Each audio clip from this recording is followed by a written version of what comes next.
Call the meeting to order. Good morning. First up will be an invocation by Pastor Mark Dowdy of the Fellowship Church of Christ, followed by the Pledge of Allegiance. Mark.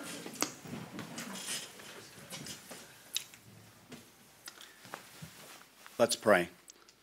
Heavenly Father, we're so grateful that you've given us such a wonderful place to live. God, we thank you for the people that are in charge, that oversee and look out after us. And God, I just pray that you would be with this group. Bless them, give them wisdom. And God, just make this a great place to be. We ask that you would be glorified in all we do. In your precious name, amen. Amen. I pledge allegiance to the flag of the United States of America and to the republic for which it stands, one nation, under God, indivisible, with liberty and justice for all.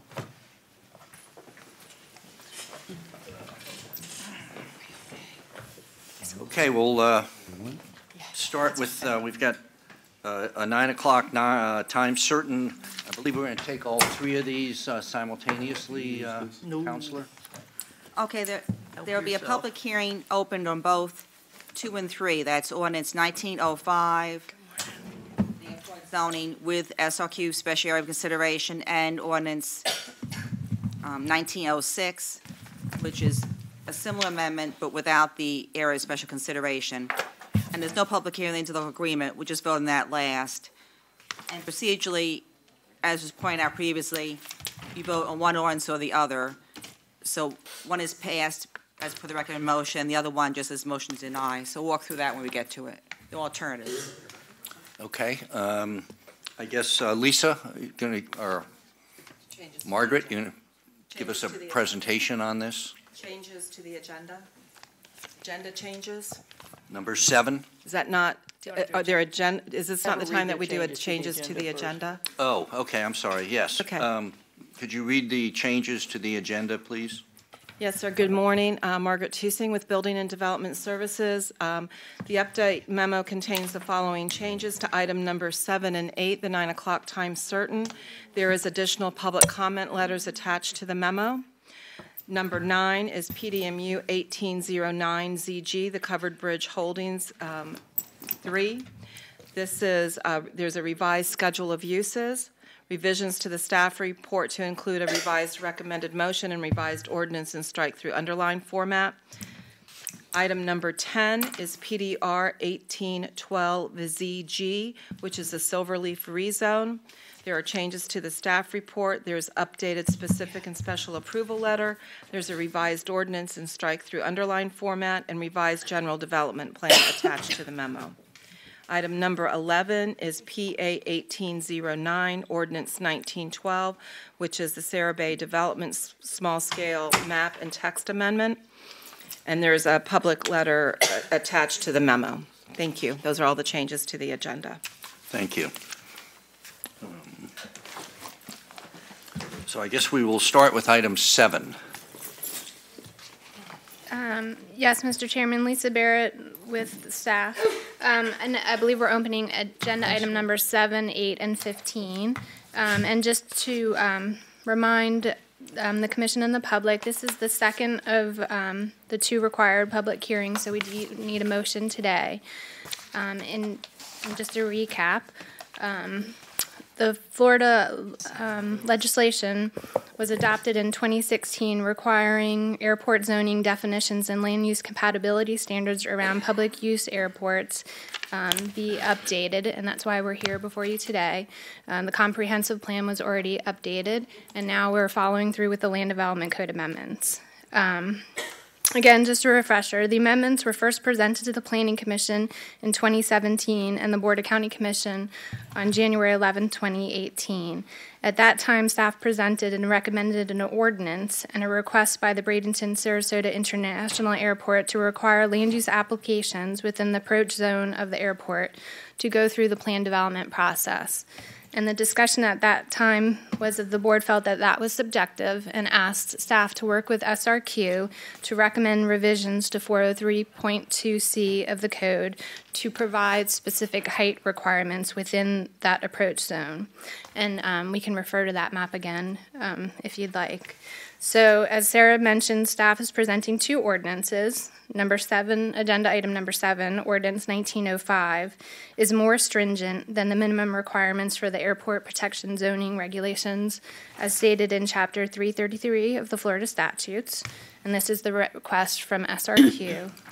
And agenda number 8 is ordinance 1906 and satisfies the minimum requirements of the statute. And agenda item number 15 is the required interlocal agreement which the county and SRQ are required to enter into pursuant to the Florida statutes. And this acknowledges both parties' statutory obligation to adopt, administer, and enforce the updated airport zoning regulations once a motion is made. In the update memo, there is a letter of support from the Whitfield Ballantine Manor Association for ordinance number 1905. And then I do want to make one correction whether the board adopts 1905 or 1906. There is a footnote to table 4.1, which we need to remove a reference to section 403.2 D3. And this is just was an incorrect reference citation in both ordinances, so that can be deleted. We have Kelly Klepper here with Kimley Horn, who has worked through the amendments with us to bring us to where we are today. And then also we have Mr. Bailey and Mr. Piccolo, who are in the audience that would like to speak at public comment.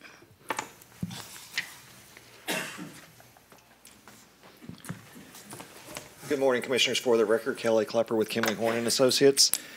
Just to kind of, I'll be very, very brief. What you have before you are two options, of course. One, I'll say both of those meet both the statutory requirements of 333 and also 77, which are the federal standards. Consistent with 333, you as a community have the ability and the right to go above and beyond those minimum standards, hence the reason you have those two different options. I did want to clarify one of my previous statements from the last hearing. We had we had actually noticed that as part of our discussion, we said Sarasota County has a maximum building height of 35 feet within the similar airport zones as what we were looking at. Upon further review, they actually have areas that can go above 35 feet, and we have been in discussion with both Sarasota County, of course, with the airport, and they are aware of that, and they're also working through that as they're progressing through their ordinance amendment. So a similar type of approach and request is being made to Sarasota County. Sarasota County is quite a bit behind you as far as the ordinance amendments are concerned. But I did want to point out there are a few areas that are not as great or as numerous, as what you have here in Manatee County. So with that, like I said, we'll keep it brief and try to answer any questions you may have at this time. Okay. Thank you. Commissioner Whitmore? Just one question. What is the height in Sarasota? The majority of the areas does cap at 35 feet. There are a couple of the commercial areas that actually go upwards of 65 to 85 feet, depending if you do the parking underneath. Okay. Thank you. Okay. Don't see any other questions. Would we require any presentation from the applicant? We are the applicant. I'm not the applicant. I'm sorry. Okay. Public comment. Okay, Commissioner Servia. Just for the record and so that it's clear for everyone, could you explain basically the difference between the two ordinances, please? Yeah, we do have a graphic that we would like to put up if we can.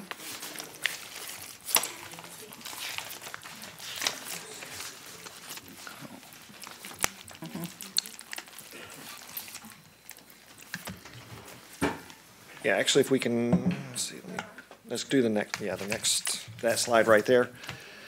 So I will say that the airport SRQ is has been very good to work with, to say the least, especially with the amount of data and information that they track on a daily basis with all the flights. And so what this graphic right here basically will illustrate is if you look at the green line, that is the federal standards for what's called Part 77 slopes. So basically what they're saying is as you get further away from the primary runway, there's certain elevations or heights that you can go up to. Now, the challenge is that that's only limited to certain things and certain components. as far as, they're assuming that everybody's following a almost like driving on the interstate, that there's a consistent elevation or consistent path.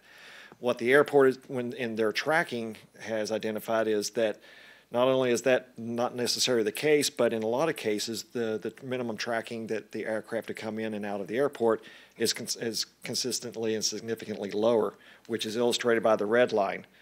So what you're being asked to approve is the baseline minimums as far as Part 77 is the green line.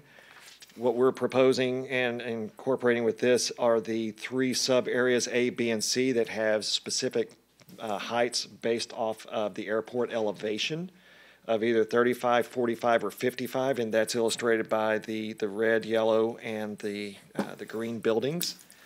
The red line there was the minimum tracks over the course of a period of time per the airport. So you can see there's a difference anywhere between 15 to 20 feet, depending on where you fall within the slopes, as far as the difference between Part 77 as well as what's being proposed as part of this ordinance. So this would actually be a little bit more restrictive than the federal standards. And there again, the federal standards are minimum standards as well. Can I ask another question? Got it. Thank you, Kelly. So can you tell me, I don't understand air rights very well. Do these parcels that we're looking to restrict, do they have air rights? Is this something that, we may be That's a good point. regulating? I would actually need to defer to Mr. Bailey a little bit more on the air rights concerns and some of those questions. Or our attorney. Yeah. Or Ms. Shank. Answer at the appropriate time. I can go now if you want, before you open the public, okay. Basically, I was going to ask, Kelly, can you go over the area C? That seemed to be the area that was impacted the most on the air rights. So, Out under the zone district now, and how the height would be lowered.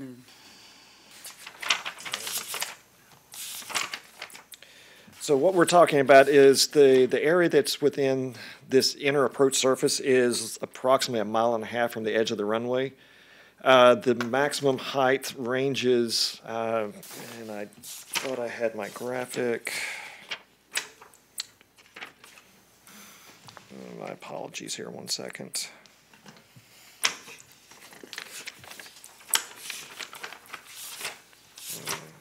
This is embarrassing. I'm missing one of my graphics in my presentation here. Okay.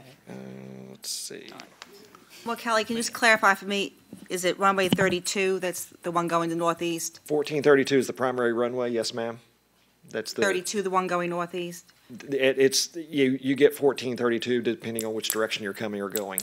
So it's the primary runway, yes, ma'am. Well, I was going to say, in the agenda packet is a letter from Mr. Piccolo dated September 26, 2018, that has a detailed chart on runway 14 and runway 32.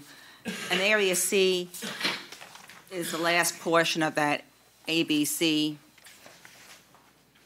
It's on the diagram here. That's correct. And in both instances, the maximum structure height over airport elevation, which is, I believe, 50 feet, is 55 feet in the code. And the federal standard will allow 150 feet, if I'm reading the chart correctly. So there's a loss of 95 feet approximately on that area C. At the tail end of that, that's not across the entirety of sub-area C, because it's on a sliding scale or a graduated scale. So at the very far end, so that 1.5 miles off the end of the runway is where that maximum height of that you're referring to. As you're coming closer into the runway, and I'll say the closest edge of area C. Point it out on the, you have the, I guess you can't point to it because it's a PowerPoint. He's got his phone. There, It would Lisa's be got helpful it. if you'd point to where you're talking about. You got the geographic map that shows area C overlaid on it? Let's try it. Not help I actually turned on the mouse too. So the area that I was just saying that Ms. Shank was referring to with the maximum building height of about approximately 150 is literally at this point right here. Are they going to put they need to put the PowerPoint, the overhead on? Oh, wait. No. I see it He's wiggling got a now. mouse. He's got a mouse. I'm sorry, go ahead. Oh, I love the way everybody's So just for reference, this is the edge of the airport runway. This is where the slope begins. And you're on a specific elevation. Every foot that you go out, every 50 feet, you're 1 feet, and you start going at that point. That's the reason you see this nice gradual line. At this point, which there again is about 1.5 miles off the end of the runway, that's where you have that maximum building height per Part 77, which gets you roughly about 150. The closer that you come in to that point right there, the building height is considerably less. So, you're talking about, and I believe that is closer to about 75 feet at that point. Now, that's above the airport elevation. Now, the one thing that you also have to keep in your minds is the county building height definitions are different than airport height definitions as regulated both by the state and the federal government. So what we're basically saying is it's 55 feet above the airport elevation.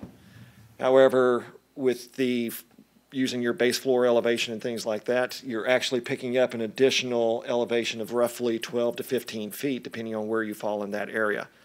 So from our perspective, we're looking at a baseline 30 feet and above. Anything below that, 30 feet to the base floor that Mr. Gerstenberger works with on a daily basis, that's the additional height that, it doesn't come into play with this discussion. Do you have an idea how many properties are affected? Actually, Ms. Barrett does.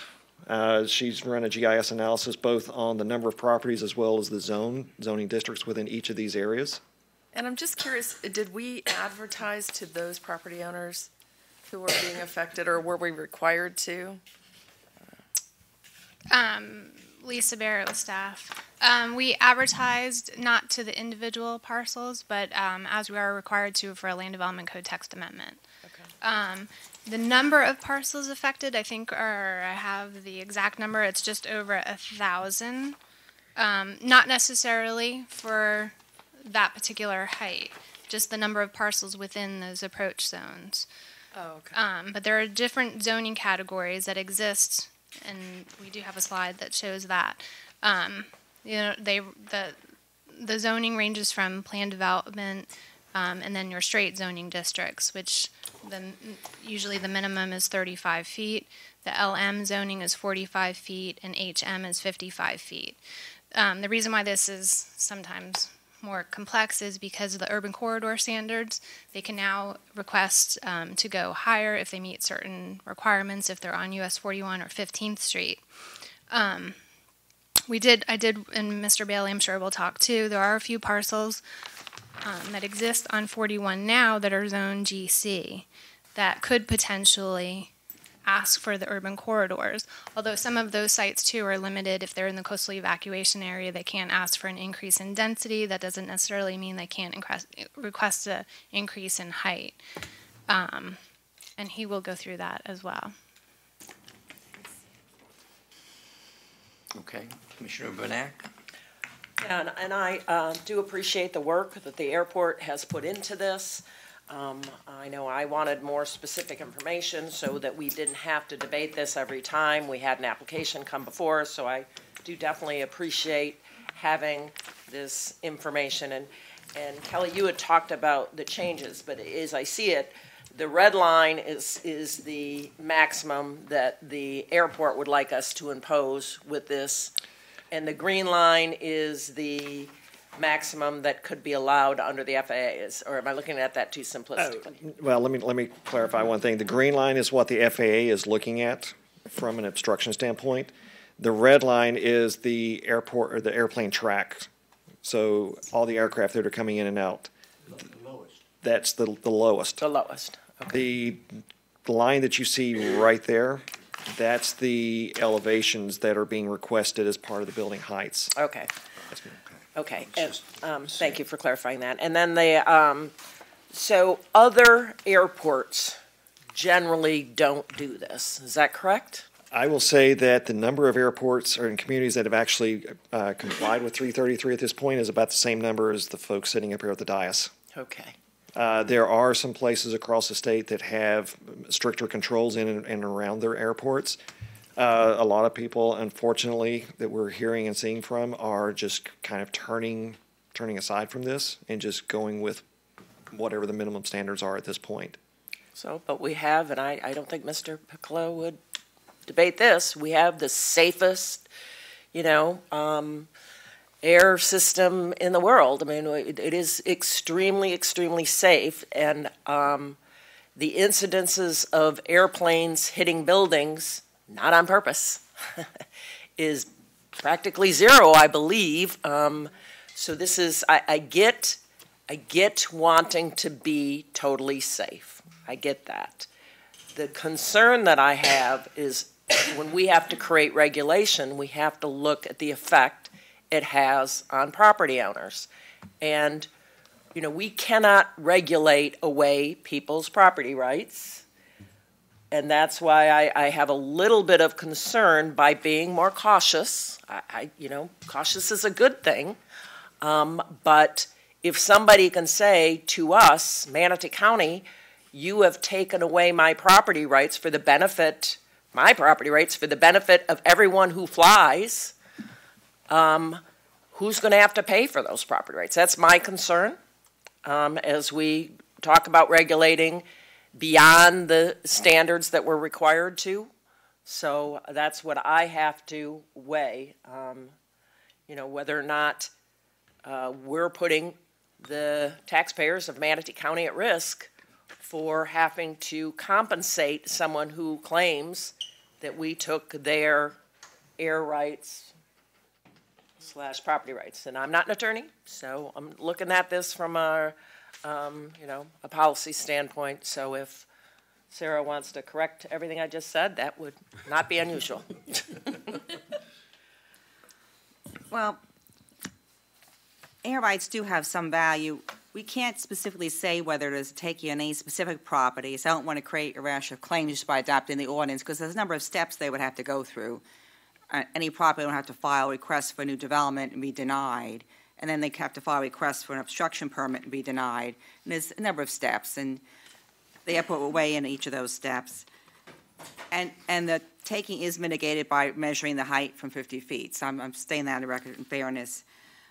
One of the, looking at this statute yesterday again, it was recently enacted just a few years ago, so there isn't much litigation under it. As you can see, it's taken jurisdictions a number of years just to get to the point of adopting the ordinances. So we don't know the ramifications of whether other jurisdictions will have lawsuits or not. The statute in Chapter 333 says that each local government considers the following when determining the adoption of the airport zoning regulations.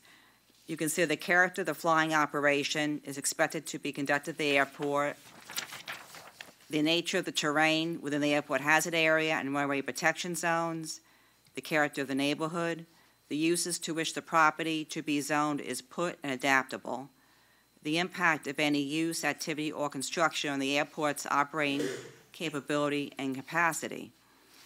In all instances, the county is required to be reasonable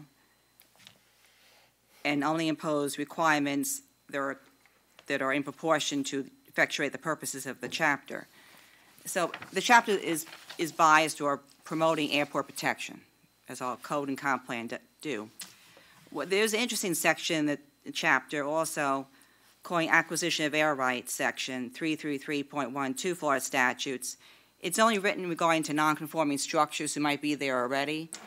But I'm just using an example of what they say. And it gives the authority to Manatee County and the Airport Authority to acquire by purchase, grant, or condemnation air rights, abrogation easements, or other interests in the property.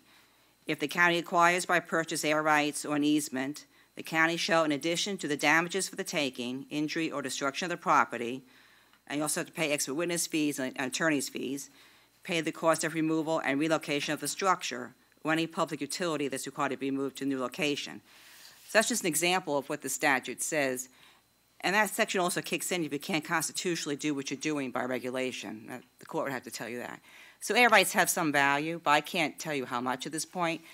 The biggest issue is really the commercial properties and industrial properties, because you don't know. Residential, you assume if it's a developed single family, you assume it's going to stay that way for a while. it's just open-ended potential issues, and there's no guarantee you won't have claims under either version of the statute, but the other version, at least you're following the federal regulations that the airport's required to follow for the height, so you have some protection there.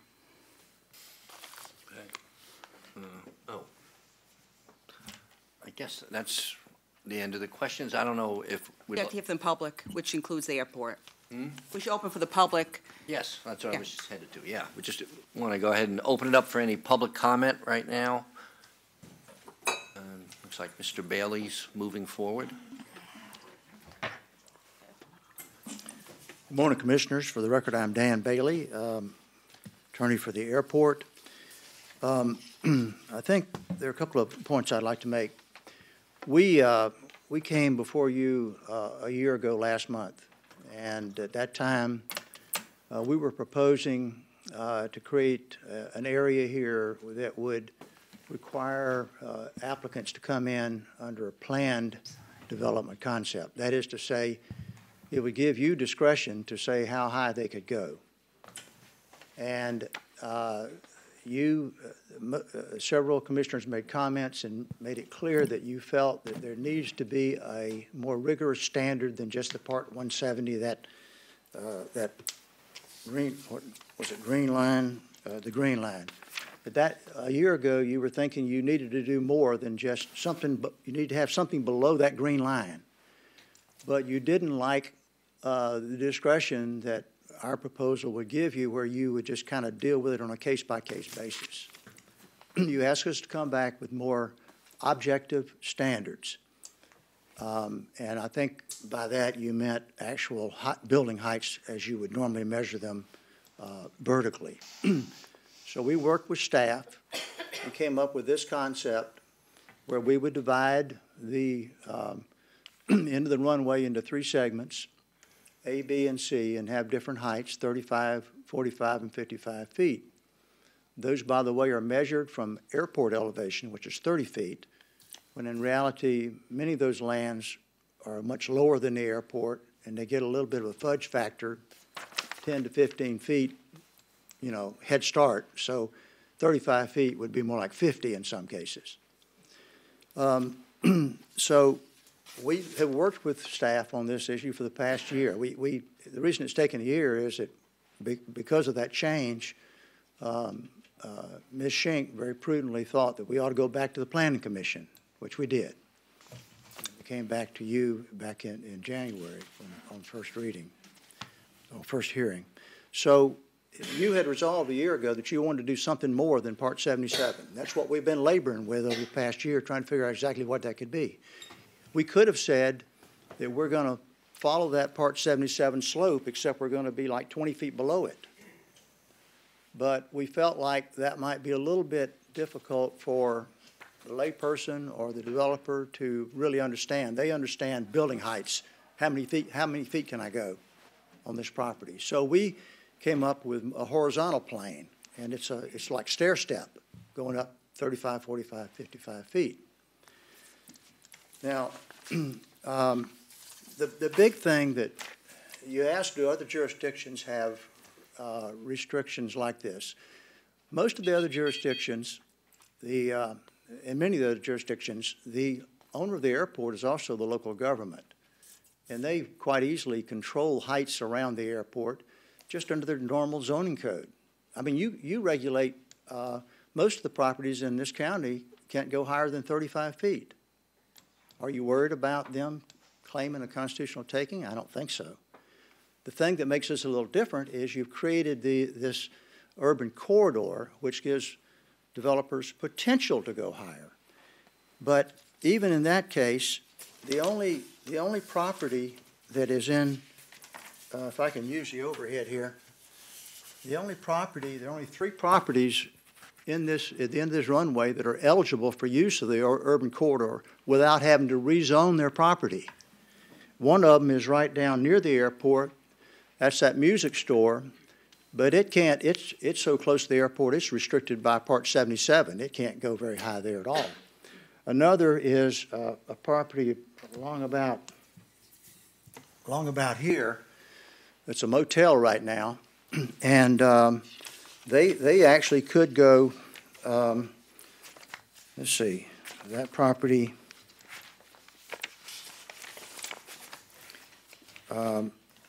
Part 77 would restrict them to 70 feet at that location. We propose to restrict it to 45 because it's in sub-area B, but that would translate to about 63 feet above minimum floor elevation, which is the way you measure it on the code. So you see, they could go to about 60-some-odd feet. So those three properties are the only ones that really are at risk. Any other property in this affected area would have to come to you to rezone their property to become eligible to use the urban corridor. So you have discretion there. So I think your risk really is minimal. Plus the fact that we talk about air rights doesn't entitle the property owner to fence off the area all the way to Zenith, say nobody can pass through there.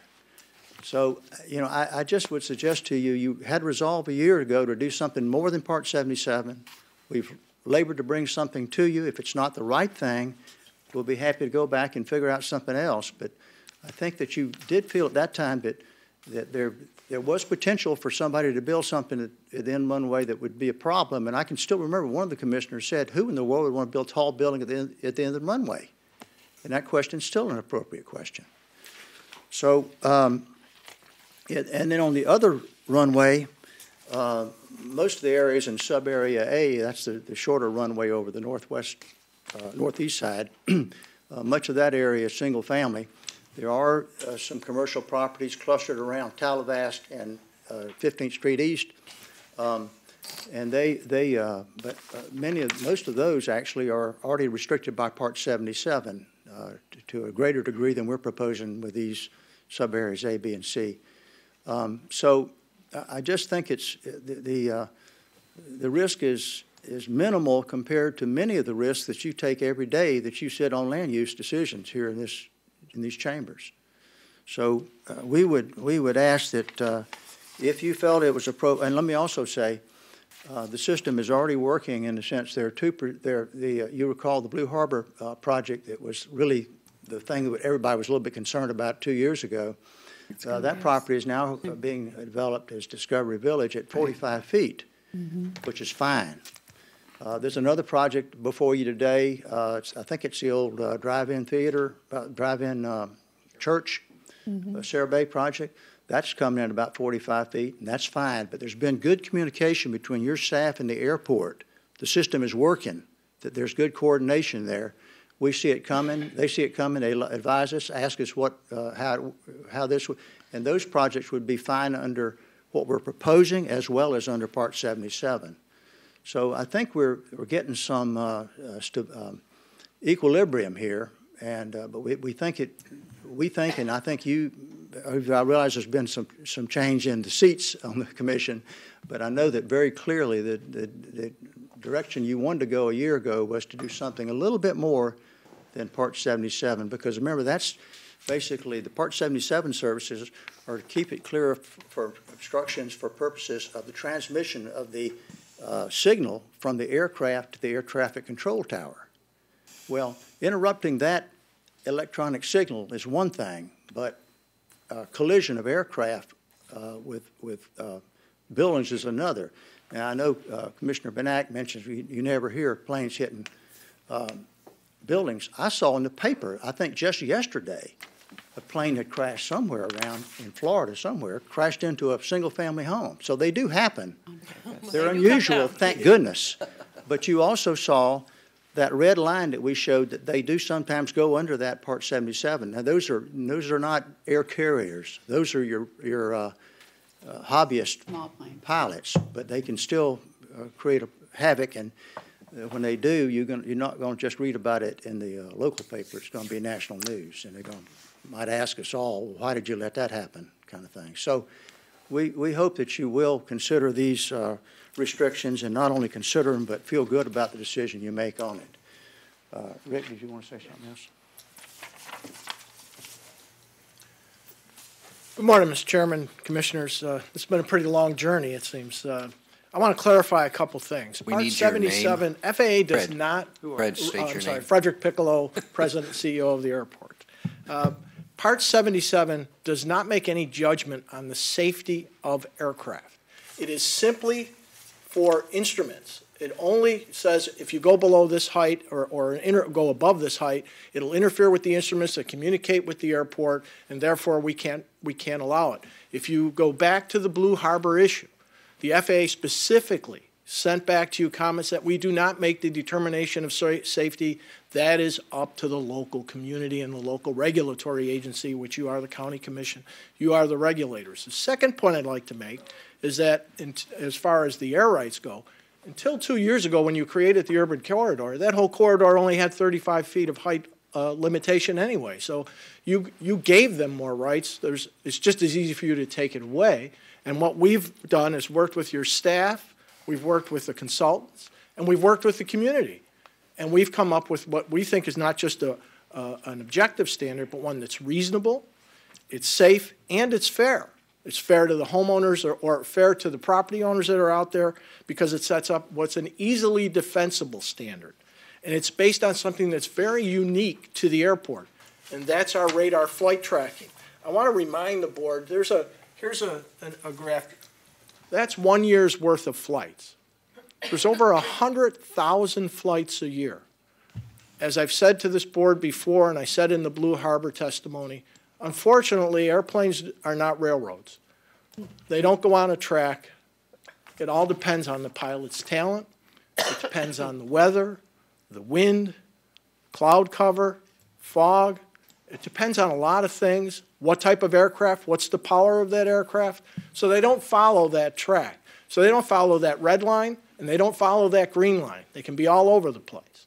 And in fact, when we looked at the 1 year's worth of flight tracks on the Blue Harbor, we had flight tracks that were within 9 feet of that building.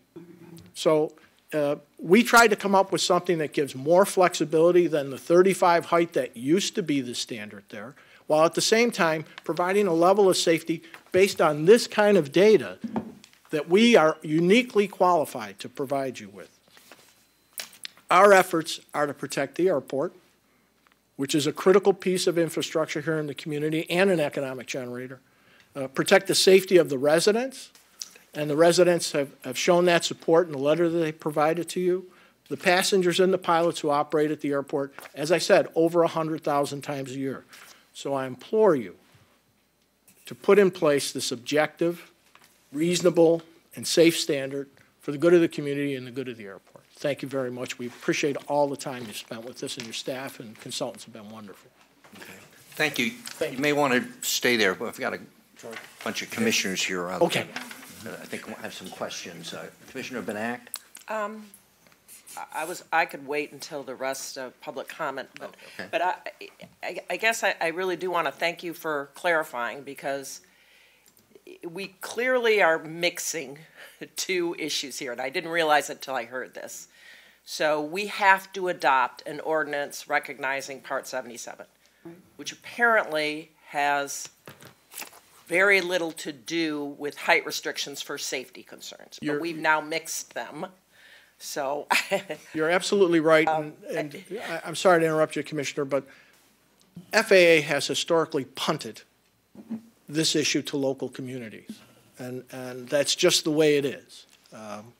They don't want to make these determinations on the safety, and I can understand to a certain degree the federal government then would get into every zoning decision in every community in the country, and it's just not possible. But at the same time, their standards are not something that I would rely on when it comes to how you're going to treat building heights. That is simply to take care of the instrument. well, and so now I understand why others have not really approached this issue or approached it this way, because it's really not a height building safety issue, the Part 77. So I thank you for clarifying that. But here we are, we have. And I did want to clarify too, the comments when I made them, I don't know, was it a year ago? Time flies. That wanted to look at that more specific. I was clear that I was not asking for more stringent standards. I did not ask for that. I did ask for more specific, because I think that will, I think zoning codes, and I know Mr. Bailey's involved in these all the time, so the clearer they are, the better they can be enforced and understood by the public. So I really, really do appreciate that occurring.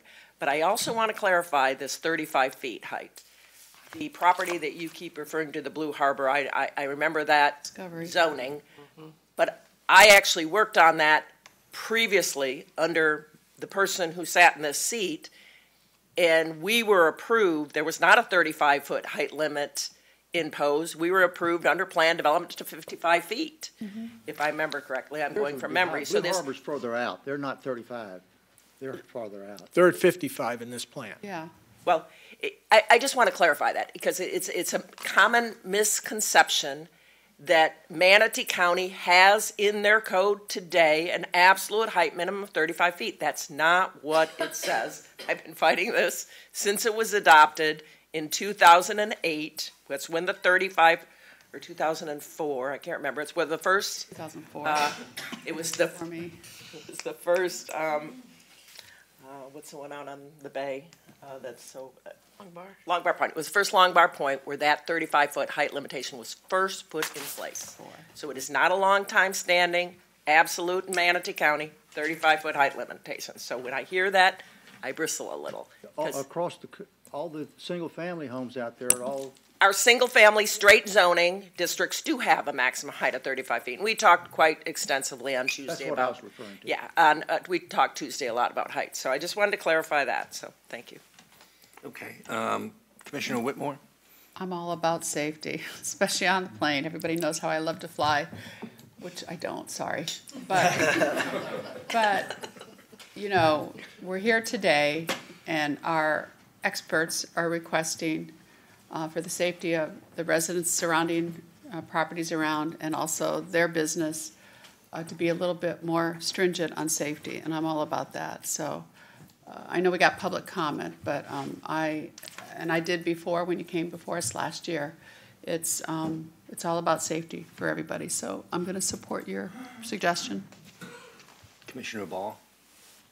Yeah, I'm a little bit concerned about one comment that you made, and I just need help with it. You were talking about the FAA, and for us not to rely on the FAA.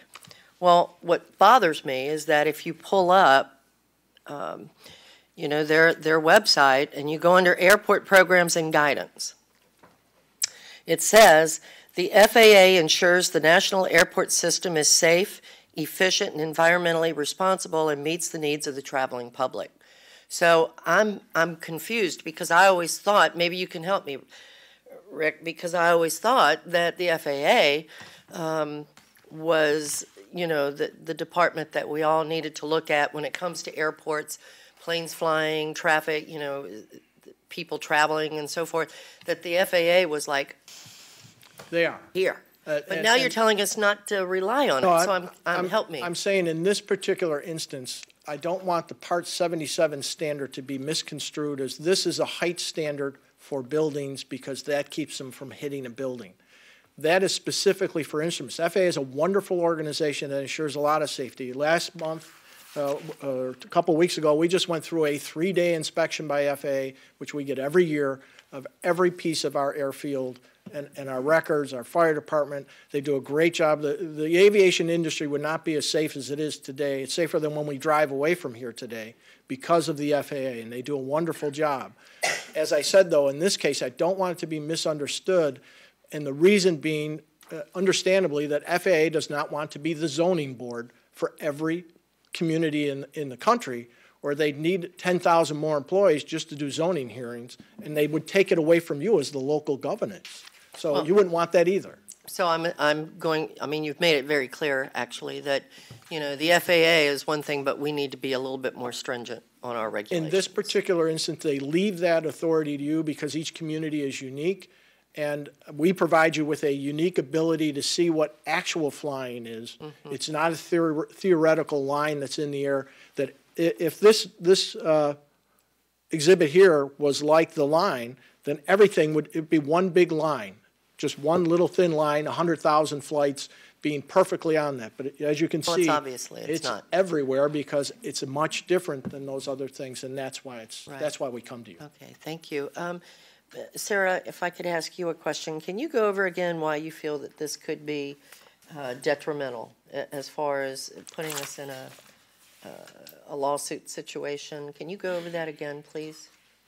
Because I'm a little bit confused, you know, between the FAA and my friend, you know, friends at the airport, and thinking about all of our citizens too, it's very difficult. Well, anytime you lower the height on a property that already has air rights, you're reducing the size, it's mostly in commercial and industrial buildings in Manatee County, you're reducing that potential development envelope, and that has value to the property owner.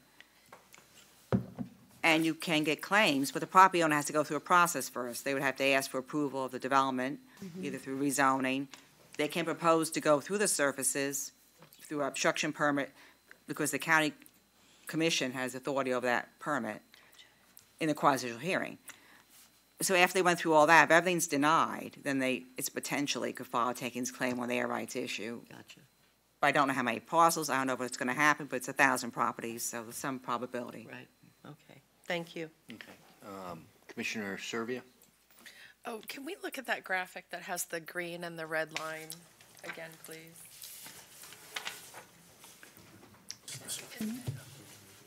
So I understand the green line represents the FAA minimum That's a Part 77 service. and par 77.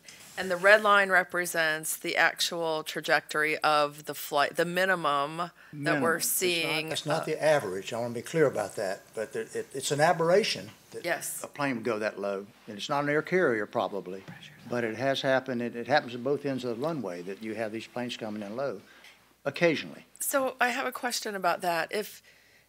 If there were buildings that were taller than the red line and lower than the green line that were there, hypothetically, would the planes hit them, or do they have, Maybe. or do they have, That's the whole point. or do they have instruments on board that would say, oh, there's a building ahead, I need to, The, are they going there because there's plenty of space? Like when I drive Well, on the road, if there's plenty of space, I'm going to drive wherever I want.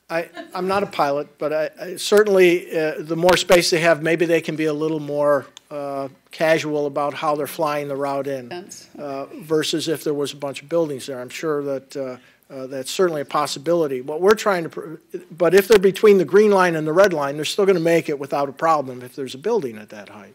And that's all we're trying to do, is give a reasonable level of safety based on the experience we've seen with the radar tracks. There's no guarantee that nothing will ever happen, but we're doing all we can to make sure that it's highly unlikely based on the evidence, the hard evidence we have. And as I said, we're uniquely positioned to do that because of the flight radar tracks that we do every day.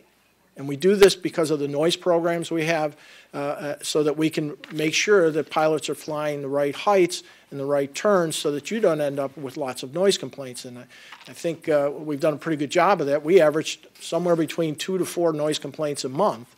When I came here in '95, we averaged 600 a month. So we've done a lot of work in this. Yeah. And that's why we want to continue to do this. And I think that's why you saw that letter from the Homeowners Association. We've built a relationship with them. 20 years ago, they wouldn't have wrote a letter in support of the airport doing anything. Had a vending machine at the airport, they would have said no. So it's much different now because we've worked with the community for a long time and made lots of investments there. And this is just, to us, another investment in their safety and their security. Just one more question. So in other airports and jurisdictions that have this type of regulation, has the airport been required to purchase those air rights ever, or is that something that sometimes the airport does proactively? As part of our Part 150 program that was, over the past 25 years or so, the Airport Authority has acquired aviation easements from various property owners in the area. In some cases, the airport purchased those easements from a homeowner who wanted to stay. In other cases, they installed insulation in the home in exchange for getting an easement back from the owner. In other cases, the airport would buy the property and resell it, but reserve a navigation easement. Now, in the case of Discovery Village, where Blue Harbor was, we have been in contact with the attorney for that project. And again, they're only going to 45 feet. they are voluntarily giving us a navigation easement. But the fact that we are seeking and obtaining easements from property owners does not constitute an admission that there's been any kind of taking. In fact, you may recall back in the 80s, late 80s, there was a considerable amount of inverse condemnation action going on in that area. The airport authority prevailed in all those inverse taking claims. Yeah. So you don't have property rights that go to infinity, to go to heaven. They only go so high. Mm-hmm. I would argue that 35 feet is pretty reasonable, but we're proposing to allow higher than that, especially when you consider the elevations that they really are. 35 is really more like 45, and 55 is more like 65 when you consider the difference how they're measured. So I don't think it's the kind of thing that ought to keep you awake at night. I think what ought to keep you awake at night is is just struggling with the question of whether you've taken enough strong measures to ensure the safety of people who live in those buildings and people who are in the air.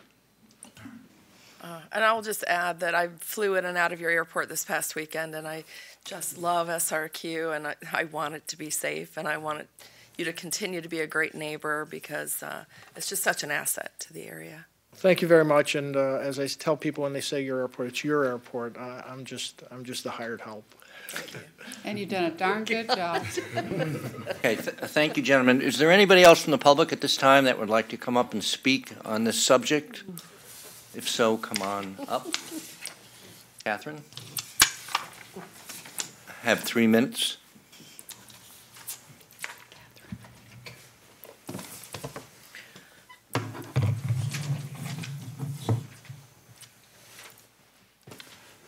Catherine Edwards, thank you very much. Couple of things. What?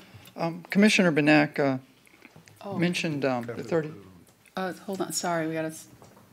Can we just have you use the same one they're using so we can make sure we understand what you're saying? Well, I can't see the or you have to screen. Okay, let's get to that one right away. Can't submit that for the record. She can't email You can't it? submit something on your phone. Yeah, let's I thought you use could if you email it. No?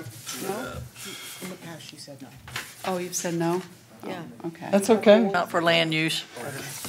Not for land use. It's the last page of the ordinance, 1905. Okay. Does that help? Sure.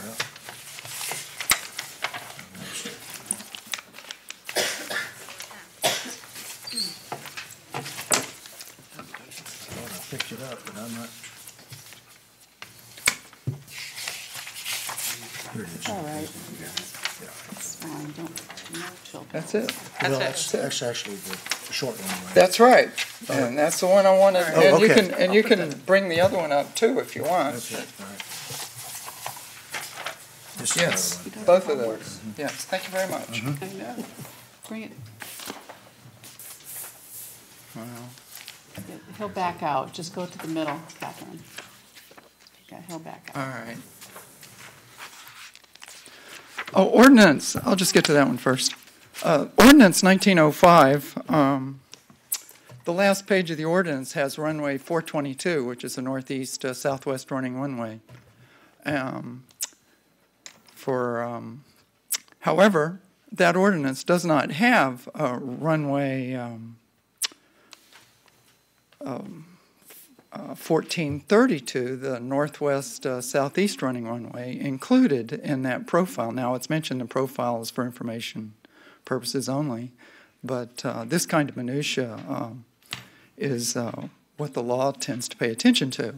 I think the ordinance ought to include the runway profiles for both runways, not just runway 422. Secondly, the colors of the minimum are different. It's green on one and red on the other. I think that those colors should be the same colors for the average height and for the minimum height from a legal perspective only. Okay, second, Commissioner Benak mentioned the misconception about 35-foot height requirement.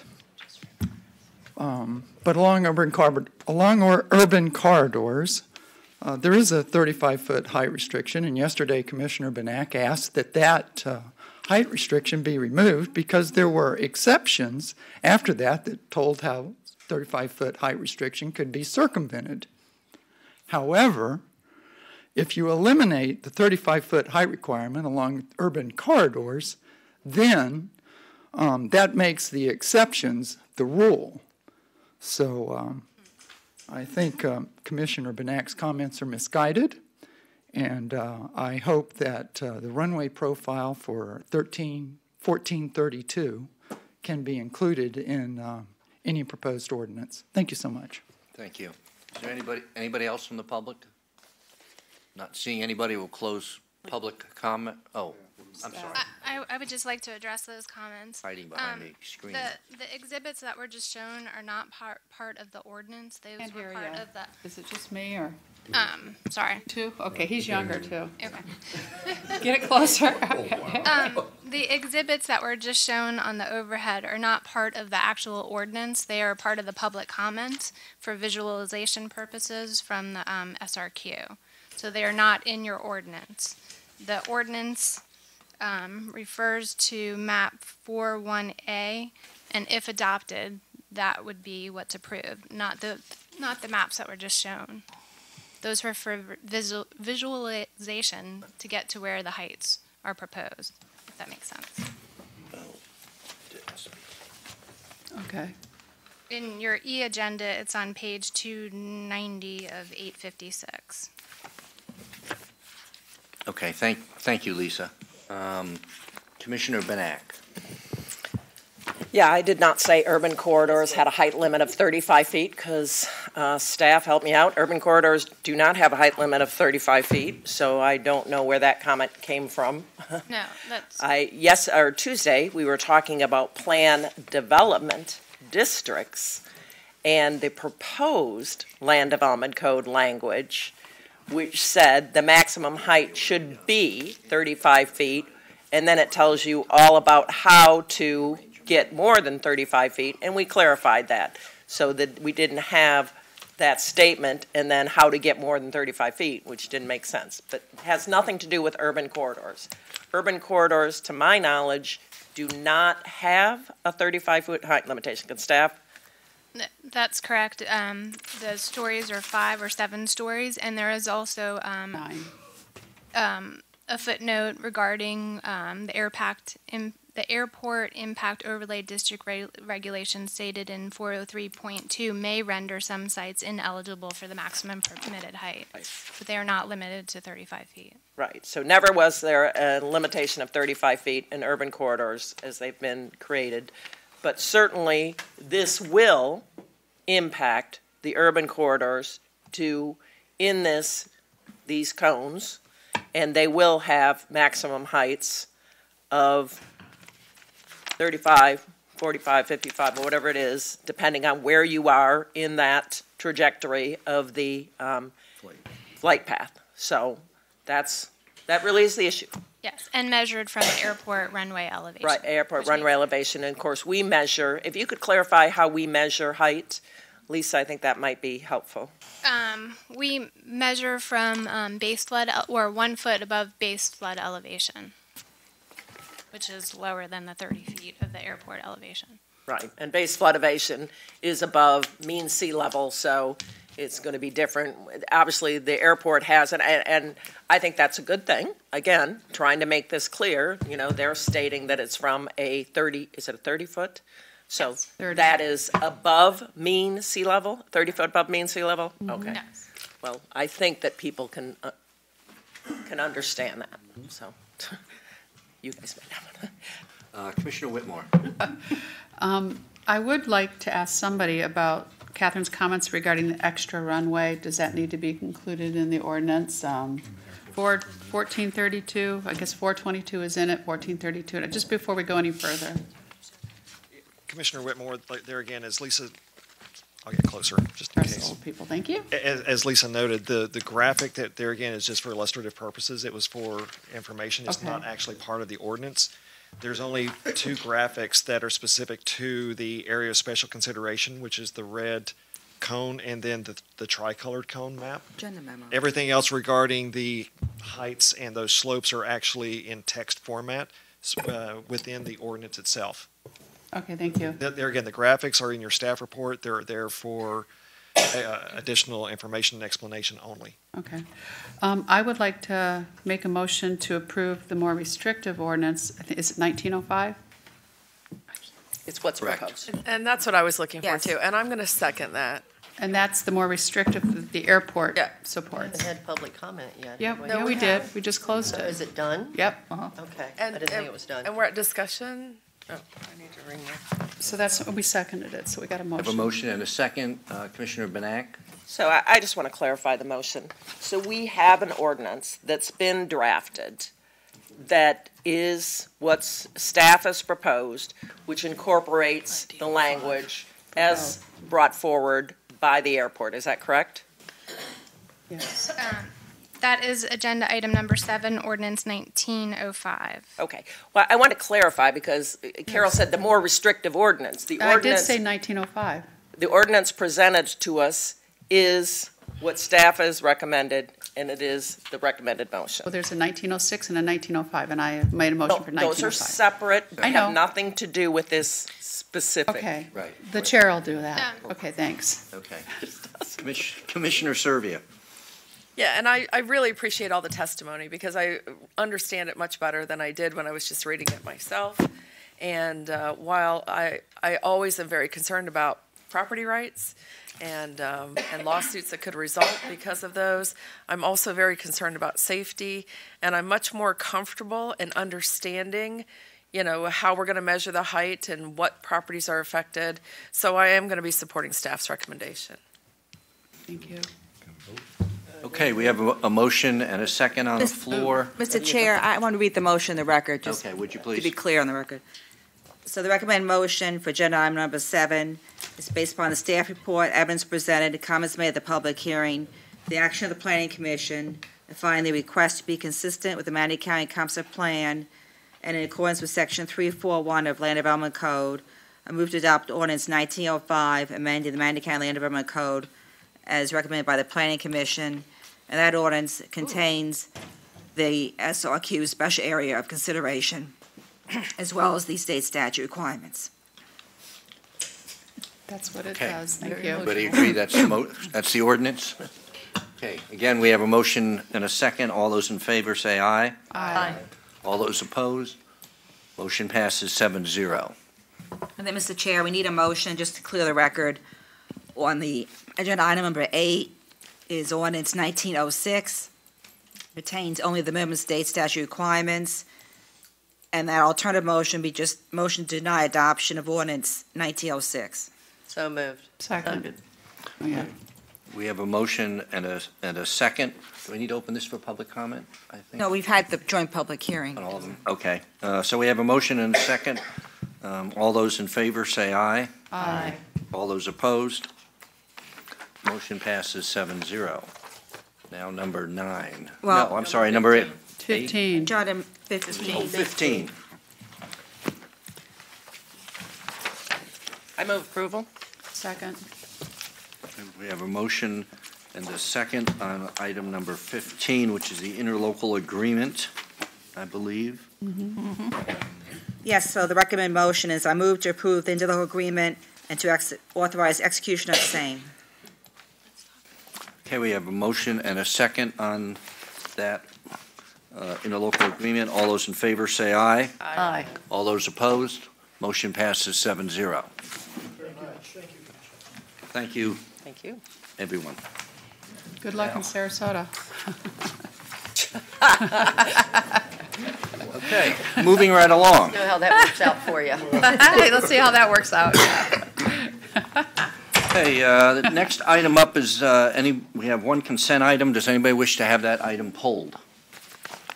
No. No? Okay. So therefore, the next will be citizens' comments. If there's anybody from the public that would like to come down and talk about future agenda items, again, future agenda items, please do so, and you'll have 3 minutes. Seeing nobody come forward, we'll close public comment on future agenda items. The next issue will be citizens' comments on the consent agenda only.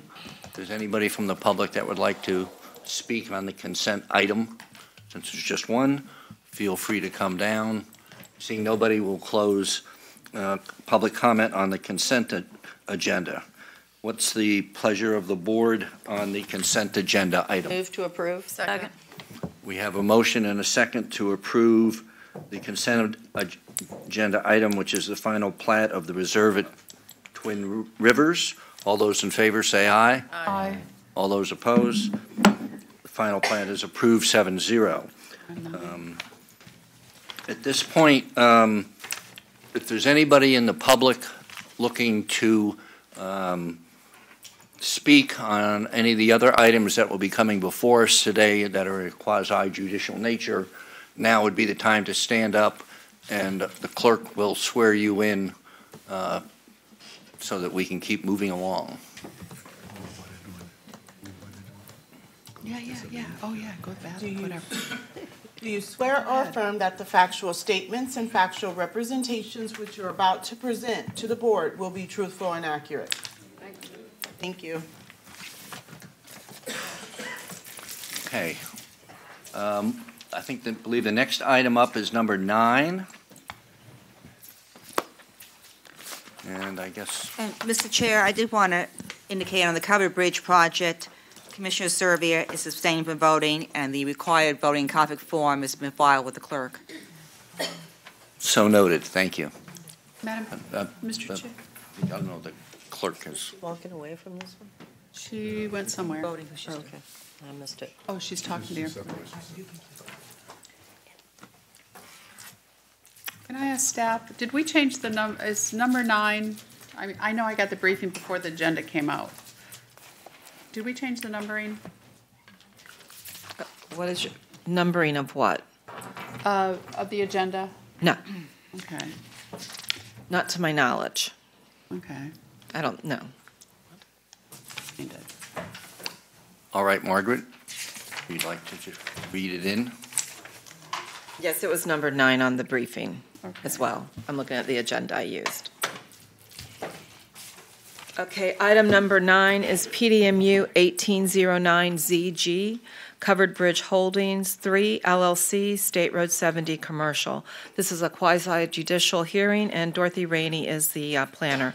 This item was continued from the January 10th, 2019 meeting. This is a rezone of 20-plus acre from A, General Agriculture, WPE, Watershed Protection, Evers Overlay District, to the PDMU, WPE, Plan Development Mixed Use, Watershed Protection, Evers Overlay District. It's located at 13115 State Road 70 East in Bradenton. A general development plan for a 4-lot subdivision to accommodate up to 297,144 square feet of commercial uses within the Urban Fringe 3 future land use category. And also a schedule of uses will be, as voluntarily proffered by the applicant, is attached to the ordinance. The applicant's representative is here for presentation, as well as Ms. Rainey for Manatee County. Okay, thank you. Next question would be if there has been any ex parte communication by anybody? No. Board? Okay, seeing nobody, it's now the applicant's opportunity to present their case.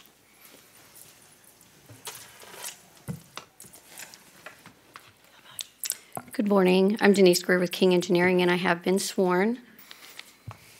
I would like to start out, I do have a PowerPoint to go over today to kind of address some of the issues that we discussed about last time and the project in general. I also have a revised schedule of uses. It's not the one that you were given this morning. I apologize, but I have talked to staff about it. Based on discussions with Schroeder Manatee, we added one use back in, so I do have copies.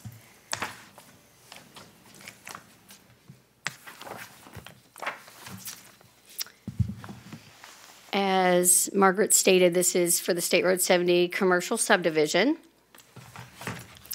Just some general information. The owner is Covered Bridge Holdings 3, which is Trey Desenberg. It's located on the north side of State Road 70 and east of White Eagle Boulevard. And our request is for a rezone to PDMU with a general development plan And the site plan that you have in front of you actually shows 4 commercial subdivision lots. The future land use is UF3, and the present zoning is A, and you can see that all around it, it's PDMU. And that is why we are requesting a rezone to PDMU. This is the site plan that was submitted. There are utilities on the north side of State Road 70. There's a 36-inch potable water main and a 20-inch force main. The proposed water main will, of course, be sized appropriately for the uses there and will connect to that 36-inch potable water main, and a lift station will need to be designed, and it will tie into the 20-inch force main that's on the north side. Stormwater for the site, it is within a floodplain, and it is also within Wolf Slough and the Braden River watershed. So that imposes a few additional restrictions on us, which includes reducing the pre-developed runoff by 25%, and we are required to provide 150% additional or 150% water quality treatment due to the Braden River watershed. Floodplain compensation is also proposed due to the encroachment into the floodplain. We will not be encroaching into the floodway, so we will not have to worry about a no-rise certificate of any sort. Wetlands, we do have an approved petition for formal determination from SwiftMud already. We are not proposing any wetland impacts. We will have our standard 30-foot buffers around the wetlands, and we will also have a 50-foot buffer along Wolf Slough. Transportation issues.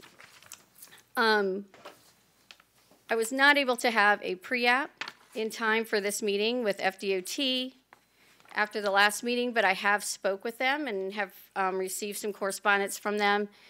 The site does not quite meet the directional median access criteria that we would need. We're just a few feet shy of that, but we will have a right turn lane in, and of course it will be sized appropriately also. We do have a transportation impact statement that has been approved. It was submitted and approved by staff, but we cannot obtain concurrency at a GDP level, so we will be submitting a traffic analysis for approval when we move forward with a PSP and a final site plan.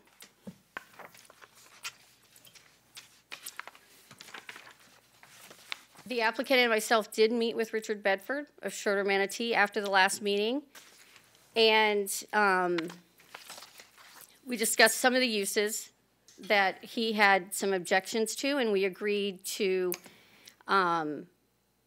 strike out on the use table under lodging places, and that's all on sheet 4. Everything we changed is on sheet 4 if you want to look at that. Lodging places, the boarding houses, we will not propose any uses under that category, or dormitories.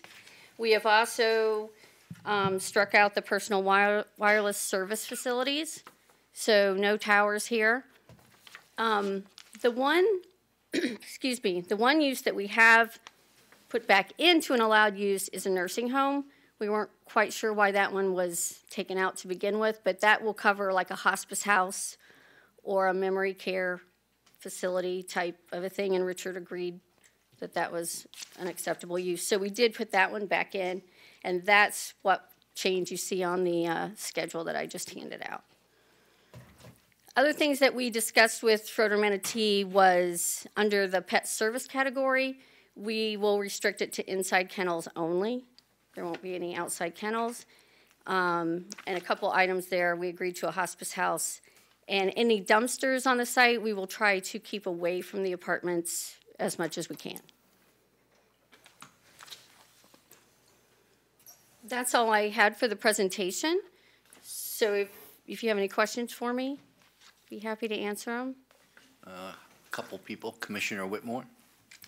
Thank you, and I'm glad you met with your neighborhood, your surrounding neighborhood folks, and that's what we like, is people to work together. So, and I think this is much better coming before us this time than last time, so thank you, Denise. Sure. Okay, Commissioner Benak?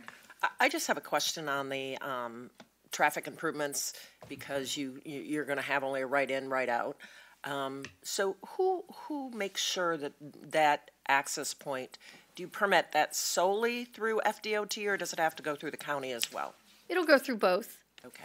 And I just wondered, because I see you didn't have an acceleration lane coming out onto, I think it's at least 3 lanes there, so I just Right, we wondered if typically that, don't have that on a 6-lane facility.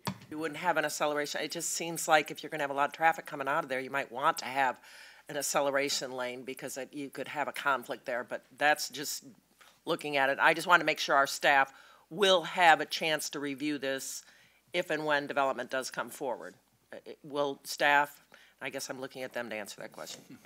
Will staff have a chance to review that, or is it solely DOT's purview? Good morning. For the record, Clark Davis, Interim Deputy Director of Traffic Management, and I have been sworn. Staff will look at it, will pay more attention to what's happening on the driveway itself, where it connects, the part that's more the county's part of the review.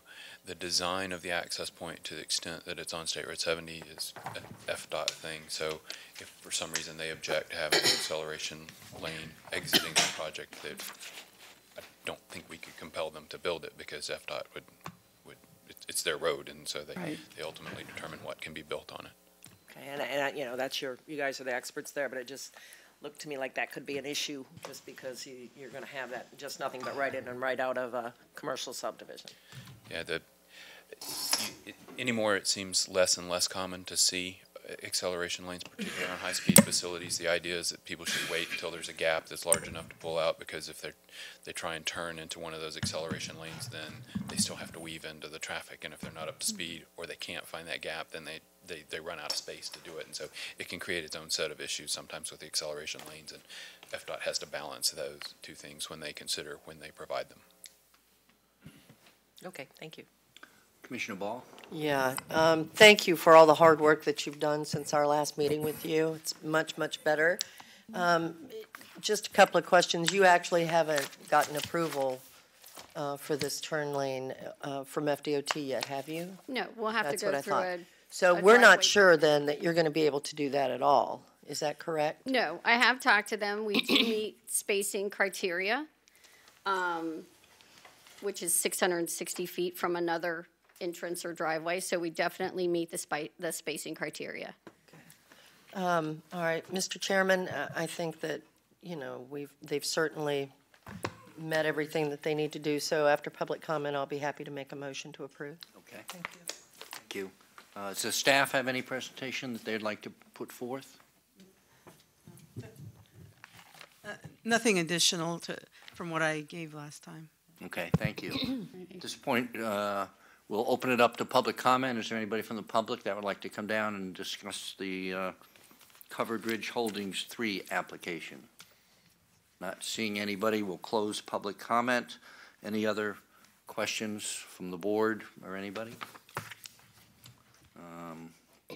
Not. Staff have any closing arguments? No? Sarah. Mr. Chair, just clarification on the recommended motion then would be, the recommended motion would be moved with the substitution of the new Exhibit B handed out by the applicant in today's meeting in lieu of the Exhibit B in the update memo. Okay, good job. Is that your motion, Vanessa? That's your motion. Yes, I'll go ahead and make the motion that is put before us with the changes from Attorney Shank. Second. We have a motion and a second. All those in favor, vote aye. Aye. Aye. Opposed?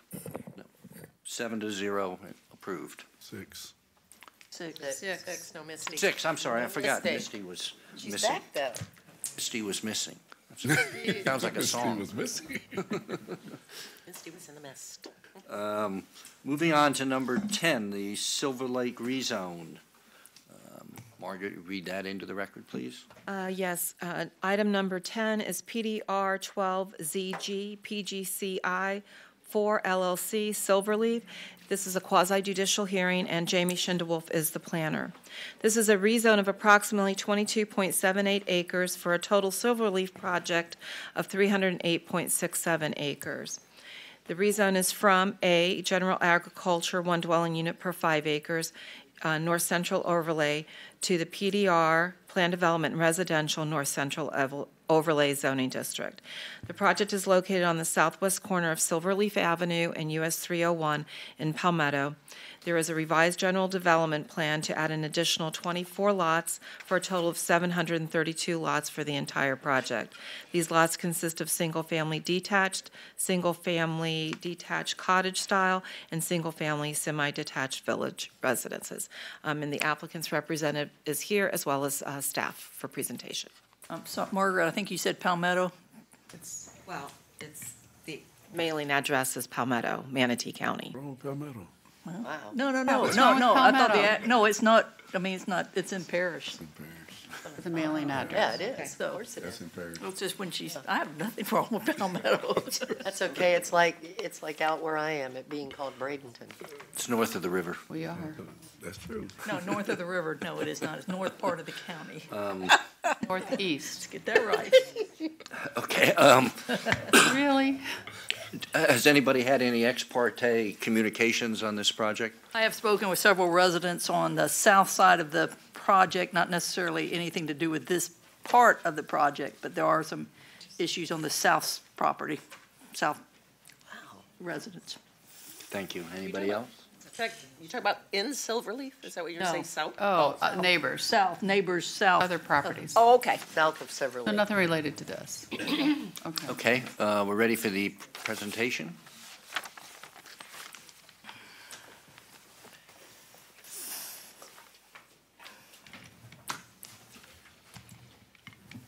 Perfect.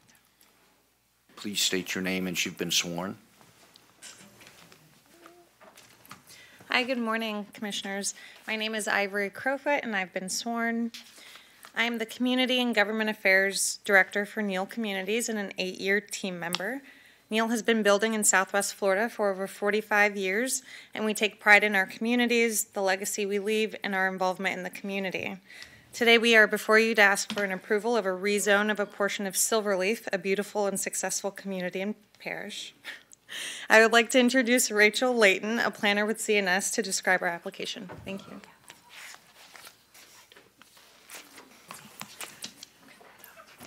Good morning, Commissioners. My name is Rachel Layton. I'm an AICP planner. I'm the Director of Planning at ZNS Engineering, and I have been sworn. Thank you so much for hearing us today with this latest addition to the Silverleaf project. Here with us today, we have Ed Vogler with Vogler Ashton, Jeb Mulock with ZNS Engineering, Joel Christian with Eco Consultants, and Joey Mantena with Ingenium. So on behalf of the applicant today, we are here seeking approval of a rezoned plan development residential for about 22 acres and a revised general development plan for the entire 308-acre project. We do have some special and specific approvals. A lot of these are carryovers from the previous zoning approvals that have been done on the project. So we're really here to talk about the expansion of the existing Silverleaf project. Next slide, please. Thank you. Okay, so we have the aerial map here. So you see we outlined the entire 300 acres, and then we have at the southwest corner of the intersection of US 301 and Silverleaf. Harrison Ranch is to the north, our project area here that we're adding in. And again, that's 22.8 acres, and development trends for the area include numerous residential subdivisions, Harrison Ranch to the north, Aberdeen to the west, Kingsfield Lake to the east, and I believe it's River Woods to the south. There is a commercial shopping center located at the northeast intersection of US 301 and Chin Road. This piece of property for the project is currently vacant. There are some wetlands. We're not proposing any impacts to the wetlands. We're providing 30-foot wetland buffers in the design. So the property has a future land use category of Res 3. You can see this is kind of an area of transition between Res 3 and UF 3. And Res 3 allows for gross residential density of 3 dwelling units per acre and a net residential density of 6 dwelling units per acre. As the project was submitted prior to the recent comprehensive plan amendments, we're continuing ahead with the special approvals because we filed before the adoption of the changes. So The special approvals that are carrying forward are gross density over 2 dwelling units per acre and net density over 3 dwelling units per acre. These were previously approved with the original zoning ordinances and carry forward with this application. The project does meet the goals, objectives, and policies of the comprehensive plan. Next slide, please. The original Silverleaf application included a rezone from A NCO to PDR NCO with special and specific approvals for 732 units. With approximately 22 acres, we added in 2016 at the southwest corner of US 301 Silverleaf, we actually asked for 799 units. Today's application adds another 22 acres, but actually takes us back down to the 732 that were originally approved. As the engineering design has moved forward, what we found is all the permitted phases up to today have been designed for 708 units. So this parcel that we're talking about fits 22 lots. So we're staying with the 732 that's in the original ordinance, not the last amendment, and also meets with the land development, the local development agreement that's in place. So again, we're adding the 22 acres today and capping it out at 732 units. The planned development residential surrounds the property to the east and the west. Planned development mixed use is to the north. There's an application pending right now for planned development mixed use for a shopping center to be north of the project at Harrison Ranch Boulevard. There are a few remaining agricultural zoning districts in proximity of the site. Next slide, please. So I think this is always a powerful graphic, is to show what's been approved for concurrency and subdivisions in the area, and really show how the area has just grown. So really following that west to east pattern as designed by the comprehensive plan. So in our nearby development approvals, densities surrounding us go from 1.65 to 4.89 dwelling units per acre. We do have the Harrison Ranch subdivision to the north, which has approximately over 1,000 units. We've got a number of different mobile home parks in the area, but you can see that really large tracts have been developed, and there's very few remaining parcels. And this parcel in particular had been kind of held in reserve for the possibility of becoming a future commercial development. And so the notice to buyers all along the way have indicated that while this is agricultural zoning, that there may be commercial development on the site. Well, as the project has proceeded and it's been so successful, Neal Communities is desiring adding this as the final residential piece to the project. Next slide, please. So this is an overall site plan of Silverleaf, all of the phases. So I really wanted to bring this today and show how all of the different phases have been laid out. But what we're really talking about today is phase 5, which is the southwest corner, really the north corner of the project. The general development plan modifies the previously approved GDP for Silverleaf with the addition of the 22 acres. This phase is proposed with an option for either 24 single-family semi-detached or detached residential units. The revised plan proposes a gross density of 2.37 for the entire project. So this phase itself is only a gross density of 1.05 dwelling units per acre and a net density of 1.69. We do have a large existing stormwater pond on the property, and we've got the wetland acreage. We want to provide a nice buffer consistent with the rest of the project here. So it only allows for us to be able to really fit about 24 units. And this range of density allows for a variety of single-family housing products. This variety of housing types is the cornerstone of successful master plan communities and will promote a strong community as encouraged by Comprehensive Plan 2.9.1. And again, we do have specific approvals that are carried forward from the previous zoning ordinance. Next slide, please. So I also wanted to zoom in really well so you can see we do have a very long road and cul-de-sac here. We are proposing an emergency access connection back to Silverleaf Avenue. But we've got a 50-foot buffer along Silverleaf, US 301, and a 100-foot buffer along Silverleaf Avenue. We're really trying to keep some really nice enhanced buffers so that we can maintain those trees along the US 301. Open space required for the project is 25% for planned development residential. This phase includes 81% open space, or 18.5 acres. The large amount of open space includes the existing 7.5 acre stormwater pond. It does have an FDOT easement over it, but it doesn't. The FDOT usage doesn't account for the entire stormwater pond.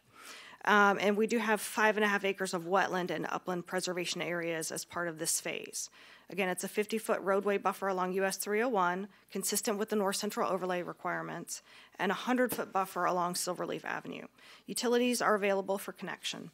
Project access is actually going to be from you'll come in off of US 301 and go down Silverleaf Avenue, and then you'll use Falling Leaf Court back to Rustling Pines Terrace to get back to these units. There wasn't really an appropriate way to line up all the traffic patterns to have a second entrance. So next slide, please. We have worked closely with staff throughout the process. The request has received a positive staff report. The applicant is in agreement with all of the stipulations. Planning Commission voted unanimously to recommend approval of the request. The proposed project is compatible with development in the area. The project was designed to meet the requirements of the Land Development Code, and it's a logical progression of residential development in the area. And we respectfully request approval of this application today. We do have our team here to answer any questions that you may have. Thank you. Thank you very much. We have a couple of commissioners with questions. Commissioner Trace? I actually have no problem with the actual rezone. I do have some problem with some previous performance for the whole development, and you did bring that up. And a lot of that was done before my time, so I'm kind of picking up. Y'all met with the Riverwoods folks early on, a couple years, like I said, before my time, and they were promised that the drainage would actually be improved. And I can say that I've been down there several times and was hoping that after the construction of the original, I guess it's your phase 1, maybe 2, it has not improved. There's a lot more water coming down on that creek that's coming through there. I'm not sure the name of the creek, if it even has a name of the creek. And also, they were promised with the intersection, they were promised an intersection like the one at River Wilderness and Kingsville. That's what they were told. We will have one like that. Well, they do not have one like that. Their acceleration lane now has been cut down by half. It's smaller. It's 1.5 feet, almost 2 feet smaller. Their not acceleration lane, turn lane. And there's a 3-foot drop-off.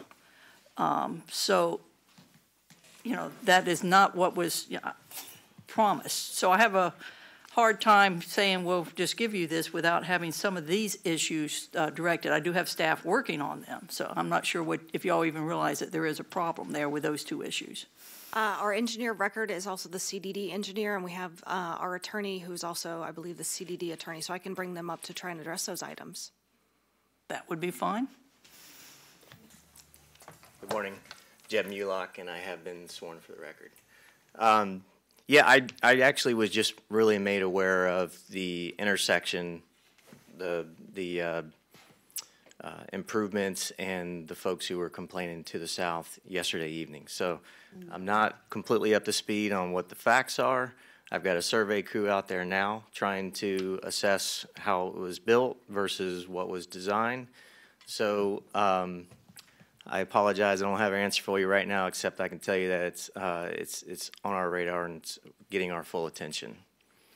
I'm just concerned, though, that in the one spot where the turn lane would be is now full of water, and like I said, and part of the road has already been where a car went off. I mean, and then only solution I see would be a guardrail, and you've got the turn lane is, like I said, 2 foot shorter than a normal. I was actually out there and measured it. Instead of a normal 12-foot lane, it's about 10 foot 1, 10 foot 2. Yeah, and the original lane actually was a little shorter as well. So what was done in the design was basically to match the existing turn lanes out there, and that's again what we're trying to confirm whether we did or not. And if it is short, then we're going to certainly rectify that. I think they could have lived with the same sides or shorter. The trouble is there's no shoulder, so you have a tendency. Yeah, and that's the way those roads were.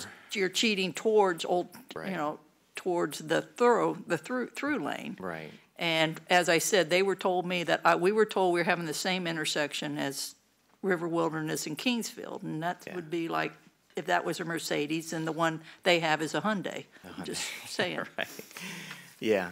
Well, like I said, the best thing for us to do is to look at exactly how it's built right now, and that's what I'm trying to assess, and then make improvements where we can. I think Just since I got the email yesterday and started looking at it last night, it looks like there is a simple solution to shift around some striping and make it work, and maybe even add some paving. So I think it's a fairly simple solution, but if it's a complicated one, we're going to address it one way or another.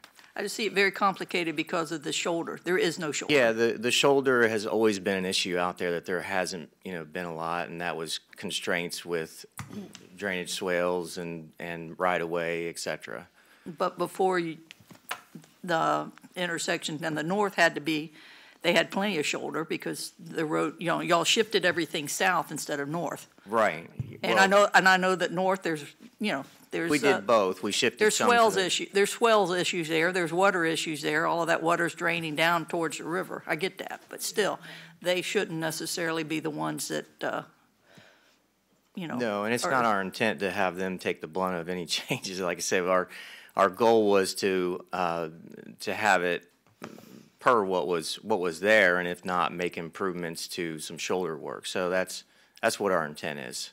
Just to let you know, like I said, I understand that project where we are has nothing to do with where you are on the north side. Yeah, no, that's right. You're right. Yeah, but to kind of let y'all know, considering this on record, that I am expecting that intersection to be upgraded.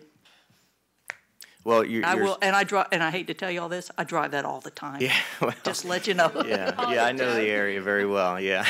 Let you know. Yeah, no, I appreciate that, and like I said, I just was made aware of it yesterday late in the evening, and since then I've had a lot of things put in motion to try to get ahead of this as soon as possible. I had one of my PEs there yesterday afternoon looking at it, walking it and pulling some measurements. So we're on it. We know we got the complaints coming in, and we need to rectify it as soon as possible. So all right, thank you. Yeah, you bet. Okay, Commissioner Benak. Yeah, just a couple of questions, and I appreciate you bringing that up, Priscilla. It didn't even occur to me, but we are getting a lot of emails about this issue.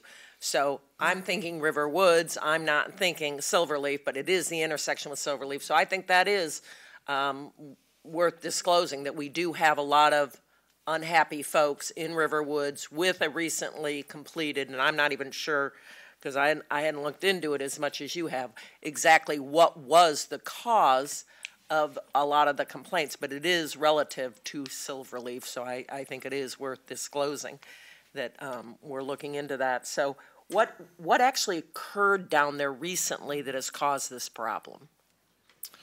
Well, I mean, we added what I would call a north left turn lane to get into what is the new Silverleaf Avenue that's coming through. So in the course of doing that, we expanded the roadway to the north and to the south in order to accommodate that turn lane. And there was already some turning pavement there, but not enough, obviously, so we've expanded it, and I think a combination of adding a turn lane and there not being enough pavement already there is really what's kind of caused the issue. Okay, so basically it has been restriped on Old Tampa Road to accommodate a turn lane within the existing pavement, and has shortened down some of the access that the folks were using to get into River Woods, and they're concerned about it. Yeah, I mean, to get real specific, I mean, we looked at where the turn lane is into River Woods to the south there, call it more southeast, I guess. They looked like their turn lane was about 11 feet wide in one area, and then it kind of gradually tapered out to about 13 and a half feet. That's what we're seeing now. Again, unconfirmed, but it looks like that 13 and a half feet may have been shortened a little bit, and it's about 12 and a half, so it might be a foot off, and that's that's what I know at this point right now. And again, if we get some time to work with staff and have it surveyed, we'll know more. All right, good. Well, I think it's great that we're and so it's good to try to get these issues resolved, because we get lots of emails and we have to go through a process. We usually send it to our staff to have them respond, but now you're aware of it. So I'll still send it to staff and say, please follow up on it. I know Yeah. Priscilla probably already has. Yeah, it's made it to the top and back to us pretty quick, so we're on it for sure. So today we got a new site plan in our package. What's different than what we had before? Why did we get a new site plan in our package? Maybe I missed that.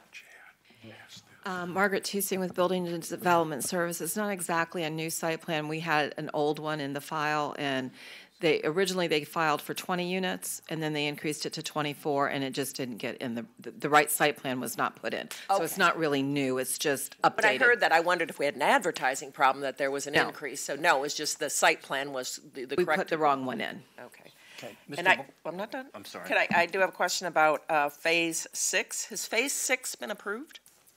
Yes, it's actually under construction. When it came through in 2016, it was actually labeled Phase 7, and we've since rephased everything. So that's another item of cleanup that we've put into this amended GDP. Okay. Is to relabel all the phases. Okay.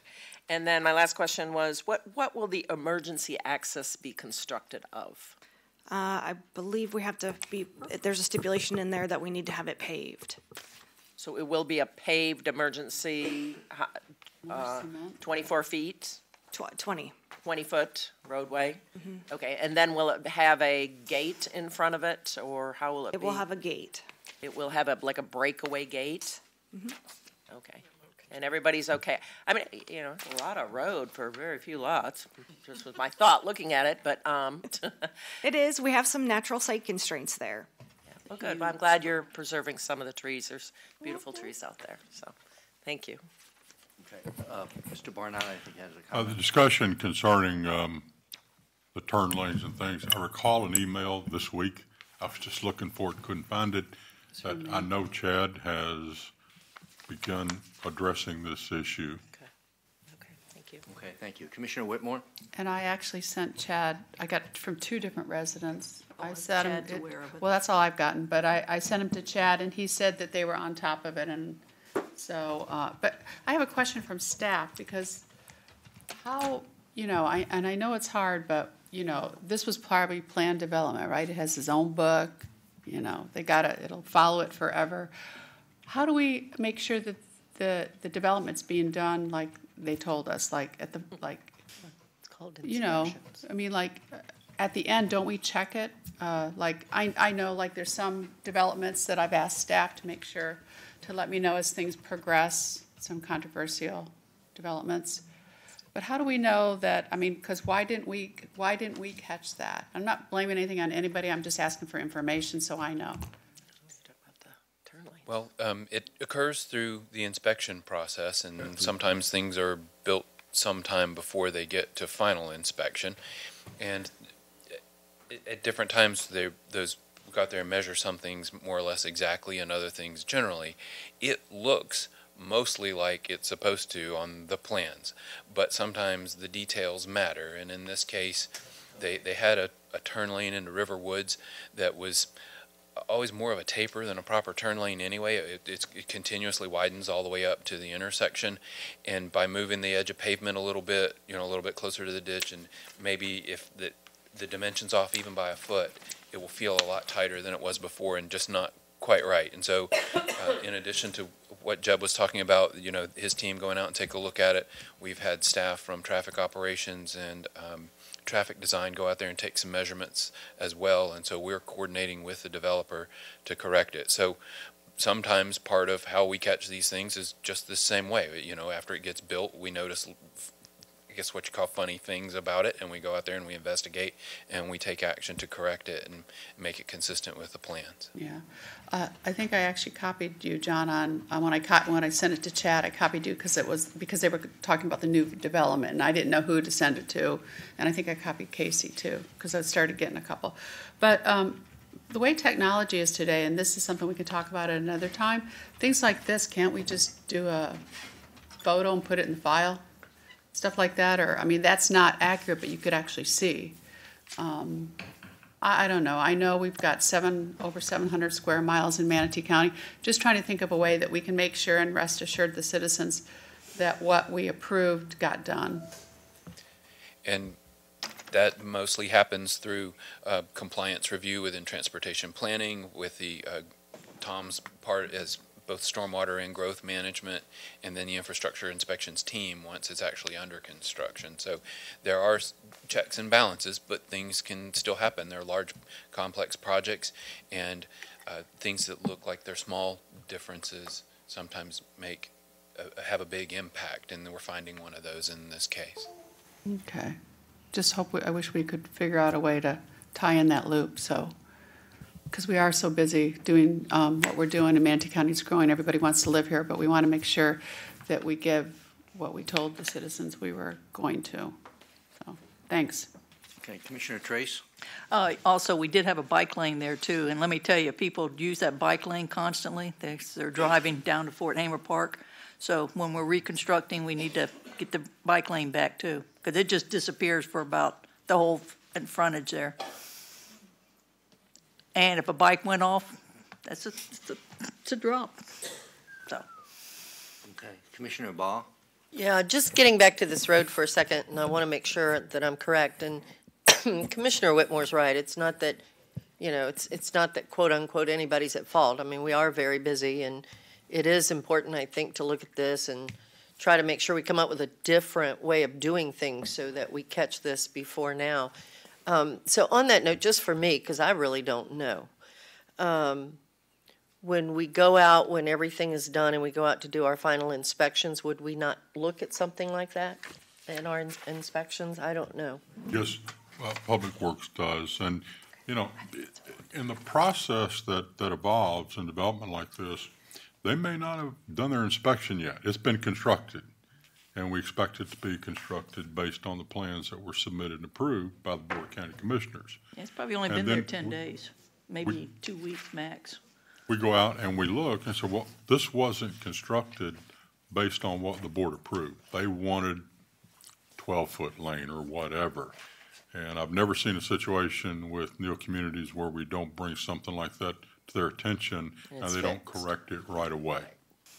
And thank you, because that was my point. With all the growth that's going on, it's not, it's no one's perfect. We're all humans, and so we can miss things. But we do have a procedure to look at to try and make sure that this type of thing doesn't happen. And, we're human, so we might not have even been out there yet. So if it's really that new, It's Priscilla? only 10 days? It's very new. Oh. 10, maybe 2 Yeah, weeks. yeah, this It's was, not old. this has literally gotten paved in probably the Why we're getting all last the emails. week It's as. new. Then that probably explains. Yeah, and I All think the that's pattern really on what that. it is. The process, honestly, is working. We've had, obviously, it got built, and within a week, I got an email from Chad last night, so that's how I knew about it. And it ultimately it lies with me to fix it and to work with staff to do it, and that's.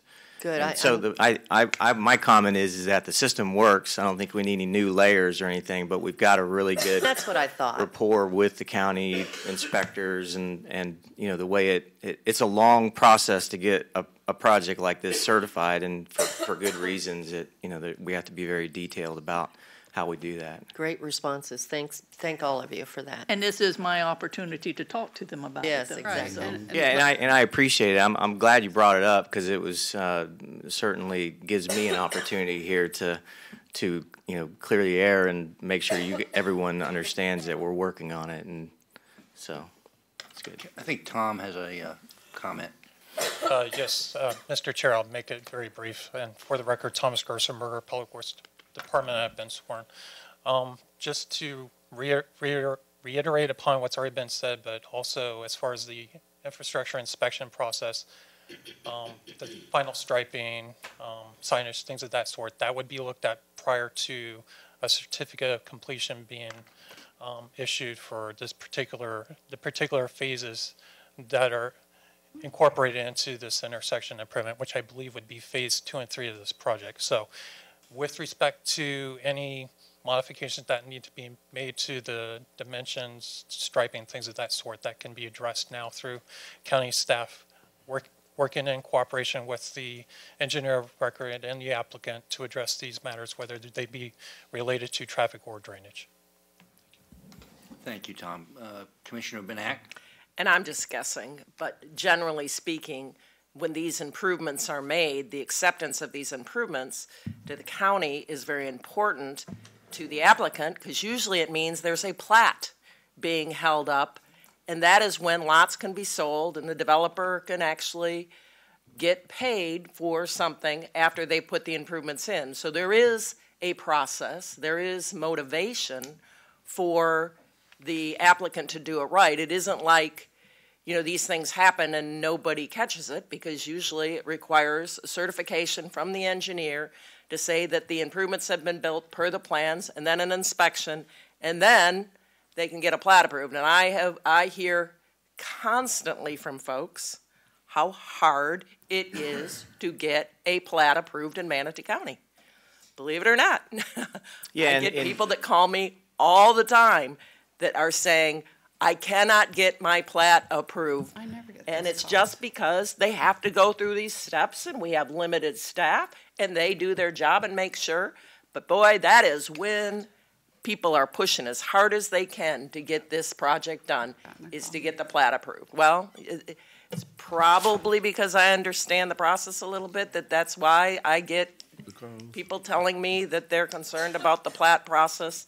And I'm always like, well, I rarely do I ever have to call staff on it, because usually it ends up getting done, but I do get complaints about the plat process. I'm surprised that the rest of you don't. Never. John, did you want to say something about that? Yes, please. Yes, there are complaints about the plat process. We've condensed that to about 45 days, and it can be even less if the applicant provides us with the information required and it's correct. The plat process goes very smoothly, but we hold developers' feet to the fire that you must abide by everything that the Board of County Commissioners has approved in a hearing, and we won't accept anything less. Good. And you record this at the courthouse, and if you don't record it correctly, you can get yourself in trouble. Right. And I know Commissioner Whitmore had said about maybe, with technology and pictures and all of that happens. I mean, the engineers have to certify to the plans, and they submit all of this stuff. And I'm no longer in the engineering world. I know, Jeb, you are. You might want to talk a little bit that you do, in fact, go through those. You also make sure that it is built to the engineered plans. Is that, you have to certify it, right? That's correct, yes, Commissioner Benak. There's a very lengthy process in the certification, not only with the county, but obviously for myself as well as signing as engineer of record. There's a lot of things that are good in the sense, pressures, if you will, from a lot of different avenues to make this right, not only from a standpoint of the county certifying it and allowing people to get COCs, certifications, move into their homes, et cetera, but there's also the fact that I'm a local engineer. I want to continue to do business here. I want to do it right. And then you've got Neil as a developer who is what I would call a local developer who wants to do it right. So there's a lot of pressures from a lot of different areas to make sure it's done right. And I can honestly say there's it's generally by the time you get through the tough process of certification, it is done right. And I can I feel comfortable saying that. Commissioner Servia? Oh, thank you. And I'll add, just a few months ago, I was running plats through Manatee County, and it is very, very detail-oriented, and everything must be perfect, and it is challenging at times. I just want to, while I have the opportunity, thank Neal Communities for investing in Parrish, because I remember when this project got started, and not everybody was willing to go and develop in this area, and Silverleaf is just a beautiful community. And one of the things that I think makes it so nice is that 100-foot buffer as you enter Silverleaf Avenue. It's just a really grand entrance. And, having a balance of different types of housing out here really does help the area a lot, and encourages young people to move to this area. So, and I have every confidence that you guys are going to make it right, these issues that we've heard today. So I just wanted to say thank you for all of that. Okay, no other comments from the commissioners. Thank you all very much. Does the staff have any presentation they'd like to put forth at this time? Jamie Schindwolf, Planner 1. I've been sworn. The applicant did a really good job, so we're welcome to take any questions, but we don't really have much to add to that presentation. Thank you. I don't see any questions, so at this point, we'll open it up to public comment. Anybody from the public that would like to come down and discuss the Silver Lake project, do so now. Seeing nobody, we'll close public comment. I have Commissioner Trace on the board. I'm ready to make a motion when you are, Chairman. Go for it. I think we're ready. All right. I'd like to make the recommended motion. Second. Okay, we have a motion and a second. No other discussion. All those in favor say aye. Aye. All those opposed? 7-0 approved. Okay. We are now on to number 11, which is, I believe. Mr. Chair, Yeah. could we possibly take a break at Yeah. 11? Yeah. I mean, before we Okay, start 11? we will recess for 10 minutes. Okay. Till Even 5. 10 after 11.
Moving on to, what did I say we were at? Number 11,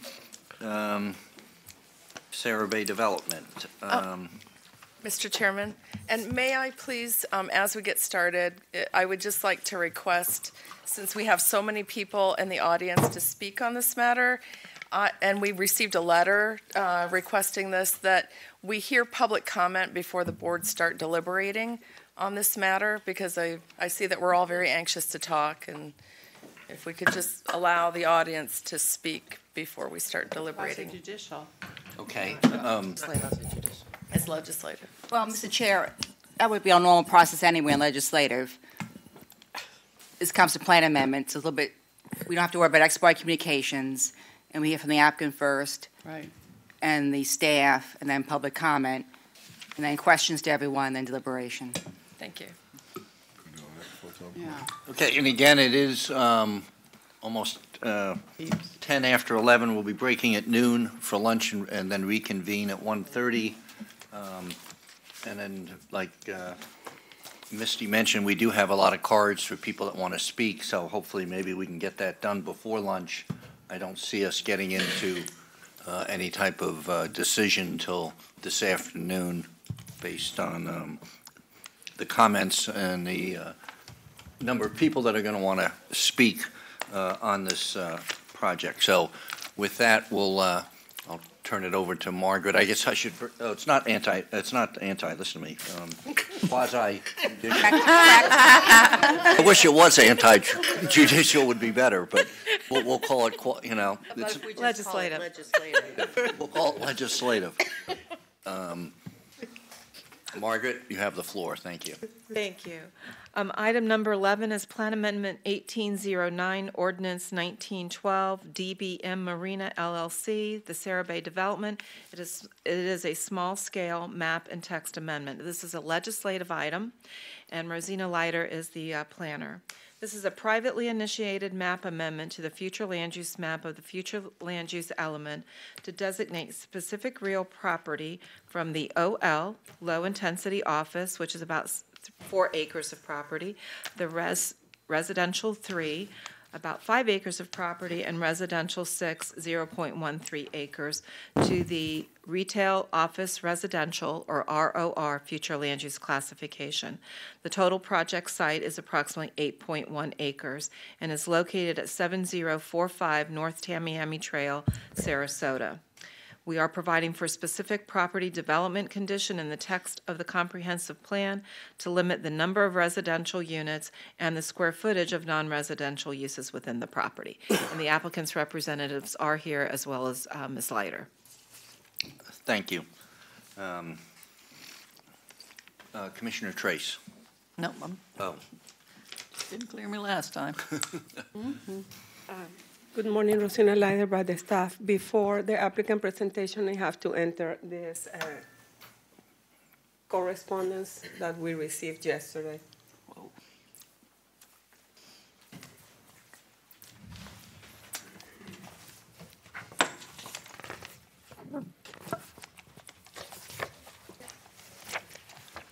Good morning. My name is Shelley Johnson. I'm a planner with Ensight, Inc. I'm representing the applicant Sarah Bay Marina LLC this morning.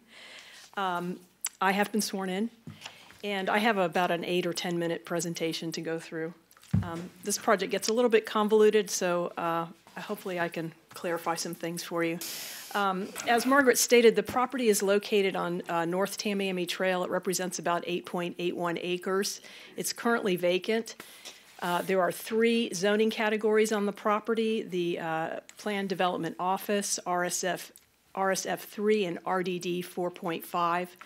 Our request is for a small-scale map amendment with an associated text amendment.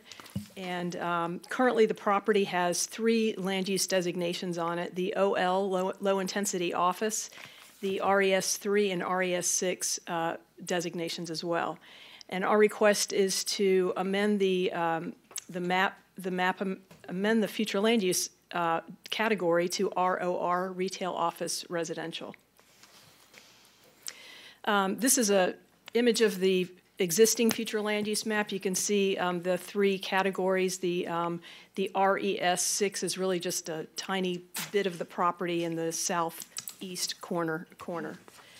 Properties to the north and south are primarily in the OL and RES 3 and 6 land use categories. They're zoned for professional, office, and residential. And for the most part, the existing uses to the north and the south are a mix of offices, both professional and medical, single-family residences. To the east is the Whitfield Estates subdivision. That area falls into the RES3 land use designation. It's zoned RSF3 and is largely developed with single-family residences. And then to the west, across US 41, is the office low-intensity designation. The zoning on that property is PDW, Plan Development Waterfront, and it currently is developed as a marina with boat sales. A little further to the north and the south, properties largely fall into the ROR future land use designation. This is the proposed future land use map, and as you can see, the land use pattern, as I mentioned, the ROR designation is just a little bit further to the north and south, and actually across US 41 to the west. The top image is a photo of the site and its existing conditions. Its existing condition. The image to the lower left is a view down US 41 corridor looking north. The existing property is in the right corner of that picture. And then the lower right image is a view of the US 41 corridor looking south with the subject property just to the left in that image. The two images on the left side of the screen are shots of the Whitfield Estates residential development to the east. The two center images are across US 41 to the marina and boat sale facility. And then the image on the top right is a view down Jungle Way to the north, looking into the Whitfield Estates subdivision. And the lower right image is also to the north across Jungle Way to the, there's a medical office at the corner of US 41 and Jungle Way. Some additional property information. The property was previously developed as a church. That facility was demolished and the property has been vacant since 2017. The property falls into a number of areas and overlays within the county: the airport impact area, the historical and archaeological area, the coastal high hazard area, the Whitfield residential overlay, the coastal high hazard area overlay, the coastal evacuation area. It is also located in the urban core and in the urban core service area, and it falls onto a segment of US 41 that's designated as an urban corridor of Manatee County. The applicant has concurrently submitted a rezoning application for a planned development commercial development, and that project has been found sufficient with staff and is moving forward, I think, in the next couple of months for public hearing. I want to spend a little bit of time on this slide. This is provides you with a comparative allowance of densities and intensities for what the three land use designations that exist on the property today compared to the ROR designation. So you can see in the top table that based on the acreage of each of the land use designations that apply to the property today, that the maximum density potential is 38 dwelling units, and the maximum square footage of commercial development is just shy of 138,000 square feet. Under the proposed ROR, the density potential is 79 dwelling units, and the square footage potential is just under 384,000 square feet. As I mentioned, the property falls into multiple coastal overlay areas, and those policies of your comprehensive plan provide specific directives to minimize the evacuation of populations, prohibit increased density within the coastal evacuation area and the coastal high hazard area, as well as direct populations away from those areas, and to limit the density and intensity within the coastal planning area. In addition to that, the traffic impact statement that we put together as part of our application indicates that there are no long-term or short-term traffic roadway impacts if the FAR, or the floor area ratio, is limited to 0.35 for the property. So based on these two things, being in the coastal areas and the findings of our transportation study, both staff and the applicant have agreed to propose a policy that would limit the maximum number of residential units to 38 and limit the square footage of commercial and office development to 134,165 square feet, which is just a little bit shy by about 3,800 square feet of what could happen today under the existing land use categories. So as conditioned, talking a little bit about compatibility, the density intensity will essentially remain the same as what is currently allowed today. As I mentioned, the property is adjacent and in close proximity to the ROR land use designation, which forms a pattern along the US 41 corridor. It has direct access to a 6-lane arterial roadway. Commercial services can service nearby residences as well as passersby on US 41. And as demonstrated in the staff report, roadway networks, utilities, et cetera, are all available to service the property.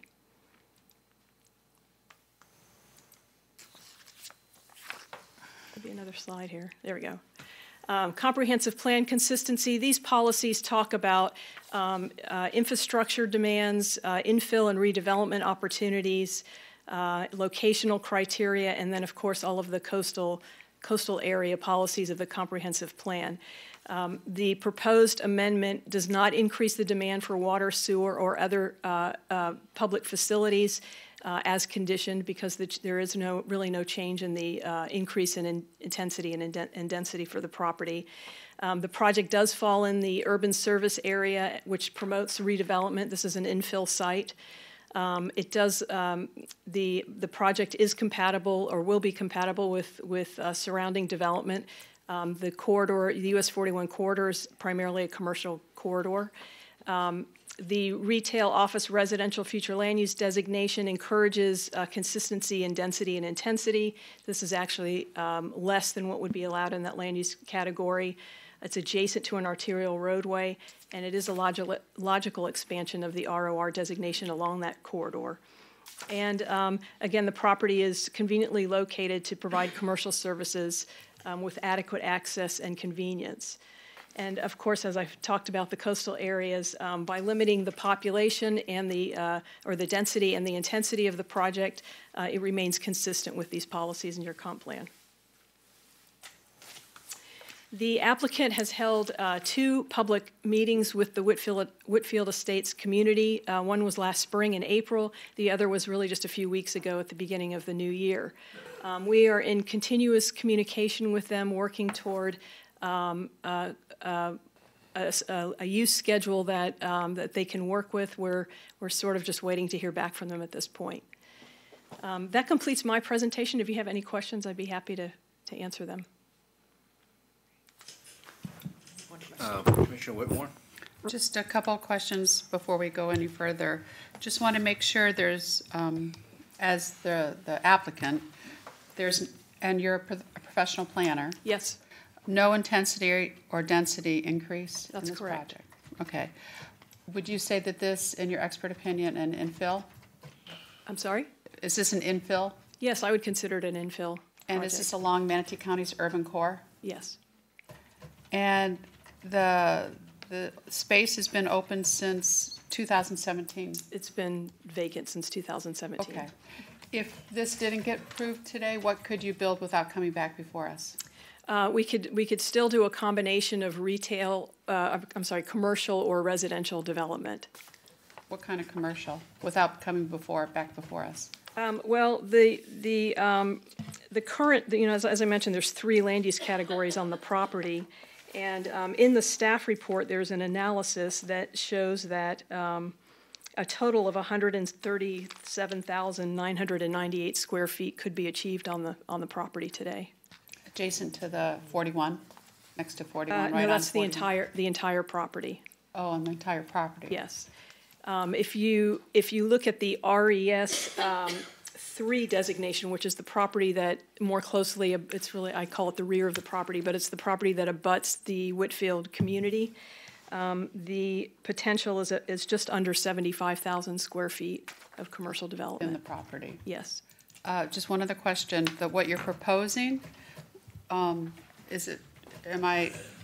I ask, are you proposing commercial along 41 and then residential behind? No, it's a commercial plan development is what's being requested. So it's commercial for the entire property. Okay.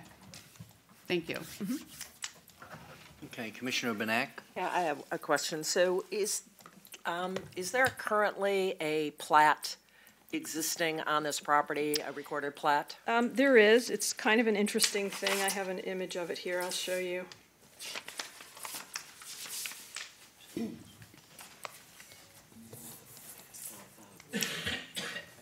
I don't know if you can see that or not, but yes, there is a plat. The area is part of the Whitfield Estates original plat, but you can see that it's been pretty significantly compromised. If you see 41 running along the west side of the property, you can see that it literally runs right over lots that were part of the original plat. You can also see that there are some roadways that run through the property. The one that runs north and south, I think it's called Manatee Drive, has been formally vacated according to the survey.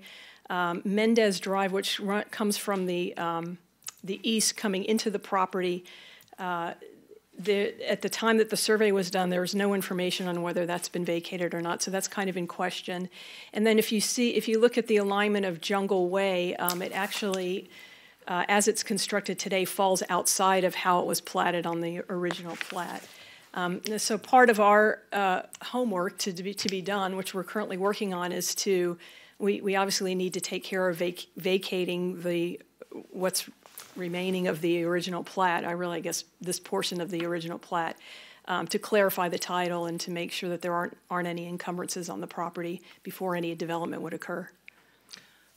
But today you could possibly build homes there today, consistent with this plat, if you could build the roads. I know you have some, like you said, it had to be tweaked and stuff, but there is a plat that the homes could be built today. I guess technically there could be, yes. It does bear the question of how a church was built there previously. I'm not really sure. No, it was a long, do you know how long ago the church was built? No, I don't. Any chance? No. Okay. Thank you. And so you're not proposing any type of marine development here? I mean, I just was, because of the name of the owner, and so the owner of this property owns a property across the street as well? The yes. marine, the high and dry storage and the That's marine, correct. boat sales? That's correct. This is just an expansion of the boat sales. Thank you. Commissioner Servia. I have a question about your application. When you filed the application, did you say that there had been a change in circumstances? I know that's one of the triggers for a future land use map amendment. And I just wondered, how do you feel that the circumstances have changed if that's what you wrote in your application? Well, this image of the original plat is a perfect example of how that area has changed. US 41 is now a 6-lane arterial roadway. Putting single-family residential homes adjacent to that corridor is not a good planning practice, in my opinion.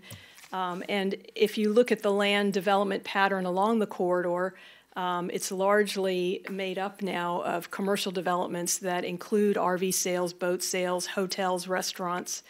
The property is sizable enough to develop it commercially as a unified development, which is a much better way of approaching development than to piecemeal it into one commercial form of development along the frontage and a residential development along the back. The idea of approaching it as a unified development provides us some flexibility in the placement of the required elements of development, and helps give us some opportunities to respond to, in this case, concerns of the adjacent residences with regard to compatibility. So because there's land use changes that are occurring, there's some redevelopment occurring in this area. the fact that the property is not huge, but it's significant enough to support some sort of commercial development. All of those things triggered the need for a land use change that was a cohesive single land use designation for the 8.8 acres. Another thing I see that is in the staff report, there has to be a finding that the map amendment is compatible with the development trends in the area and compatible with surrounding uses. And so can you kind of explain how you feel it is compatible with development trends and the surrounding uses, just so I understand? Well, as I mentioned, the corridor itself is commercially developed. The applicant is going for a commercial plan development approval on the site for rezoning. With specific site design criteria through the public hearing process that can be vetted, compatibility with the adjacent property is very achievable. And in addition, this is just the land use designation, which allows for both residential and commercial development. So in terms of the compatibility, if you will, of the land use designation as you look at the residential land use designation of the adjacent properties, it's a compatible land use designation. I think the compatibility issue that you're referring to might be more critical of a discussion at the rezoning stage when you're looking at an actual concept plan of what's being done and are we addressing compatibility issues with the surrounding uses. Well, I guess what I'm looking at is just what the criteria for a comp plan map amendment. In order to approve it, we have to find that it's compatible, the map amendment, right. Not the development, Okay. Not the surrounding uses. I understand those are all zoning related issues. I have some experience in doing this, and so what I always did as a planner on the private side is I had to look at the worst case scenario that was allowed in ROR and discuss how compatibility is achieved with the existing development. And so I didn't see that analysis in the staff report, so I was just curious on how you felt that compatibility was being achieved. Yeah, well, and we're supporting a condition to limit the density and the intensity on the property to what could happen today. So that's to ensure, not only to be consistent with the comp plan, but to ensure that there is some level of compatibility with surrounding uses. So. And I heard you say density, but then I heard you say that there's not going to be any residential development. At this time, the applicant has submitted an application for a commercial plan development. So that's right now. That is the intent, is to develop it commercially. Okay, thank you. Mm-hmm. Okay. I just have one question, and maybe it's still kind of early, but curious as to whether you've given any thought to that intersection of Magellan and 41, which I kind of consider like one of the most dangerous intersections down there in Whitfield, because you go straight up and then you try to commit suicide pulling onto 41, turning either right or left.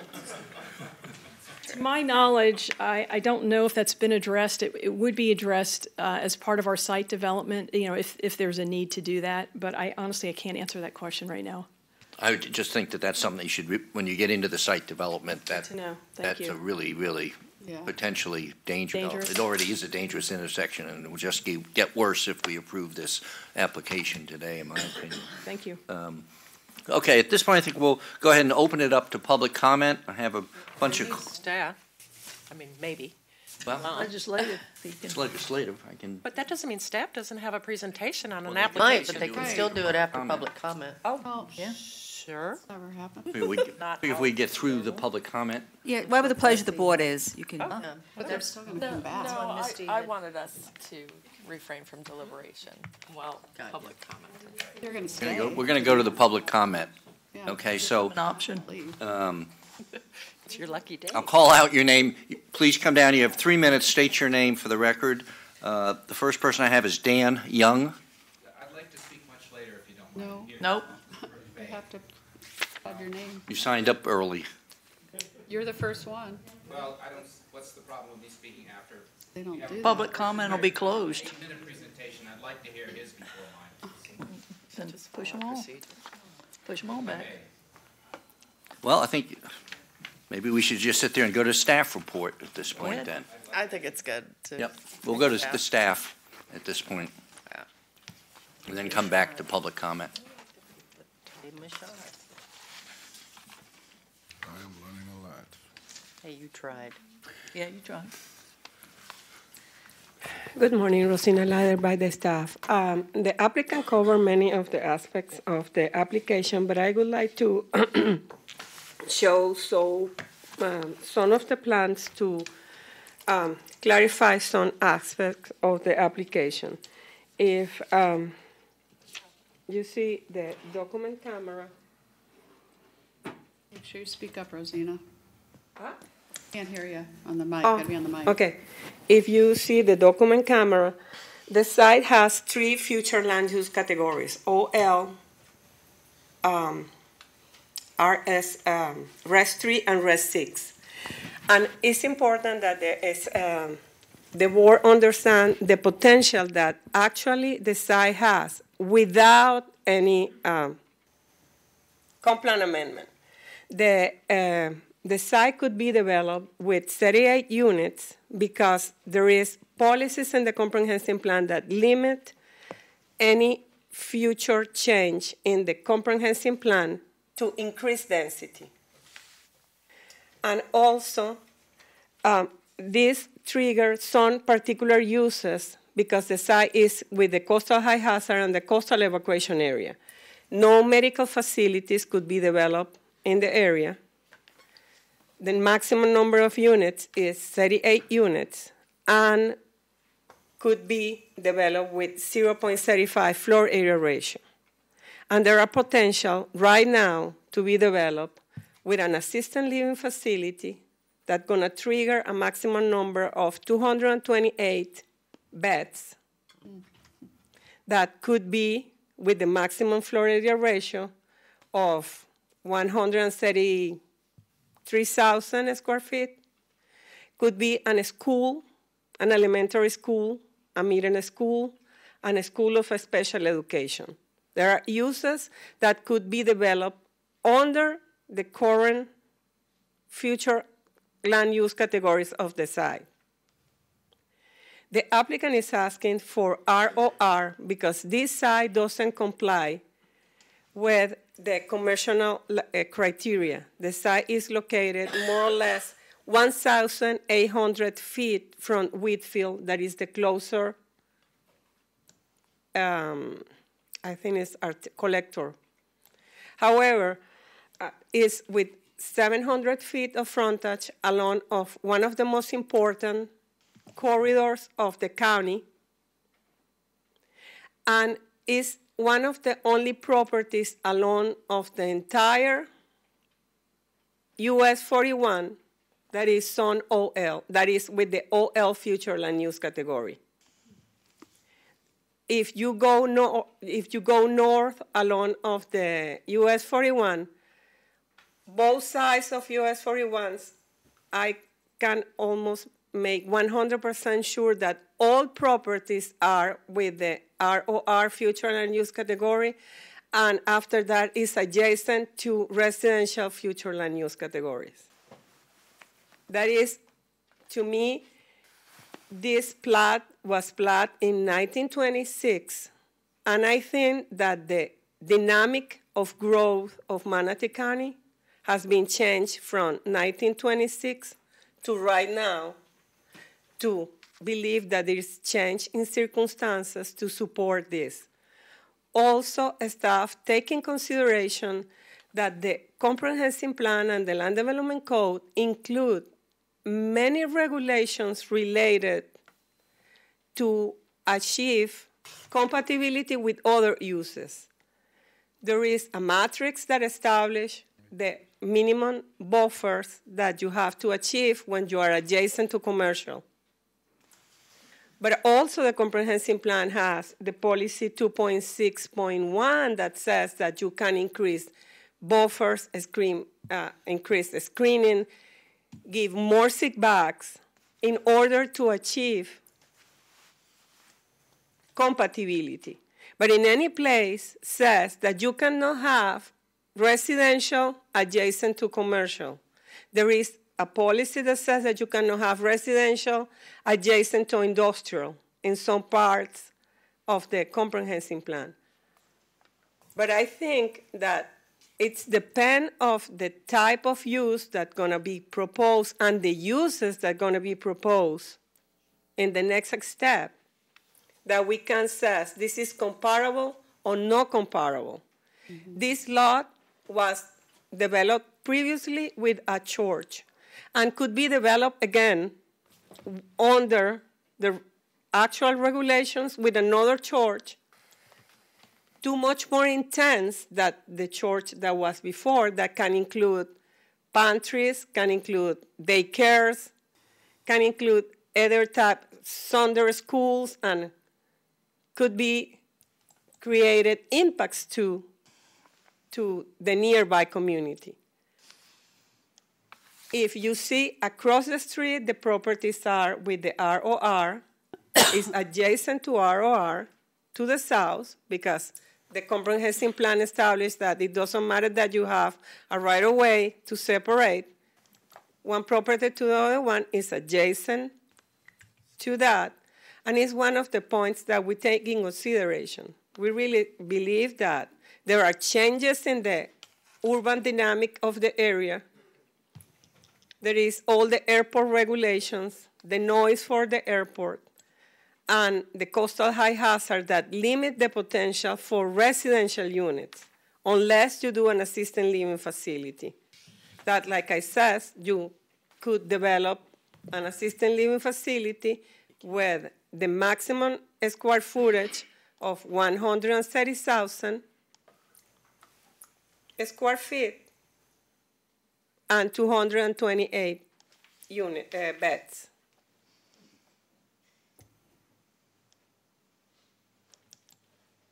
If you have questions, yes, I think this stuff that we are analyzed. Also, we receive a letter that says that the urban core cannot be designated if you are in the coastal high hazard. However, we don't map it parcel by parcel, the urban core. We parcel the entire urban core, and after that we are taking in consideration the limitations that the comprehensive plan established for parcels with the coastal high hazard and the coastal evacuation area that are related to the location of medical facilities and that are related to limit the density. With the urban corridor, in the PDO, the property could be developed with 1.0 floor area ratio. That is 3 times what we are limited in the D5 provision, because they can have 38 units or no developed units, but do another mixed use and have the 1.0 floor area ratio. They're going to be more intense than other uses that can be developed right now, and more intense of the limitations that we are proposing for the development of this property. Okay.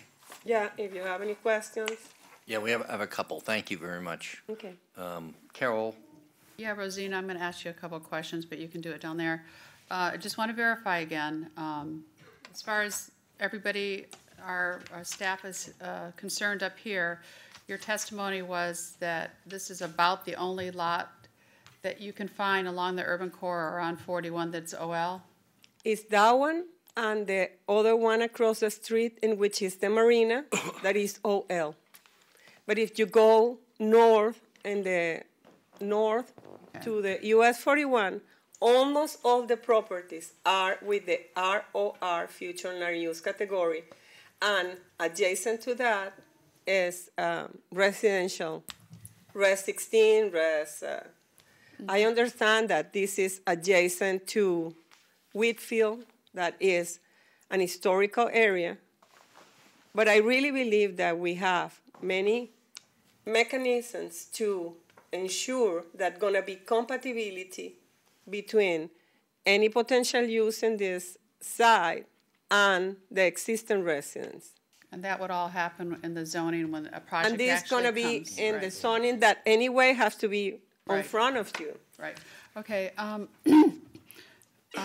Margaret, a comment was made about the urban core not in the, where it is with the coastal high hazard. We've designated that whole urban core, right? We've already done that. Am I right? Yes, ma'am, and as Rosina said, we have provisions specifically within the land use designations that limit the density within that. So say, for instance, if you're in the urban corridor, you would be allowed to have 6 dwelling units to the acre. But because it's in the coastal evacuation area and the coastal high hazard area, it is limited to the 3. So that is throughout the plan. I mean, we can't, have the urban corridor start, stop, start, stop. So it's there, and then the provisions are within the comprehensive plan. So whatever was submitted for public comment, that's totally not correct. Because we do have urban core along the whole, and we designated the whole area. Right, I mean, Part of the ULI study, we've been working on it for years. right, and that was all established a few years ago. And the ALF, the one down the street, Discovery, I know for a fact is 100% full. So we do have a need for that also, if that ever happened, if that ever was a proposed use. So if this infill property, because again, it's all around, it's different uses. If this was, in somebody's professional opinion, because I need to hear it from our staff, if this was designated ROR, would this be compatible with the surrounding areas along the urban corridor? Is that something I should ask you guys? She said it in her staff report. I don't want to hear it as as our. I think that could be comparable with the developments in the urban corridors. Is it? But until right now, we don't have many projects that comply with the regulation of the urban corridors or are getting advantage of those regulations. What's zoned the racetrack? What's that zoned? But racetrack was ROR, was a parcel that was designated ROR. Okay. And I think it's PDC. They switched to PDC. Okay. All right, I just wanted to be clear about, because I heard that some had thought that we can't do what we're doing along the urban core. In the urban core, the map is here, is how it's mapped, and the comprehensive plan, and the property is here. Overhead. Yeah. Chris. There we go. Yeah, the property is in this area, and it's mapped the total area with the note that if you are in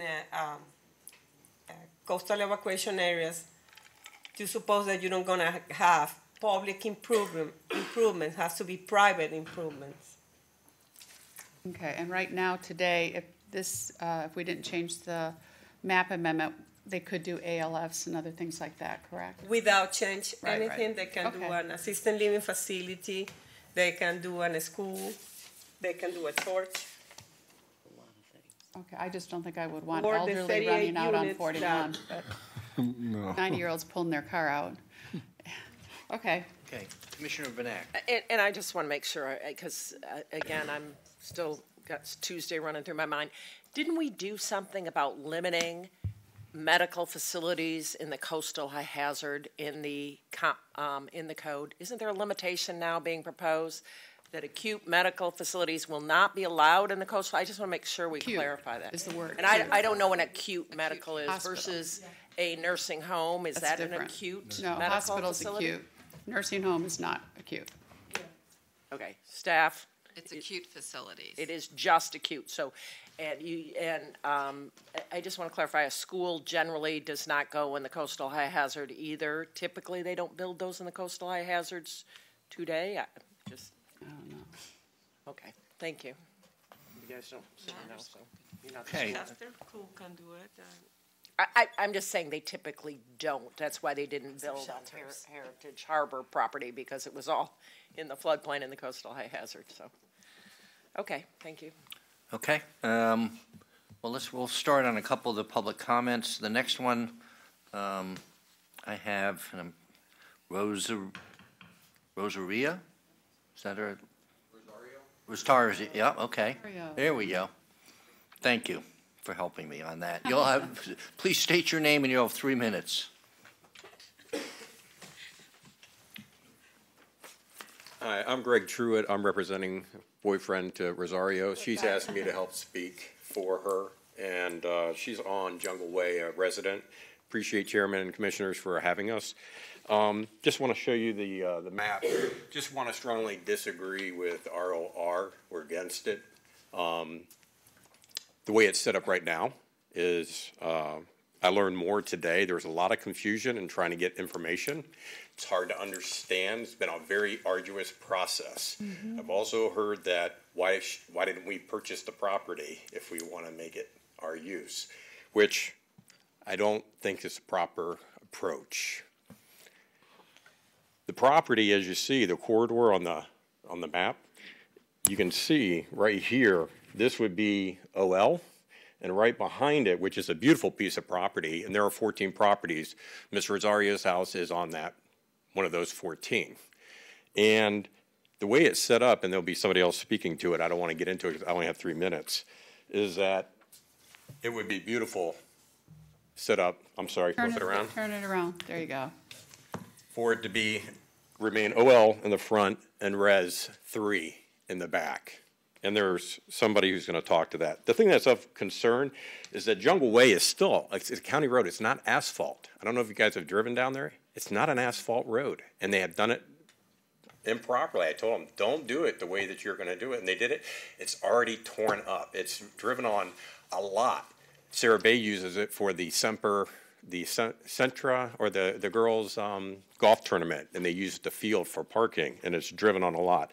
The one thing I want to recommend is that there be a burn and a wall built to separate the residential as a recommendation. There are great examples of how a wall with a hill and then trees really helps to buffer from the residential to that front of the property. Last point, there are beautiful trees on this property, and right now there's 6 entry points. There's a lot of things going on in this property. You actually can drive really 100 because there's no fences. I've seen trucks just pull and just start driving across the field because it's an open field. So there's a lot of things to talk about. You have other people that are going to be discussing that are here from the community. It's a beautiful community. I think there's a winning solution here. I hope you take your time to really look it over. And I'd like to talk to whoever the representative is of this area to get better understanding of this property. If you would help us to get understanding so we can make best use and just elevate the community through this and the home values of the people that are here. Thank you. Good idea. Very much. Mr. Chairman, and I just want to say hello to my high school buddy, Greg Truitt. So, went to high school with his brother, and haven't seen him since then. Oh, I'm sorry. Yes. Okay, next up is Bill Espy. Yes, thank you. Truitt. Yeah, Scott Truitt, Pam Truitt.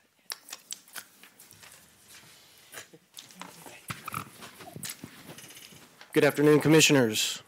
I think I've got a PowerPoint.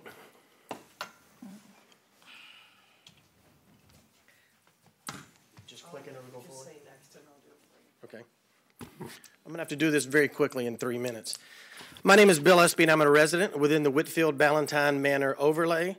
My address is 213 Magellan Drive, which will be directly impacted by what decisions we make today. Next. Here's an aerial map of my lot as indicated by a red dot. You can see how close I am to the property that we have a question about today. Lived in Lakewood Ranch for 10 years and enjoyed the design of the green spaces, carefully planned out balance of residential, commercial, which I know many of you had a hand in. I moved to Whitfield Estates due to the desired lifestyle that I wanted, mature, established neighborhood, not the cookie cutter I had, incredible history, charm, one-of-a-kind amenities like boating, fishing, golfing, all the things we have. As a 6-time member of the board and having served as president 3 times, I admit I have an agenda today. My agenda is simple. It's to help make our neighborhood the absolute best place to live on the Sun Coast and bring back the glory days where we were known as the jewel of the West Coast. No, our neighborhood is not perfect. Yes, our neighborhood has challenges. One of those challenges is the division of our neighborhood by US 41. and how we have to balance commercial versus the residential use. Not all of the businesses and establishments that run along 41 through our neighborhood are what we or probably you would desire. But guess what? It is what it is. We deal with that on a daily basis. But this proposed comprehensive plan amendment to allow the entire parcel for commercial purposes, in my opinion, is going way too far. That delicate balance of US 41 splitting our neighborhood and allowing commercial, as I've heard today, along US 41, and let that be commercial, but then also allowing our residential neighborhood to stay residential, to remain strong and cohesive, is absolutely crucial. If this application is approved, there are many things that could be constructed on this site. You're not looking at actual plans, as we've discussed today. You're simply approving the comp plan, which would allow many commercial uses on the property. In the Planning Commission meeting, Mrs. Johnson mentioned that Sarah Bay was working with our neighborhood on this project, and that is an absolute true statement. But most of those conversations have been based around the proposed plan for commercial, not using those as residential. I have 3 separate letters, if you'd like to have them, dating back to 2017, talking about our concerns about that back part of the lot being commercial. I'm not against change in development. I'm actually the COO of a company, technology company in Sarasota, Florida. I travel all around, talk about change, talk about growth, but change has to be responsive and respective of the existing community. This proposed change encroaches way too far into that back part of the neighborhood, and in my opinion, blurs the lines of commercial and residential.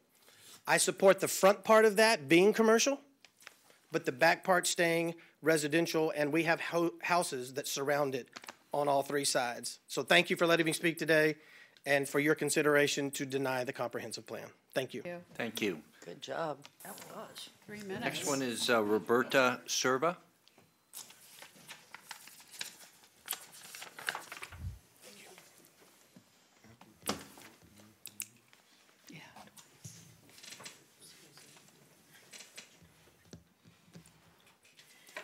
Hello, it's actually Roberta Colton, Sarah, just to be correct. And it's actually my first time ever coming to one of these and speaking at one of these. I have to say, I'm a commercial realtor that works in the Sarasota-Bradenton area.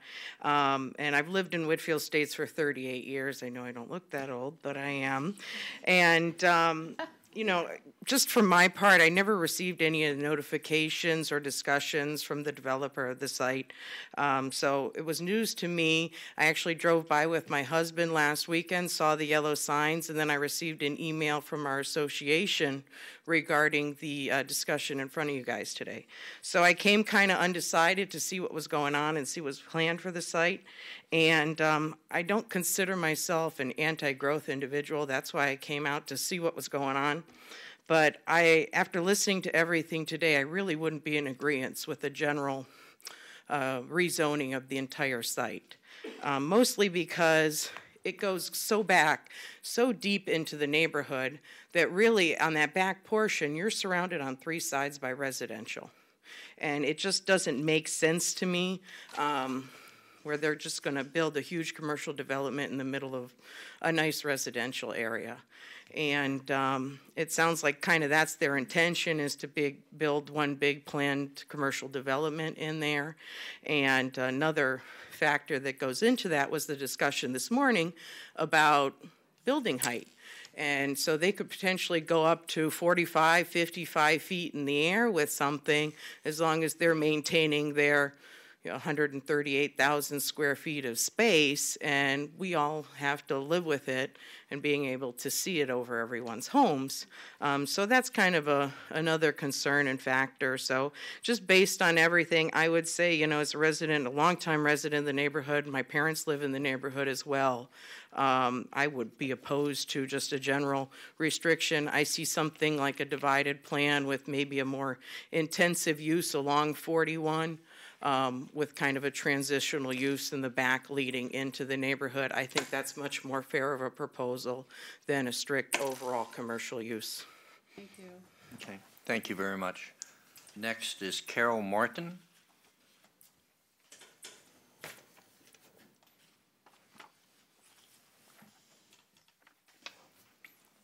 Please state your name for the record and you'll have 3 minutes.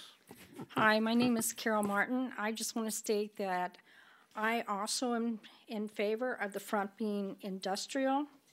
and the back staying residential. Our neighborhood is one of a kind, and I think we need to preserve the uniqueness of it. You also need to consider what kind of impact this would have on property value throughout the neighborhood. Thank you. Thank you. Next is James Christensen.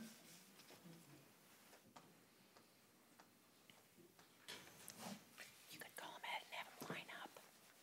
You could call him ahead and have him line up. So I'm James Christensen. I live in the Whitfield area. I just want to state I'm also in agreement that this should not be rezoned commercial. I agree with the people that have come up before me with their facts. I believe that our neighborhood should stay mostly residential. I agree with the front half of that being commercial would be fine. Thank you. Thank you very much. Thanks, sir. Okay, thank you. Next one's Sharon Wudecki. Is that close? Oh, good. Good morning. My name is Sharon Wadecki. I live I'm part of the Whitfield community. I live in a duplex. I own the duplex. I live in half. I rent the other half as supplemental income. I'm against the property being rezoned to strictly commercial.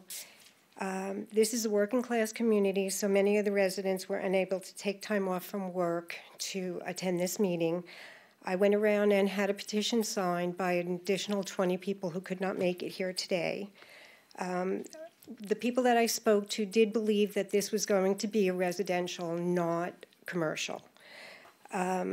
We're concerned about the increase in the noise and traffic on our streets. That what was proposed are bushes as a sound barrier, which is really not an adequate sound barrier if you're going to put a commercial property in back of us. No one seems to be able to tell us exactly what's going to be put there. Every time we ask, we're told they don't know. We're concerned that whatever they build on this property will have an impact on our property values. Your property is one of the biggest investments that you make, and we stand to lose value through no fault of our own. We're asking that the zoning remain as it is, and we are asking that you make a decision and please keep in mind those who will be impacted the most and who stand to lose the most. Thank you. Thank you very much. We'll do one more, then we'll break for lunch. Mr. Holderness?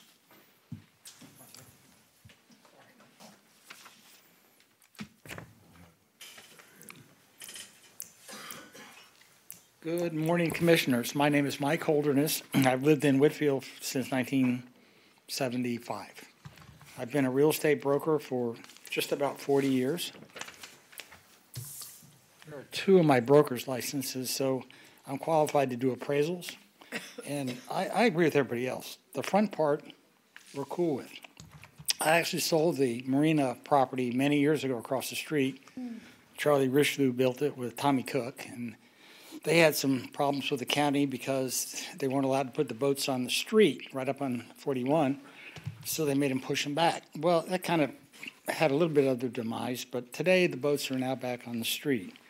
So I really feel that we could sell the property in the back as far as single-family homes go, because we could buffer that, and the people that would be purchasing there would already know what is in front of them, in other words, on 41.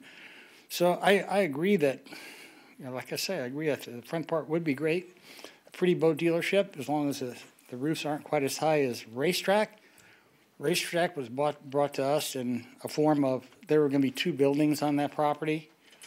Then when it all got done and sold to Racetrack, they put one big building on the property, and the canopies are 35 feet high, so it lights up the entire neighborhood. The other things we ran across when we did the building across the street were intercom systems, outside noise, forklift to back up beep beeps and stuff like that. So we kind of addressed that over there, which they probably could address on this side too. Since it's just going to be a sales center, not a service center, from what we understand. But, things change. They get it rezoned, and all of a sudden you have some big Dollar Tree come in or something like that. So I think if it could be specific and we leave the back alone and let them do with the front, and then we could always buffer the back and people, like I say, they'll know what they have when they get it. And I'm glad you named this chamber after Pat Glass, because she used to live there. Her daughter still does. Larry and Harris used to live there. So, yes, a lot of history there. Just don't let it go away. Thank you for your time. Thank you, Mr. Holderness. At this point, we're going to recess for lunch, and then we'll be back to finish public comment at 1:30 when we reconvene.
We are now continuing public comment, and the next card I have is Norm Pino, and he has represents a group, so he has 10 minutes to talk.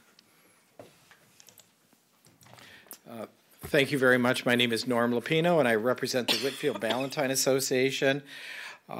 For my background, I have a master's degree in urban planning. I've been an urban planner for 25 years, and I've been a licensed realtor in the state of Florida since 2011. Issues with the proposed project. It's more than just a mathematical calculation. The limitation of size doesn't matter. What does matter are two things. They're redistributing non-residential densities across the entire site, and they're introducing the potential for commercial uses on the eastern two-thirds of the site, which is now restricted to low-density residential. We don't care if they put up assisted living facility. We'd love to see one of those. The site is the former drive-in church that was built in the early 50s. It was successful for about 10, 15 years, and as the televangelists came and they were on TV, people quit going to those because they could actually watch them at home. It is part of the Whitfield Estates subdivision that was platted in 1926. Most of the streets and all the lots still exist, with the exception of a small segment of Manatee. It says avenue on here, but it's actually street, from approximately this location to right here, which was vacated in 1955 to accommodate the church. But they did not vacate any of the lots. It's also an integral part of Whitfield Estates, which was the first planned golf course community in Sarasota and Manatee County. And you can look at this and see the scale of this in relationship to Whitfield Estates. It's a big hunk of land. Whitfield Estates is basically everything south of Bowleys Creek. One of the unique things about Whitfield Estates, in addition to its history, is that it is bisected by a 7-lane highway. So it's divided in half, and it's the only neighborhood other than maybe Colony Cove up in Ellington that has a road, 7-lane road, that actually cuts it in half. As a result of that, when the master planning for Whitfield was done, to soften that divide as much as possible, they limited the amount of commercial along US 41.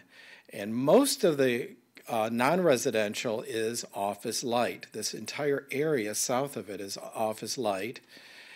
And then there's office light on either side of the site, including this property. And that was to soften the division and to help keep our neighborhood as cohesive as possible. They also limited the depth of the corridor, and as you can see, it's a very solid line coming up through here, and it follows Manatee Street. So it's very defined on both sides. This is a more detailed drawing of it. The depth of corridor, as I've circled here, is 270 feet, and that's the entire length of the east side. This shows the property surrounded by, these are duplexes. They provided transitional, it's not a dominant land use, but they did provide a transition between the commercial and office and the single family, but the rest is all single family residential. So in addition to the neighborhood being split down by US 41, if this project is approved for commercial, it's going to split the neighborhood north and south. These are all residents here, and these are all residents here. So it's going to have a profound impact on the entire neighborhood. Several policies were identified in the urban core, or in the staff report. It's in the urban core, urban service area, and the southwest TIF. And they encourage redevelopment and revitalization for the sake of the area's vitality and economic prosperity. That includes residential too, not just commercial. Maintaining and building strong residential neighborhoods is essential to the area's vitality and economic prosperity. We have an abundance of commercial in South County. 41, 15th Street, Cortez, and almost every intersection along 26th, 34th, 53rd is commercial. What we do have in South County is a lack of strong neighborhoods. The neighborhoods have declined considerably in the last 30 years since I've been here. Neighborhoods that were once postcard perfect are now places that people don't want to live. Whitfield Estates is one of the strongest neighborhoods adjacent to US 41 in that corridor. If you drive between Bradenton and Sarasota and look at the neighborhoods, especially east of 41, the neighborhoods are in various states of decline. So, our neighborhood is an asset to this community. Policy 2124 and Policy 2146 talks about urban sprawl, and it specifically says, consider new development when deemed compatible with existing and future development and internal to or contiguous expansions of the built environment. And so they're talking about what the future development is in the area as well as what the existing development is. The rear portion of the property, which they're proposing designating to ROR, is clearly not consistent with the trends to extend the commercial corridor deeper. It's not compatible and is not a logical expansion of the existing or future development. And I'd also like to talk about urban sprawl. We can't stop it because we have growth, but the best way to reduce it is to retain the desirability of your older neighborhoods. Give people an option to live in certain areas, not in different price points. It's especially as a realtor, it's very discouraging for me to go through neighborhoods, show them places. They say, well, you know what, we like the home, but the neighborhood doesn't seem like it's up to our standards. So they move out east. And that happens time and time and time again. You exasperate the problem when you don't retain the residential neighborhoods. Good neighborhoods are very important to the vitality of the community. Also, with the exception of regional shopping and tourist shopping, commercial follows retail. It always has. Think of the development trends east of I-75, University Parkway. The neighborhoods came, and then the commercial came. So you have to make land use decisions that adds to and enhances the residential base, not reduce and denigrate it if you want strong commercial. Policy 2112 talks about designating future land uses with within existing developed areas where the intensities and densities are compatible with existing development. Once again, the eastern two-thirds of the site abuts res future land use designations to the north, east, and west. Allowing commercial intensities is not consistent with that. Then we have the legislative policy decision that was in the staff report. They have two questions. They're yes, no questions. Is the proposed amendment compatible with the development trends in the area of consideration? And is it compatible with surrounding densities and intensities? The eastern two-thirds of the site of the proposed future land use is not consistent with the future land use designations in the area, and it represents an intrusion into an established, viable residential neighborhood. It is not consistent with the development trends in the area. Going back to this map, this is a site, and you can see the strong division here. And if this property were located on the southern portion of of Whitfield, where you've had industrial changes to industrial and airport, then yes, it may be considered with the consistent with the development trends. But in this area, it's a very strong residential neighborhood around here, and there's no indication that this area here is ever going to change to from commercial to another land use. There is a big contrast between commercial and residential, and I want to just show you this one picture. These are both one-story buildings, and you can see the big commercial building in the back. It's a big blank wall. They provided a buffer. You can see the fence, and there was a hedge, and they provided trees. The hedge in most areas is gone. The trees, after time, they grow up, and you can see right through it. This was a piece of property I marketed in one of Sarasota's most coveted neighborhoods. I'd have open houses. People would drive, stare, back up, and leave. I'd had appointments for other realtors to show it. I get calls, and they say the people don't even want to go inside because of what's back there. the people took a beating because of this contrasting use. And so adding 3 more sides as opposed to 1 in this area is going to have a very profound impact. And there is no one who can guarantee that in 5 years or 10 years, if these people, if the owners come back or if they sell it, that they're going to get enhanced buffers or any land use restrictions. Can I have just 1 more minute, please? 1 minute. Okay. I just want to close by saying Whitfield Estates is historically significant. It's on the listed in the Florida Master Site File, and there are 16 buildings that are designated on the land use. National Register of Historic Places. Our recommendation is to approve the front portion, which is 270 feet to ROR, and I've designated that graphically, and allow the residential portion on the back to move forward, or to stay as residential. And in answer to Commissioner Whitmore's question earlier to the applicant, the only thing that can be built here without coming back to the Board of County Commissioners is single-family residence on the existing platted lots. The front part is PDO. That would require a plan to come back before you. So that concludes my presentation. If you have any questions, I'll be happy to answer them. Okay, thank you. Thank you. Thanks, Norm. Good seeing you. Thank you. Dan Young is the next one.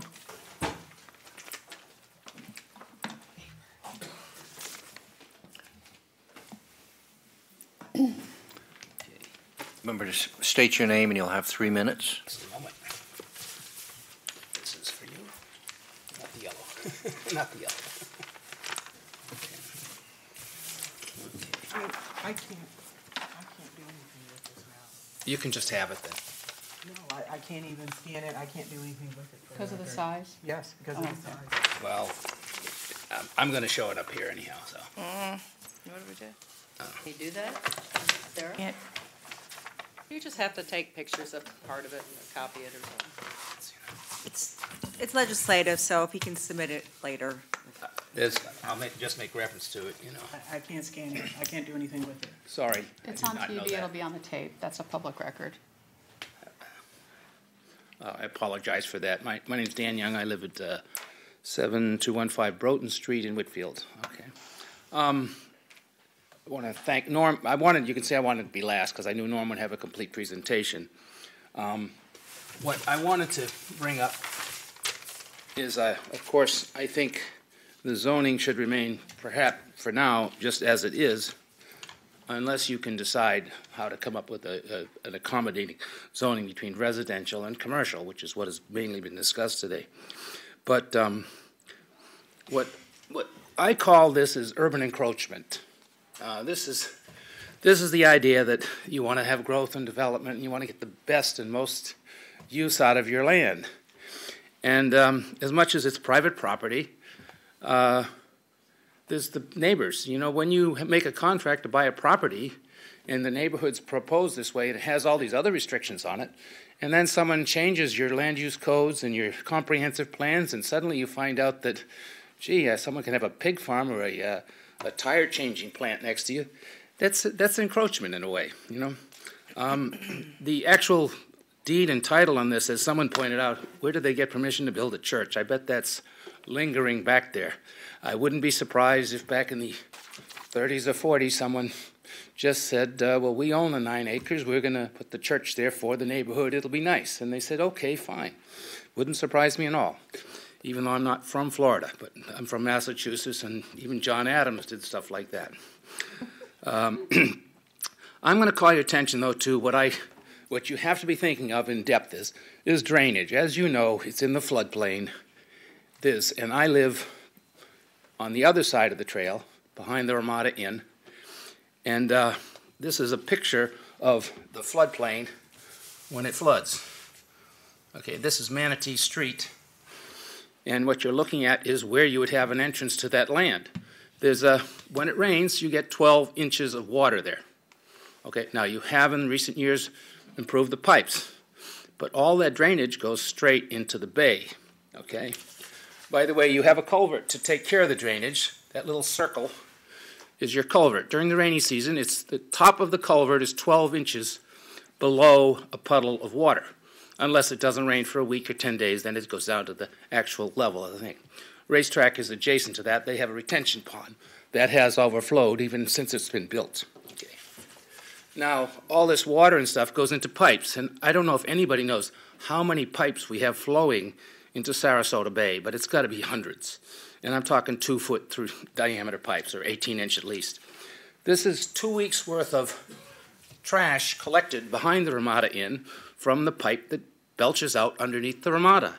That's just me going to the edge of my dock and fishing it out. Well, I have some other pictures.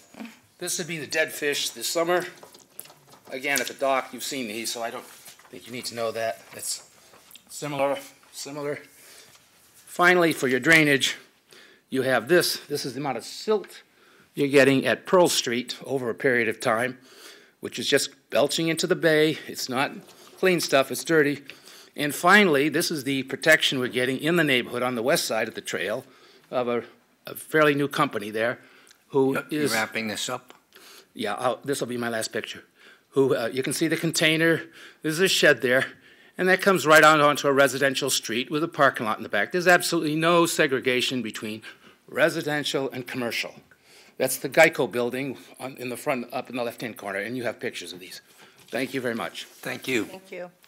I don't have any other cards. Is there anybody else out in the public that would like to speak? If so, please come down, state your name, and you'll have 3 minutes. She's a present applicant. Oh. You'll have it under rebuttal. Oh, you'll have, yeah, I'm sorry. Do you? It's not a land use. I don't know. Yeah. Yeah, no, they do. We follow the process. Hello, my name is Kathy Pell.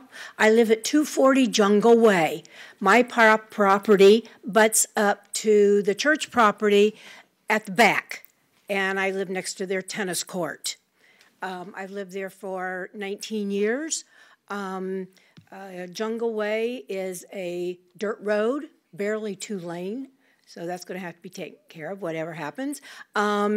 If you asked before about the church was built in 1950, especially built to be the first outdoor congregation and the first drive-in church in the world. And unfortunately it was torn down.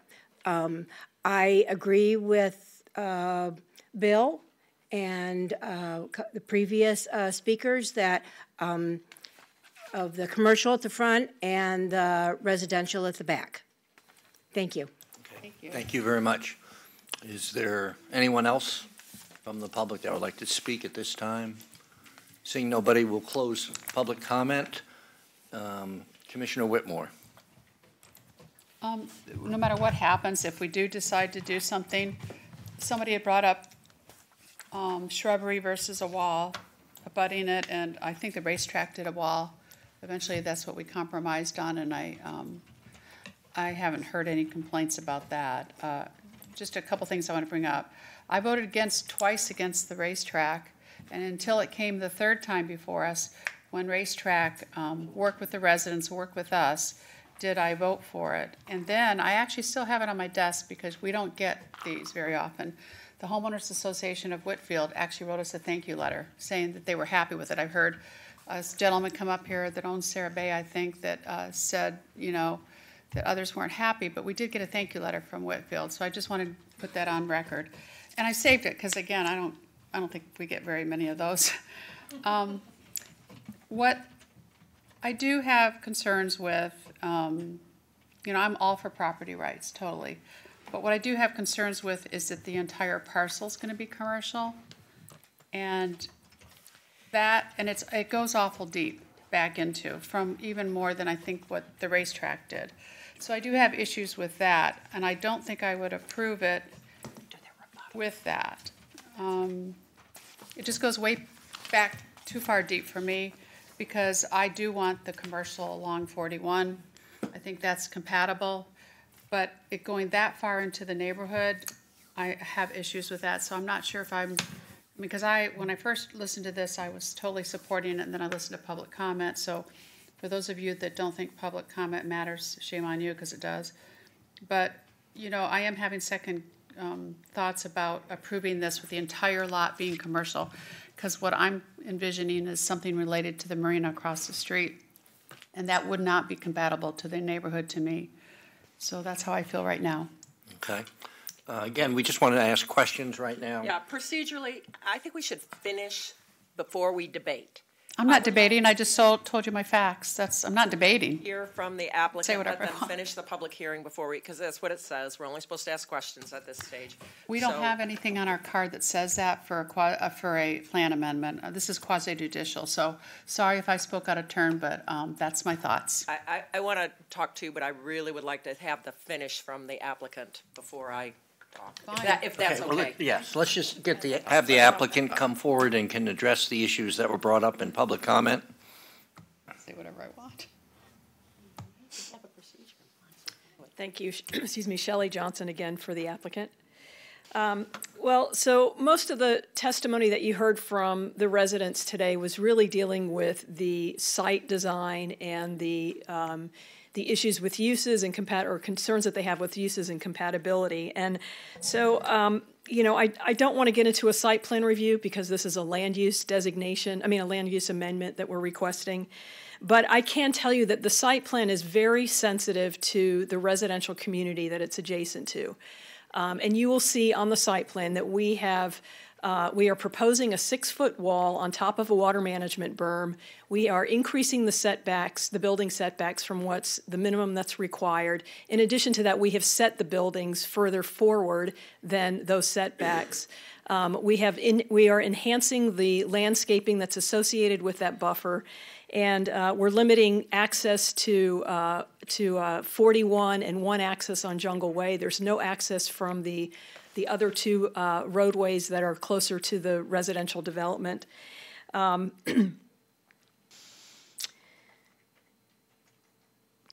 So, you know, I would really like you to be able to evaluate those things when we get to the zoning process, which is the more appropriate place to look at the conceptual design and allow us to work with the community and with you and see that we can come to some kind of consensus.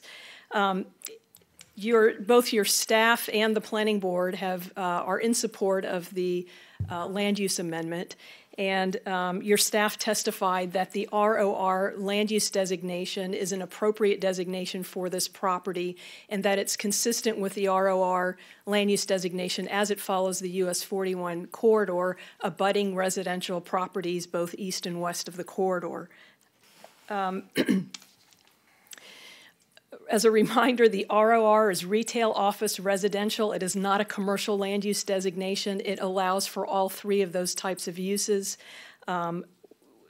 So the land use designation, this amendment does not limit or force the property to be developed commercially. I just want to make sure that you're clear on that. And that the RES3 land use designation that abuts the residential property would allow right now up to 75,000 square feet of commercial development. Again, I'd like to remind you that we've been trying to work with the community. We've had 2 meetings with them. We're still in correspondence with them, trying to work out some of the concerns and address them as best as we can. And again, we'll be back before you, I think, in April or May. So, thank you. Thank you. Betsy. Yeah, and thank you for allowing the process to finish. I had one question for Norm, if I can ask Norm a question.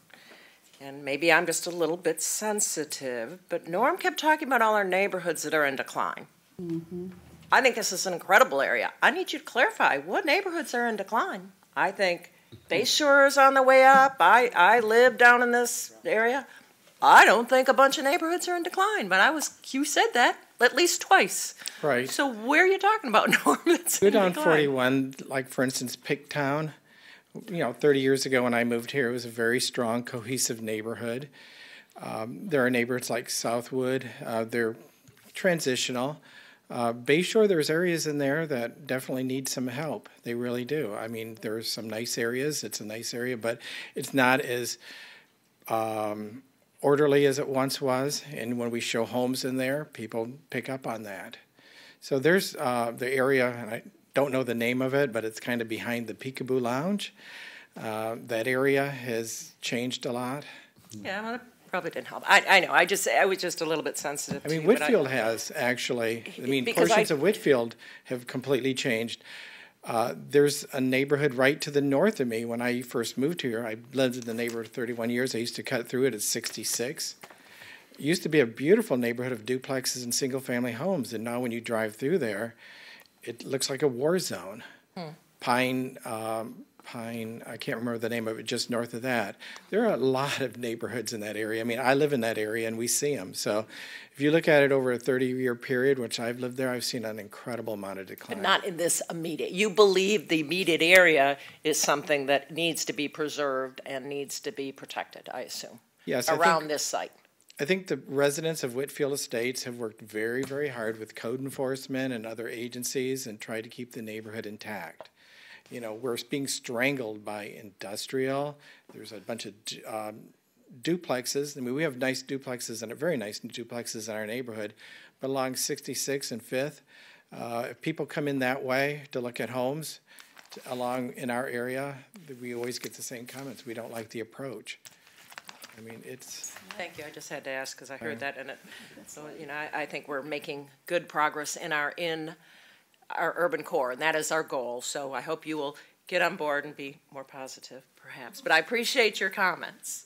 So I do think that this is the difficulty of this application.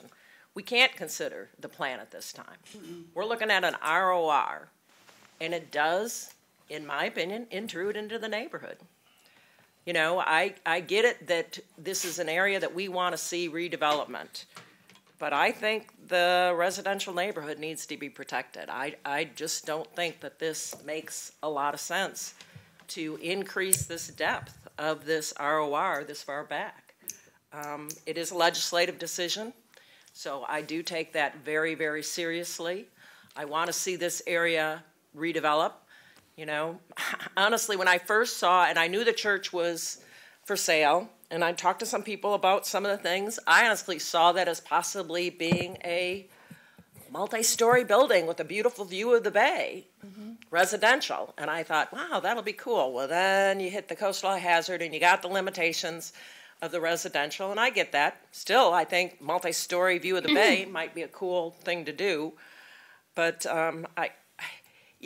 we have to look at this for what it is. It's a comprehensive plan amendment to designate it to a designation that could allow it to be a shopping center. Right. That's what I got to look at. I do have to look at the worst case scenario. That is where we're at. We don't have a plan, and I am sure that the neighbors or the developers probably would try to make it more compatible.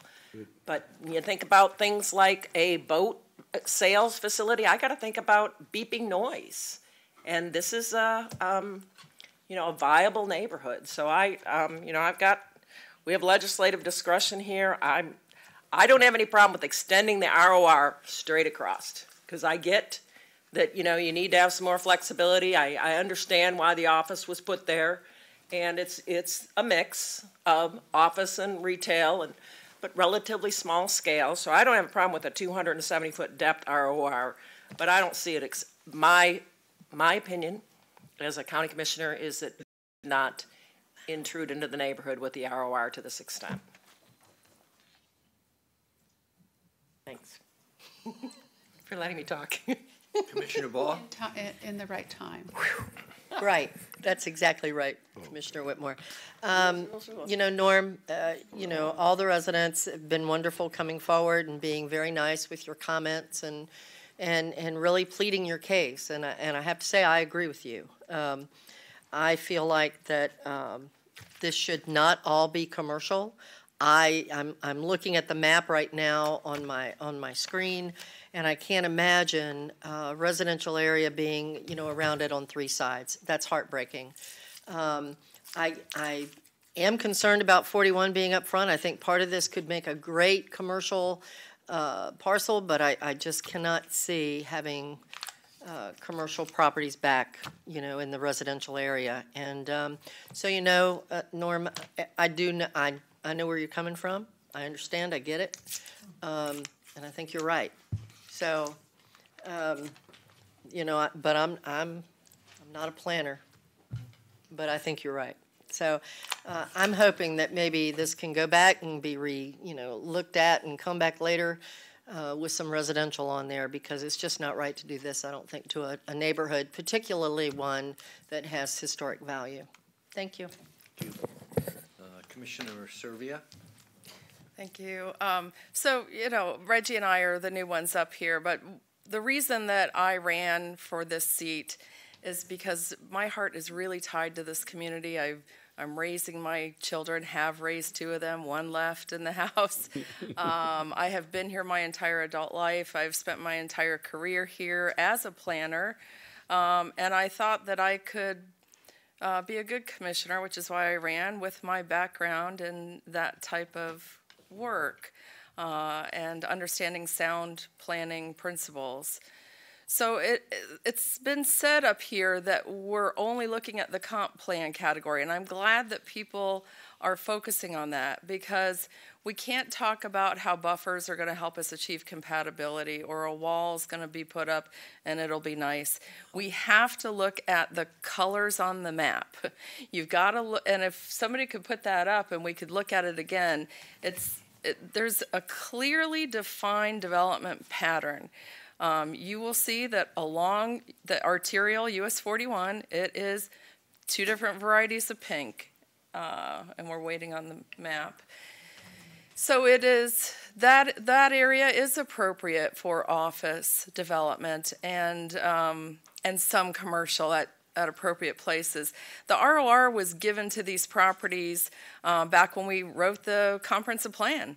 Back in 1989, and that ROR category, just so everybody remembers, was recognizing existing commercial development that did not meet locational criteria.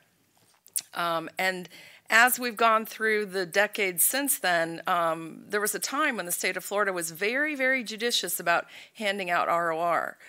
They didn't hand it out just to anyone. And now the state is no longer involved in that process, and I know it's one of the few categories we have for commercial, and that's why it's being requested here. But ROR, I believe, is appropriate along US 41 in this area, but it is not appropriate to the depth that they're asking.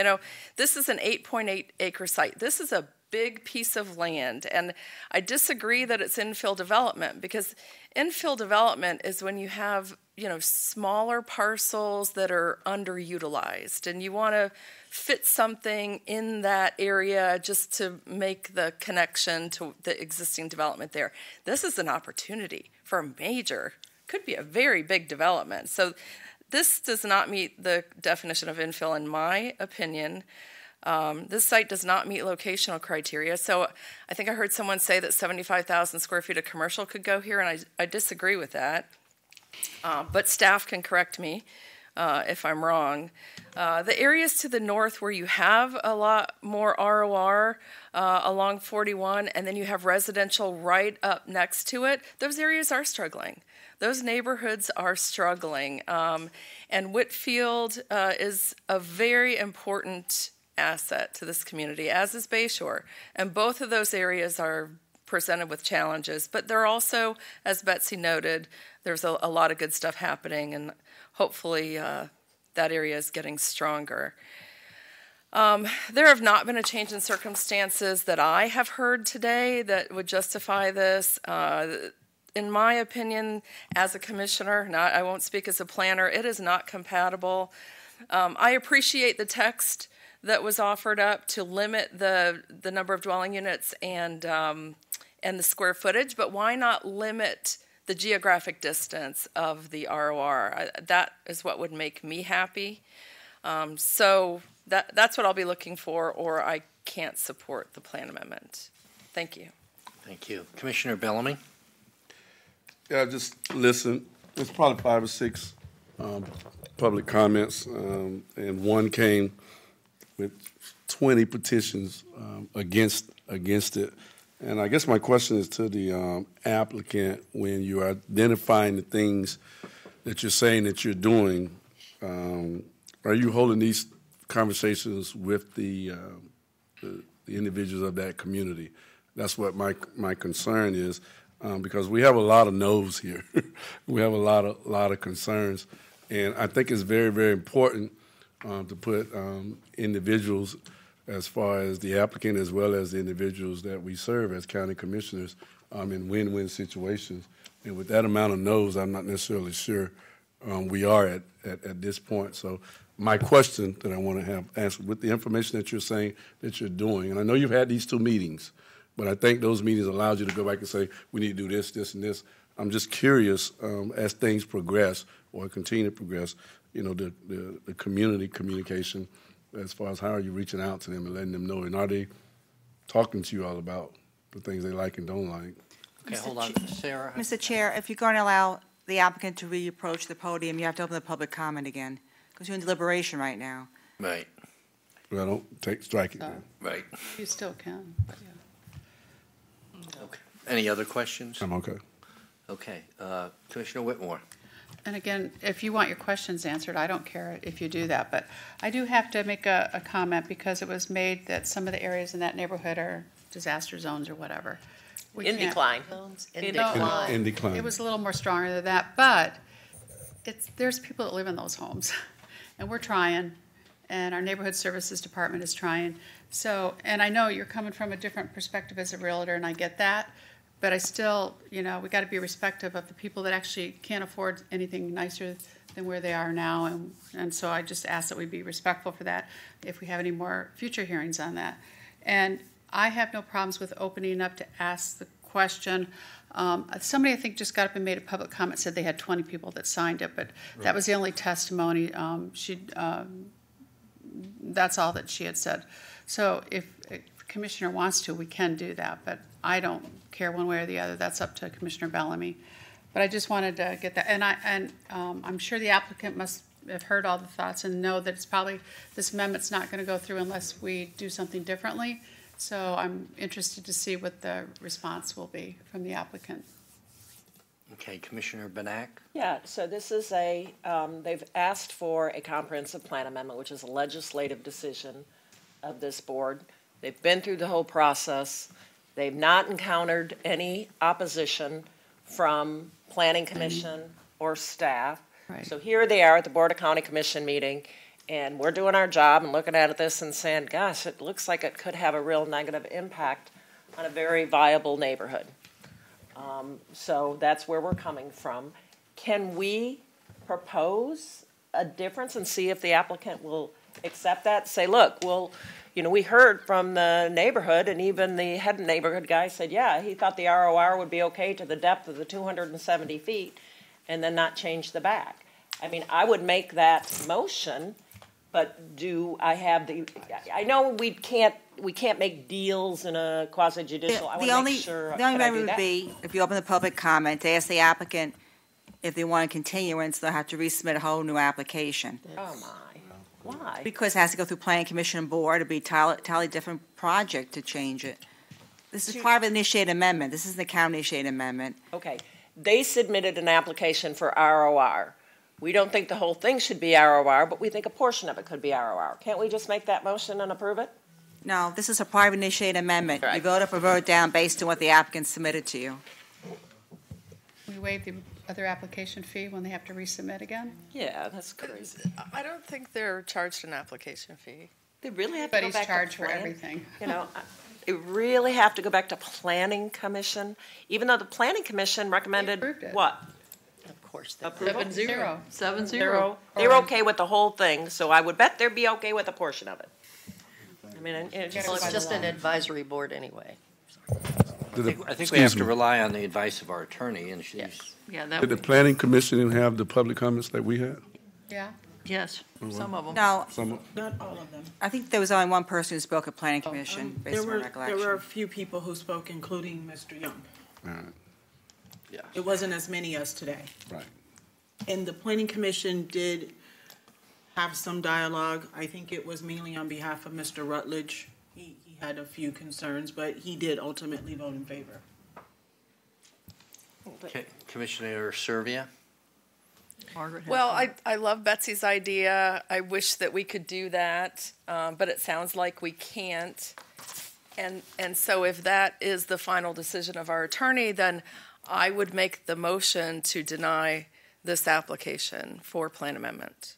And Mr. Chair, if there is such a motion, I just was going to read the form of it. Thank you. I'd like to hear from Margaret. I want to hear Just a from couple Margaret. things before, yeah. Go ahead. Oh, me? Okay. This process is a little bit different than how I think of us normally doing things, where the applicant has an ability to talk to the board, as things move along. I mean, they do have a compromise that they would like to propose at this time, and I don't know if we can do that or not, but that's just what I wanted to say. They don't know how to get up here because the public portion of the... I'd like to hear it. Mr. Chair, I'd like to ask the applicant a question.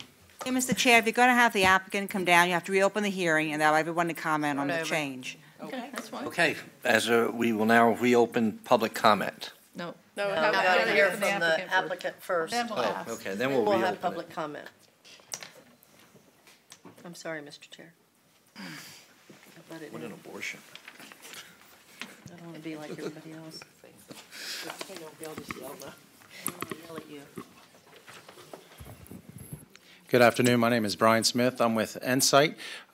We represent the applicant in this future land use plan change. This is now the afternoon. Sorry it took so long that this project. Yeah, we had a conversation, especially during the lunch break, in terms of we kind of figured that what was going on was that more of the frontage should be the ROR versus the back, and we did get a vote of 7-0 at the Planning and Zoning Commission for the entire piece being RR, and we would like to offer up a compromise in terms of the frontage, but we would like to kind of get a little bit of flexibility in terms of the depth of that because of the way we commercially design something. If it is going to be commercial in the front, we would like some opportunity to design on the front, the commercial, to get a right amount of depth versus just like a racetrack feel, because a typical out parcel is like 250 to 270 foot depth, and that's where you usually get that fried egg kind of feel with the racetrack, et cetera.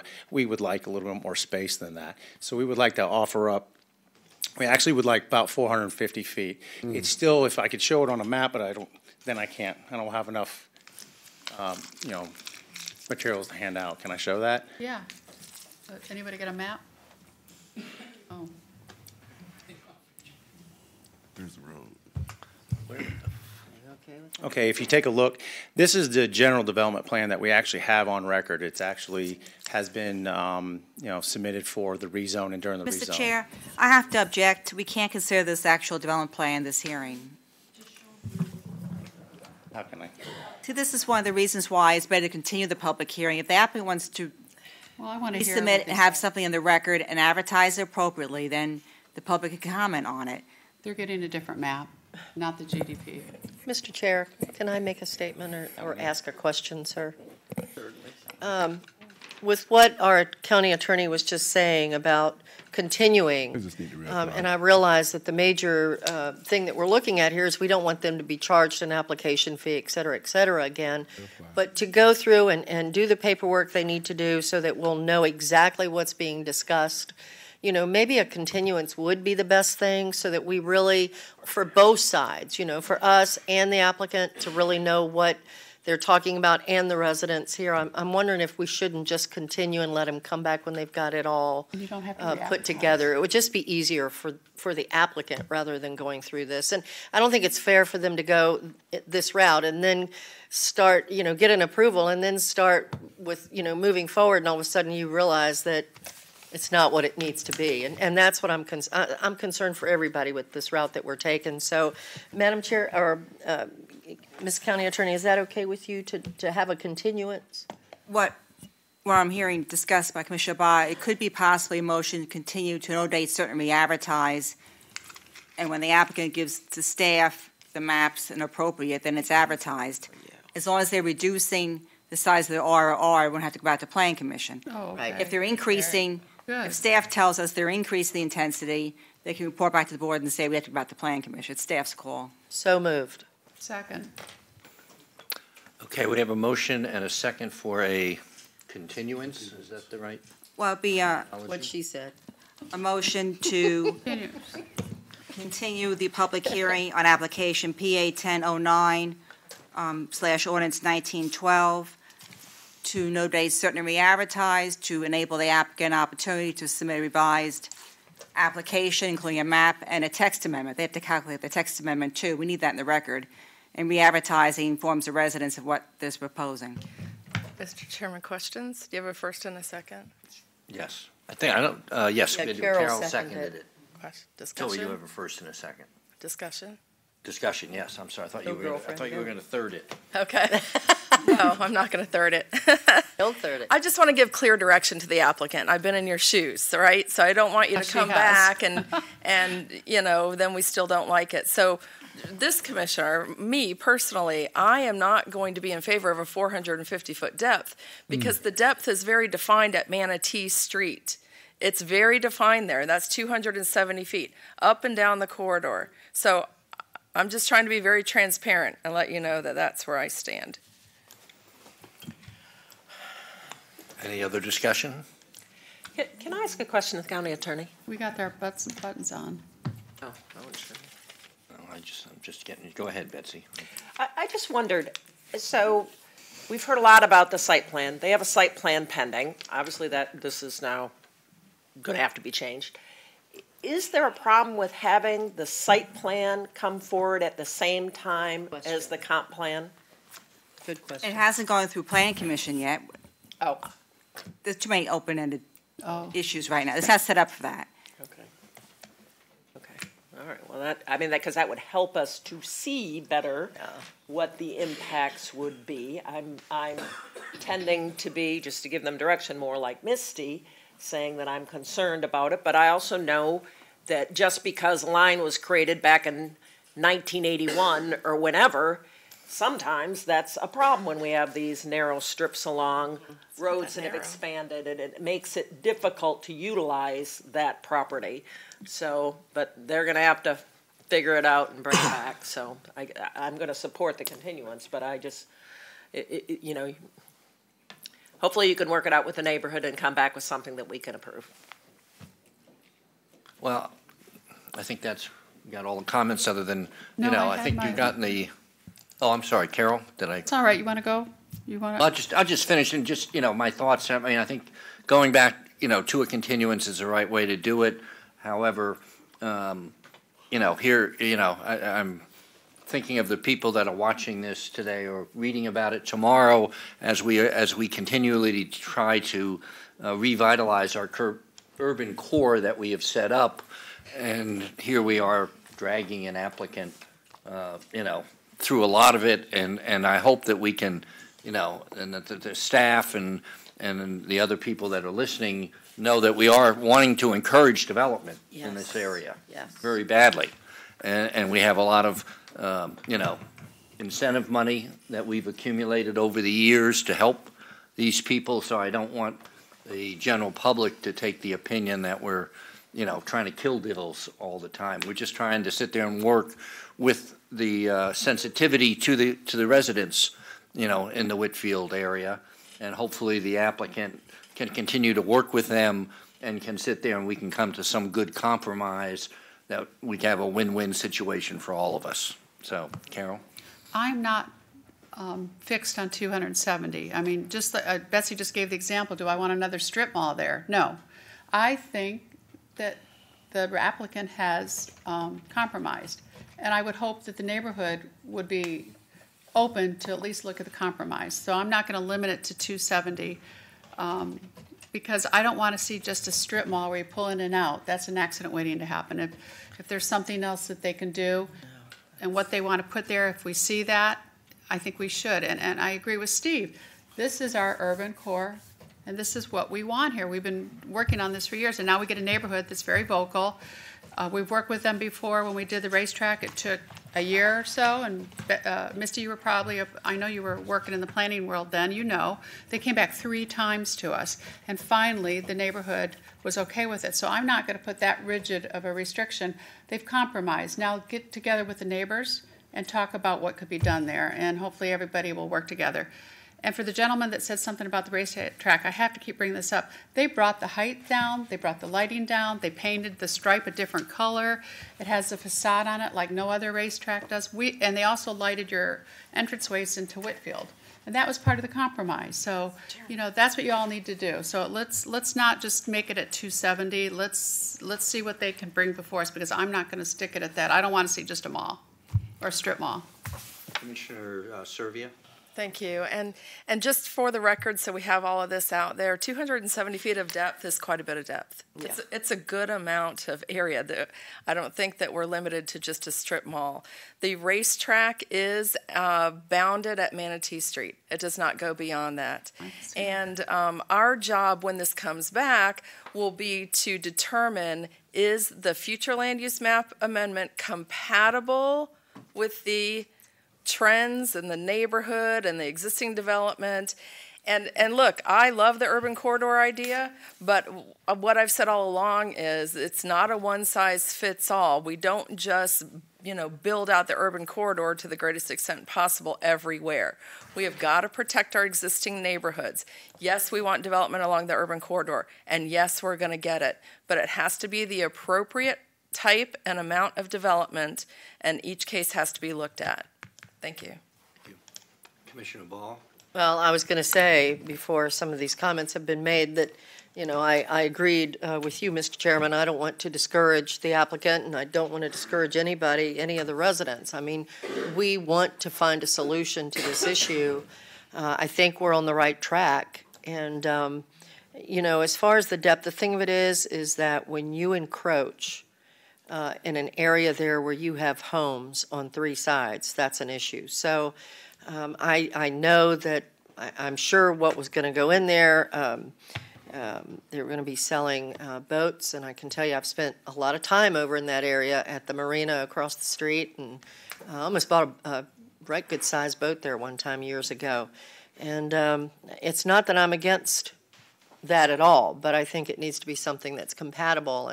And I would say, to add to the residents from what you've heard so far, that you need to get with the applicant and come up with a solution, because I can tell you that there's other things that could go in there that you really wouldn't want to have, but at the same time, I can understand where you're coming from, and I agree with you. So hopefully we can find a solution that will be amicable to the residents and to the applicant. Thank you. Thank you. Okay, we have a motion and a second for a continuance with no time certain. Is that correct? Yes, motion continue, no date certain, and re-advertised to enable the applicant opportunity to submit revised map and text amendment. Okay. All those in favor say aye. Aye. Aye. All those opposed? Continuation passes 7-0. Thank you all. Thank you.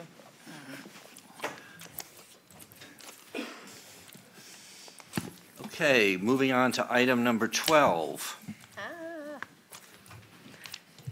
Yes, item number 12 is PDMU 1612 GR, Lorraine Corners Northeast Modification, Lakewood Ranch Park of Commerce.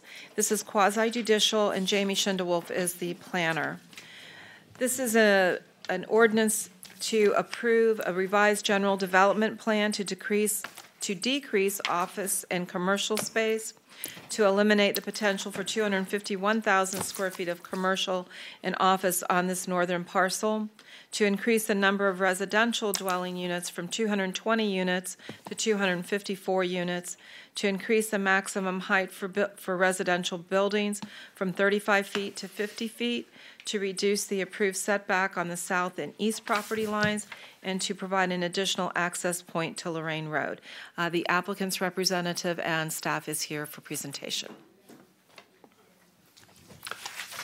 Okay, that's, I guess, quasi-judicial for the, so the first thing, any ex parte communication among the people here?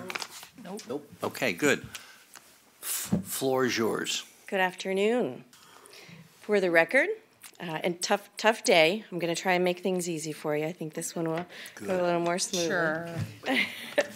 And just for the record, Dorinda Marvin, I'm a certified planner practicing with Grimes Goebel, Grimes, Hawkins, Gladfelter, and Galvano. I am here today representing Lakewood Ranch Commerce Park LLC, or Schrader Manatee Ranch. I apologize, Mr. Bedford is not here with us today. He is up in Tallahassee doing the work of the community. I was up there, I think, with the chamber. And I think we talked about this last time, and Dana's going to help me out. I had a hearing out in Holmes Beach, and they had this nice little clicker. We're always fussing about using this mouse, so I have donated a clicker. So we'll see. We'll see if this goes more smoothly today. Thank you. We have to put it on our inventory. God bless her. So this is a project that some of you who have been on the board did see back in 2016. We're here today for a revision to that plan. And as you all know, Schrader Manatee Ranch really pride ourselves on planning and unified development and master planning.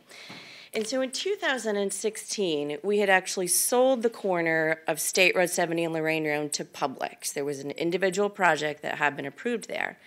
We then had some other people approach us that wanted to buy land along the corridor of State Road 70 that were sort of what I would call in the middle, with space all around it.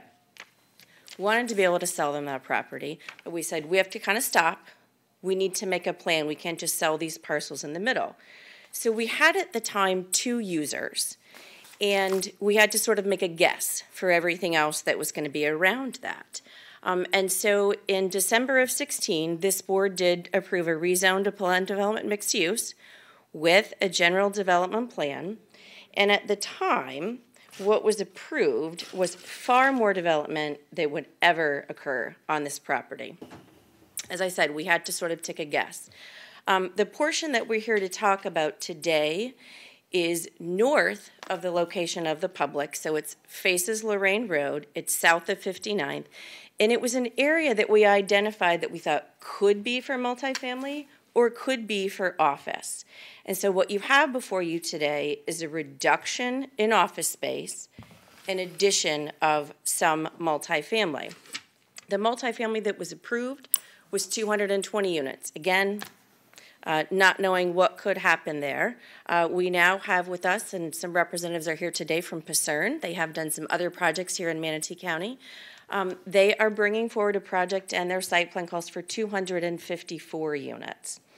And so the change that you will see, as we say, an increase in residential, but there are 2 very substantial changes. We are eliminating the potential for office for this particular parcel, which was 121,000 square feet. In addition, what has been built so far, we have a mini warehouse, very popular these days. Margaret and I were joking about we need to go into that business. We keep seeing so many of them. 185,000 square feet of mini warehouse. There is a pet resort, 16,500 square feet. There is also a fast food restaurant that is going to be there. We now have 1 non-residential parcel left. So we're reducing the overall remaining square footage for that to 50,000.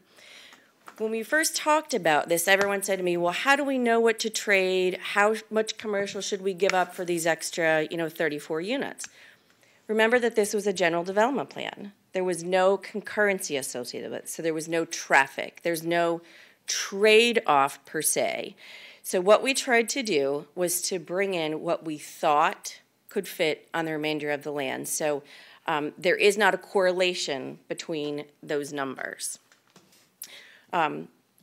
This property is recently under construction, and unfortunately from an aerial perspective that I think you've seen in your staff report and that is still on your GIS, what you see is vacant land.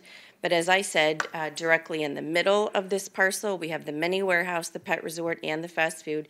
And in this site in particular, which is in that northern area, this area has been prepared. If you were out there today, you would see along Lorraine Road and along 59th the initial landscape buffer that was already even put in place. This apartment buyer has a national builder throughout Florida and other locations. They have come to us with 2 specific requests for this property. One is a parking space reduction for multifamily. This property is in the watershed, and the best way that we can demonstrate a reduction in impervious surface is to reduce our footprint in the parking lot. What they have found, and we have talked to other local apartment operators here in this vicinity, that the 2.1, which is intended as 2 per unit, and the 0.1 is to account for guests, is really more than what is being utilized. We have looked at the bedroom mix, the terms of the 1 bedroom, 2 bedroom, 3 bedroom. The ratio that we have proposed is 1.8. That accounts for 1 for every bedroom. So, for example, you might have a family that has a 3 bedroom that only has 2 cars, but we would have 3 for each of those. One of the things that's important to note in your package, you have support from this particular operator. They not only build, but they manage and hold their properties of about 8 different locations. They've provided you with occupancy rates and utilization rates to show that if they were to build at the 2.1, we're just creating excess space. The other request is an increase in allowable building height. As you know, and I know this was a big discussion that you've had recently this week, in the plan development and residential, if we do not come with a specific request, including elevations, we are limited to 35. At the time we had this GDP approved, we did not have a user and did not have those elevations. So those are provided for your consideration today. They are requesting a maximum height of 50 feet. There are some 4-story buildings. What I will say is the site plan has already been submitted to the county. There was sensitivity in deciding where those 4-story buildings would be. They are not located on Lorraine Road where you would have residential across. They are located adjacent to the non-residential, and the only one that is oriented towards 59th is a side view, so you don't see sort of that mass of that building.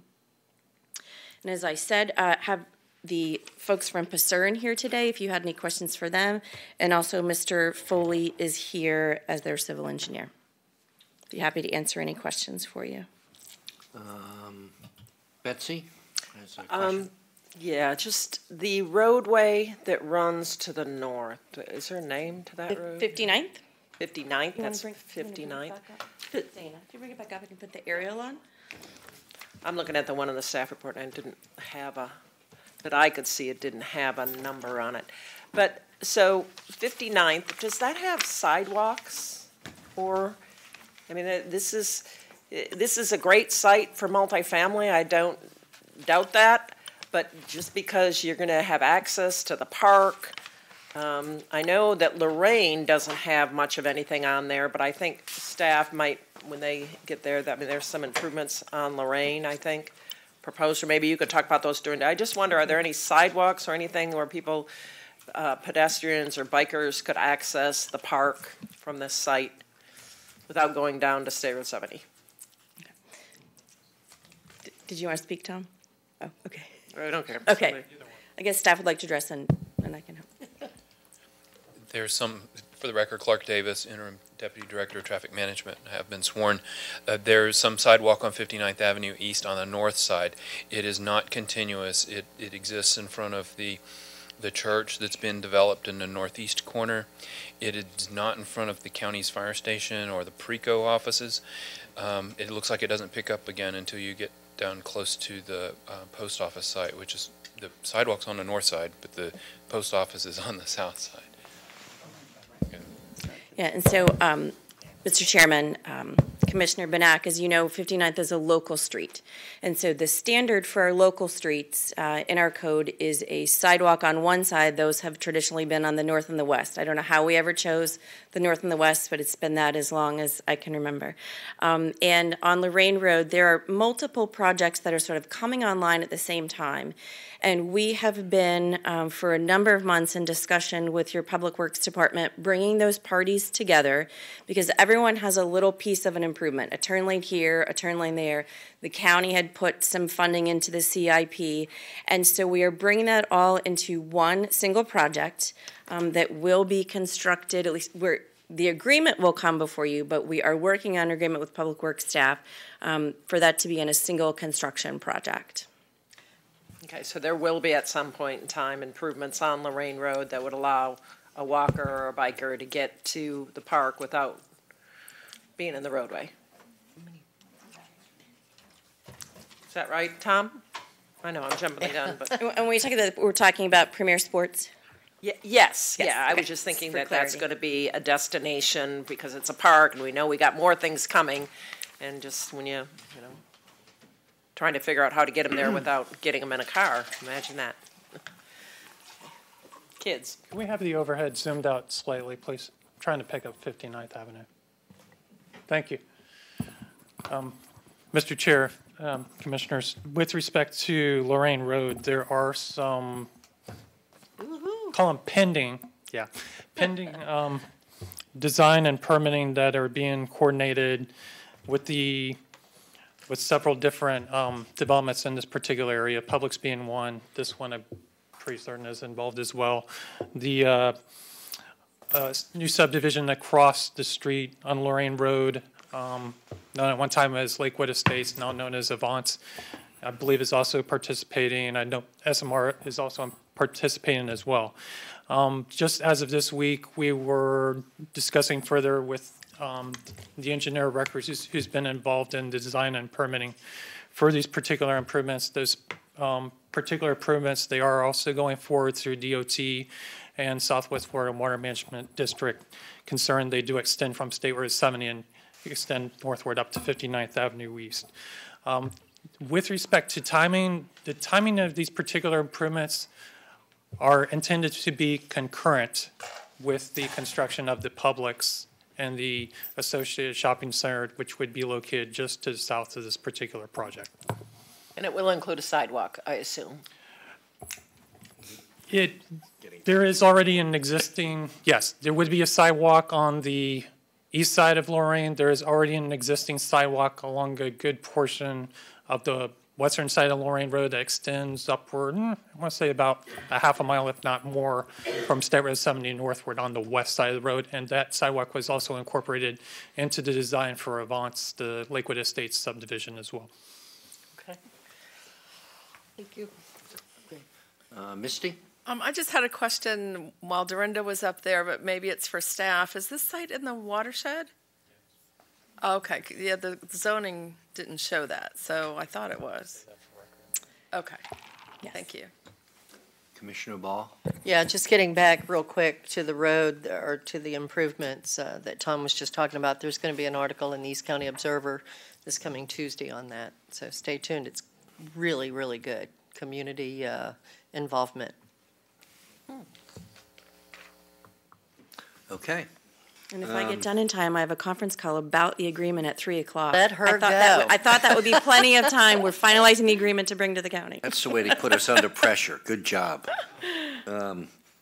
Staff have any presentation to add at this point? Briefly, I will. Okay, thank you.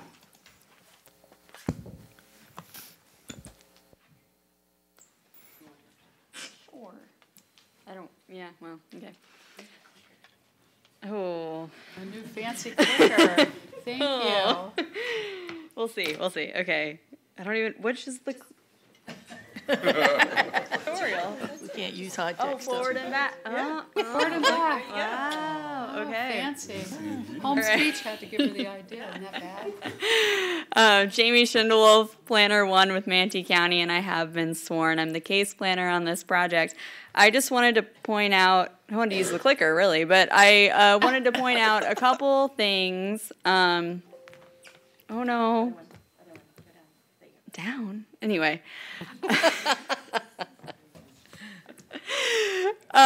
You just brought up the sidewalks on 59th and on Lorraine, but I do want to point out, I don't have an image of it, but we are having the Publix, they don't own the Publix property. No. But they are going to have a pedestrian connection between the Publix and the the proposed apartment complex.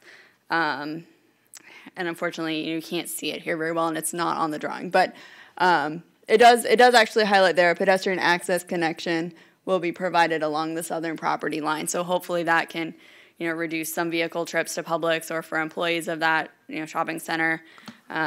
We're hopeful there. As far as the parking reduction goes, I have some data that was provided by the applicant.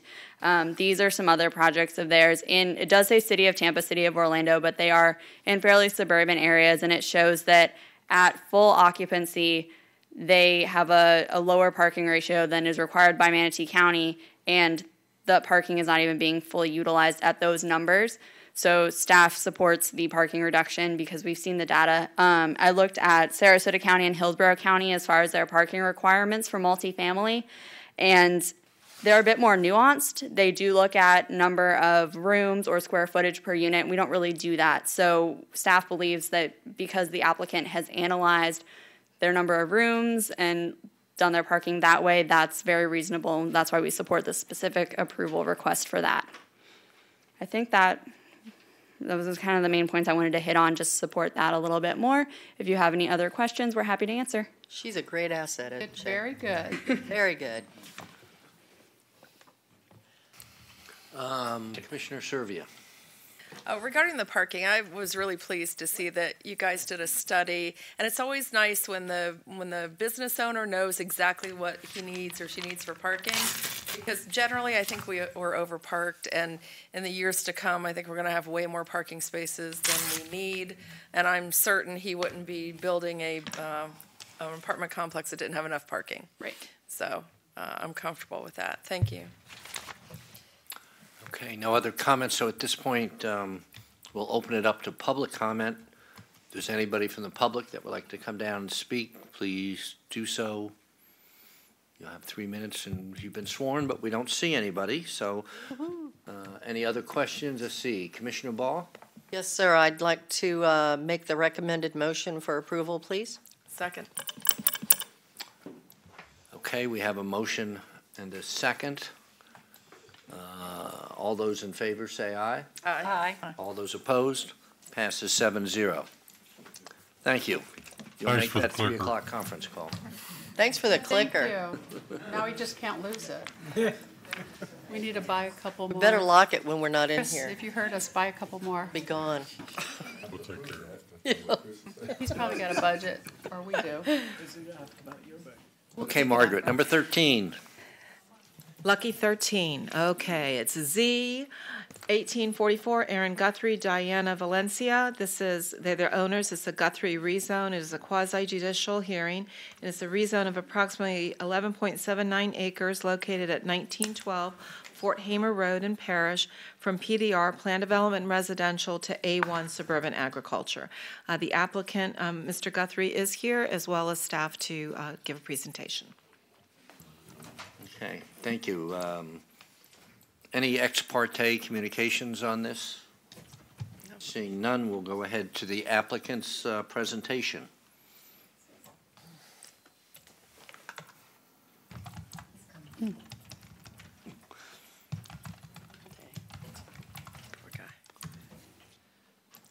Good afternoon. I'm Aaron Guthrie. I'm here because I'd like to rezone my property on Fort Hamer Road from PDR to A1, and that is all of my presentation. I love him. Oh, my God. Where have you been our whole life? Get the award. Man, All a few words. Have you been sworn? Have you been sworn? Yes, I have been sworn. Let's see, questions? Commissioner Ball? No, you just didn't take me off, sir. Oh, I'm sorry. That's okay. Commissioner Whitmore? Well, during our briefing, all I can do is say thank you, and I always supported downzone, so I am totally in support of this. Commissioner Trace? Just, you see how folks in Parrish just state the facts and go on about our business. And I know this property well, and to be honest with you, downzoning is pretty good. It's a wet piece of property. Right. Having it back into ag is a very good thing, so I'm all for it also. I have a quick question. Open it. And I don't mean Okay. to belabor this simple one, Yeah.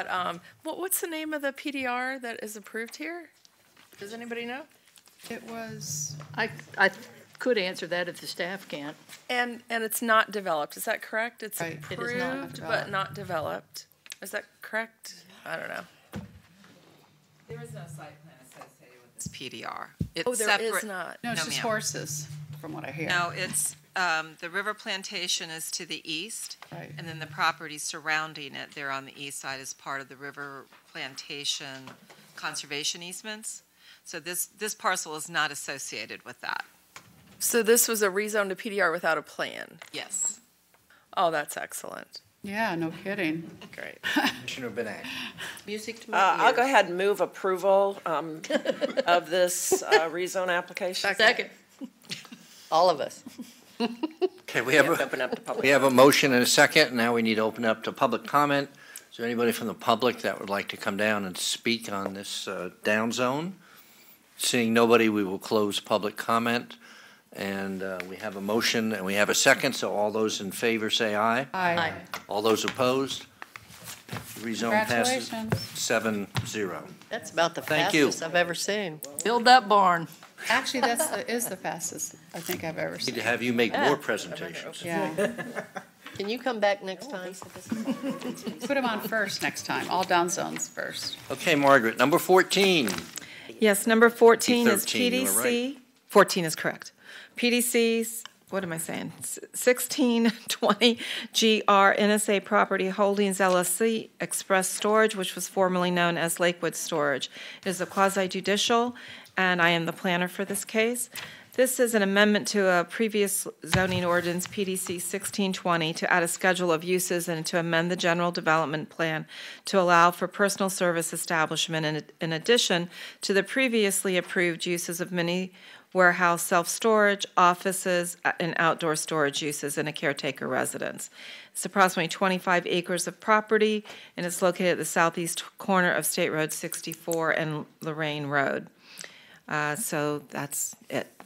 It's an existing, it's the older portion of the mini storage. A new portion was built on State Road 64. That is where the new office is located.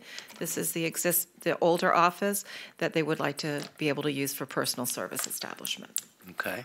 Again, has anybody had any ex parte communication? No. Is the applicant here would like to give a presentation? Be tough to beat the one in front of you, but good luck. Try. I know, I can. Good afternoon. My name is Rachel Layton. I've already extended my time. Yeah, you have. Really, what we're doing is adding the personal service use to address a code enforcement action. We've got a barber salon in the old office, and that's really what we're here in front of today. I have graphics, I have everything. If you really want a full presentation, I'm happy to give it to you, but that's really what Margaret and I have been working through the last few months, is just trying to correct this and add this to the schedule of uses. We're not adding any impervious or anything else. We're going to add one parking space. Gonna have a barber. Thank you. Commissioner Whitmore? And this is another perfect example of why the plan development has issues when everybody goes to it, because that one little use, a barbershop, put in there, and that wasn't the uses when they originally applied for the plan development, so I 100% support it. I'll make a motion to approve the recommended motion. Second. Okay, we have a motion and a second. This time we will open it up to public comment. Seeing nobody in the audience, literally. Ryan and Dale. Come on, Kevin. We will close public comment. Kevin, yeah. Ryan goes, what? Chopped liver back I there. don't think there's any, I don't see any other closing remarks. So at this point, we have a motion and a second. All those in favor say aye. Aye. All those opposed? Motion passes 7-0. Thank you all. Thank Sean you. started with those. You were about the same amount of time. You did good. Yeah. I know. Yeah. No, that's the. No, I knew I was going to do that. Oh, yeah. Electronics and water. Oh, no. It's just water. That sounds Just Is that our throw it, yep. chairman that did that? That's right, make it look like I did it.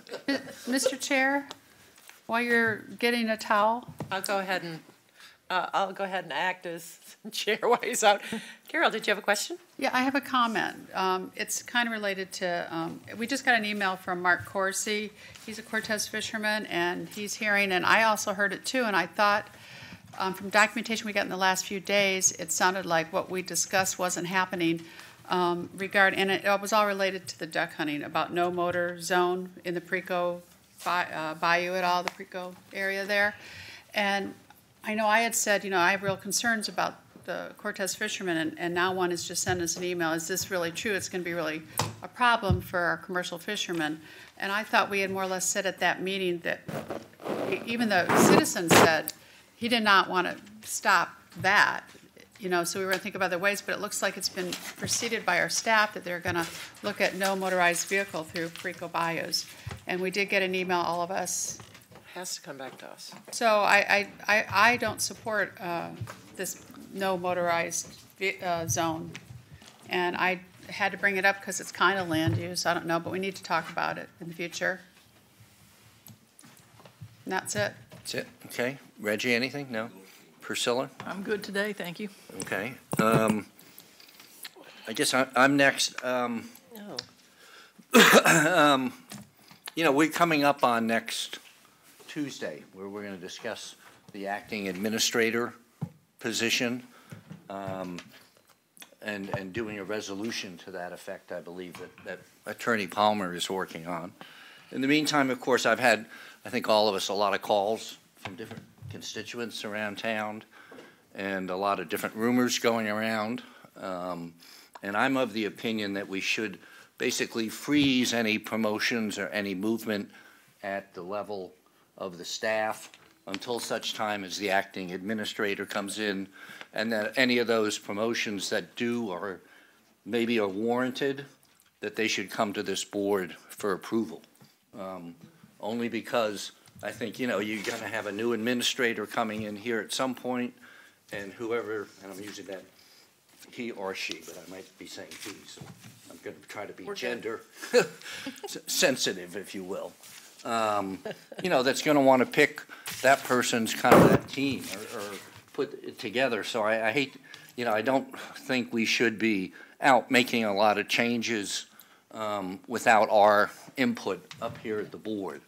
And so what I'm really looking for, I think, is just an action by the board to, instruct the current administrator and then incorporating it into the resolution next week that any changes have to come back to the board for approval so that we can all continue to monitor what's going on here as we go through this transition.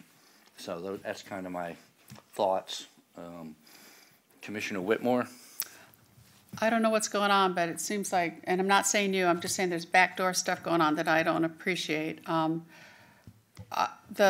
The issue that we're talking about Tuesday, and it's nothing with you, Mr. Chair, the thing, from what I understood at the last meeting, Tuesday we were going to do a resolution that the, what was it going to be, the deputy county administrator would be able to be the acting administrator. Now what it sounds I think that resolution, if I may, is going to eliminate the need for a bachelor's degree to be an acting administrator. For the deputy administrator. Correct.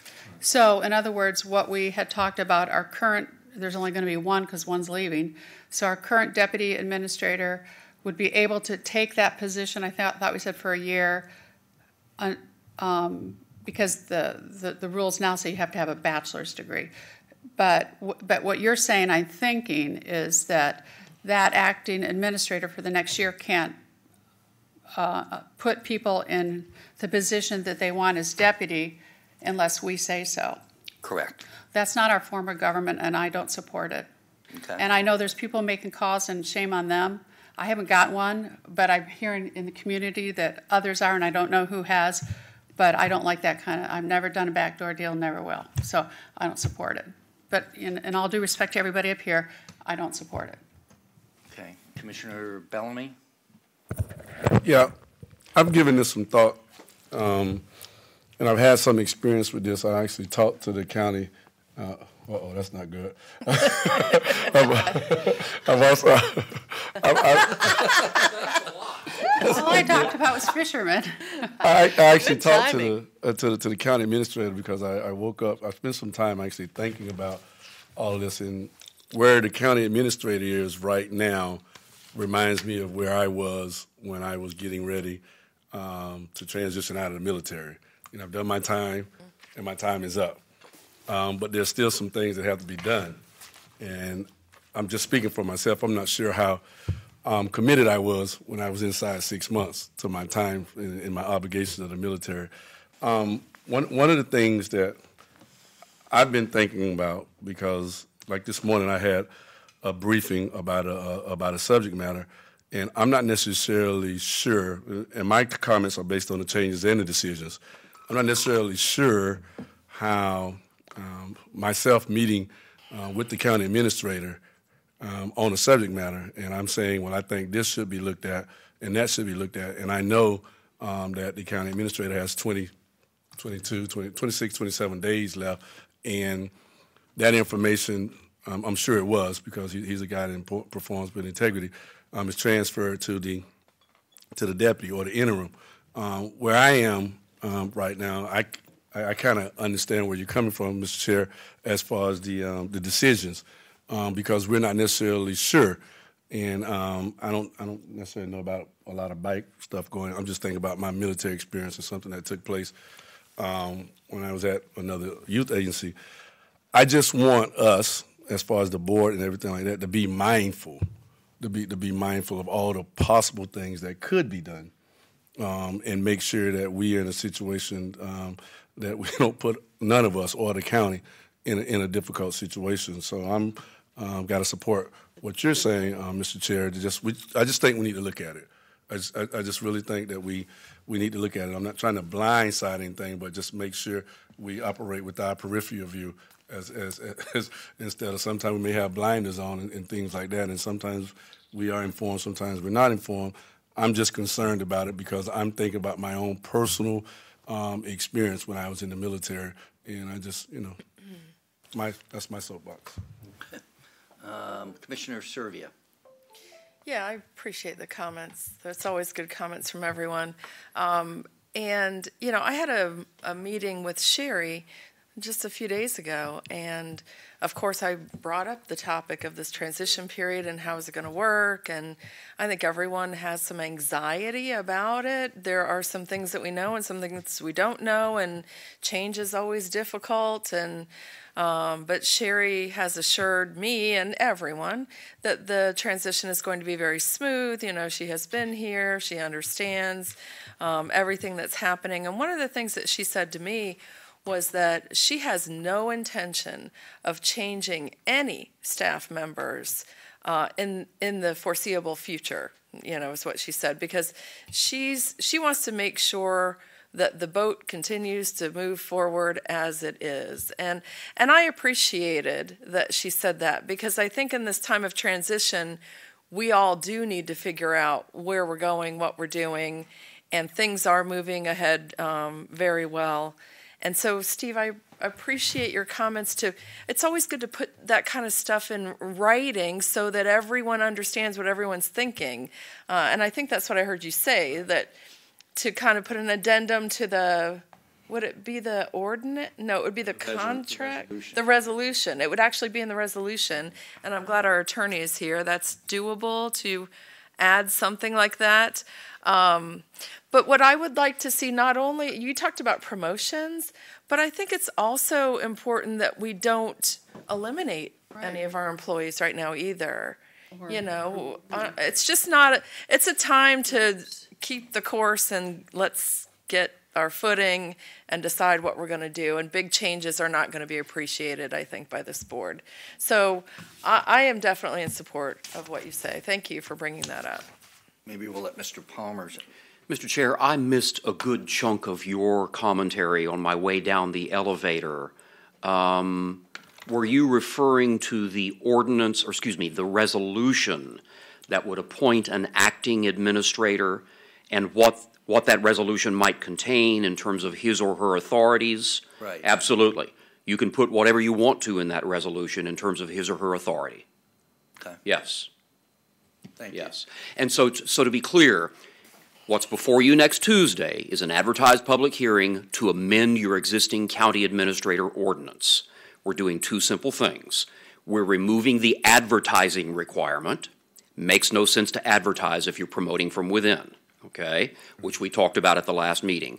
Thing number two is we are adding that additional subsection 5, as suggested by Commissioner Benak, that basically says, notwithstanding the foregoing educational requirements, any person who has served in the position of deputy county administrator can be appointed as the acting county administrator for up to 1 year.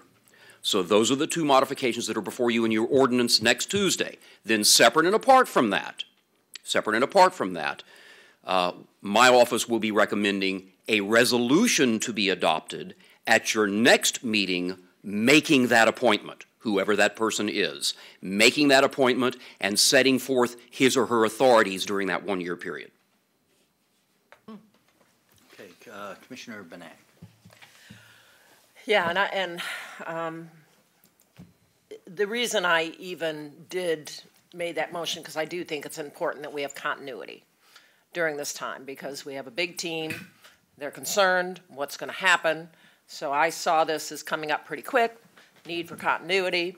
We're moving forward with that. I agree with that. But I agree with what Misty, I agree with Steve said to some degree, but I'm a little bit concerned about how we do this.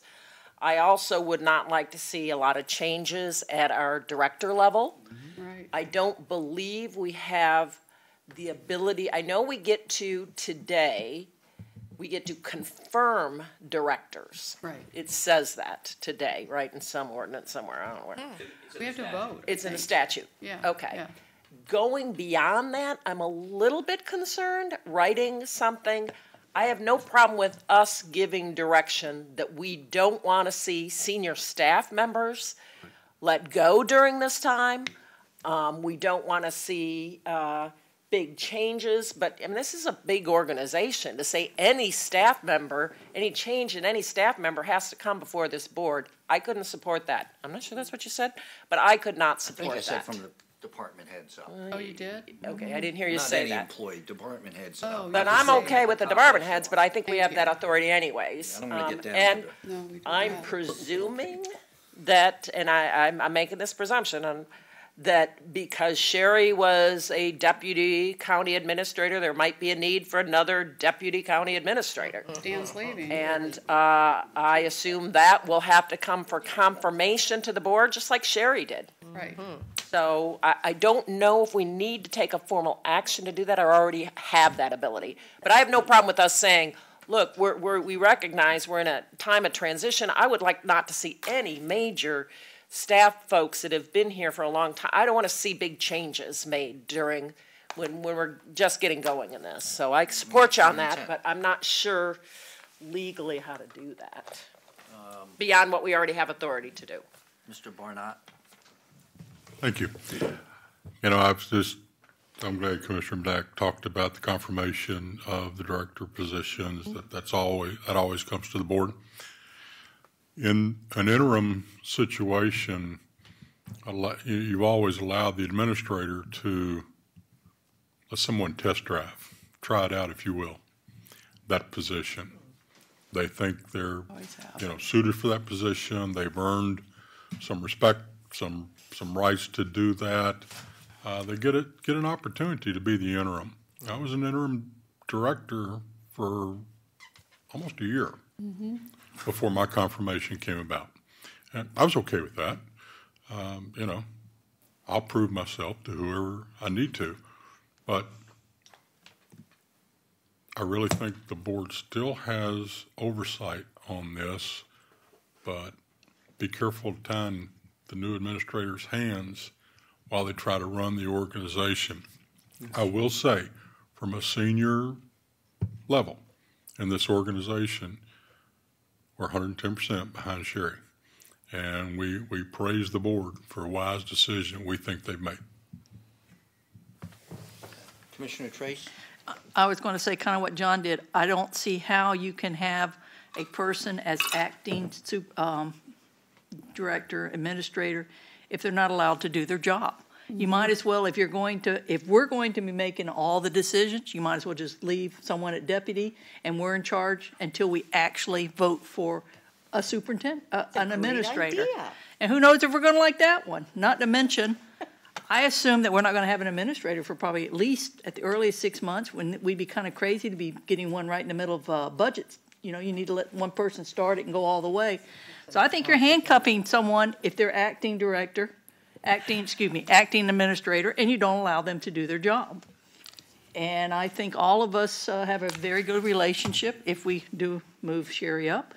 And I know she has the be plenty of department heads telling her if she's going down the wrong road, and all can tell her. But I think if we start telling her right now from this dais what she can and cannot do, then she's not acting administrator. She's interim.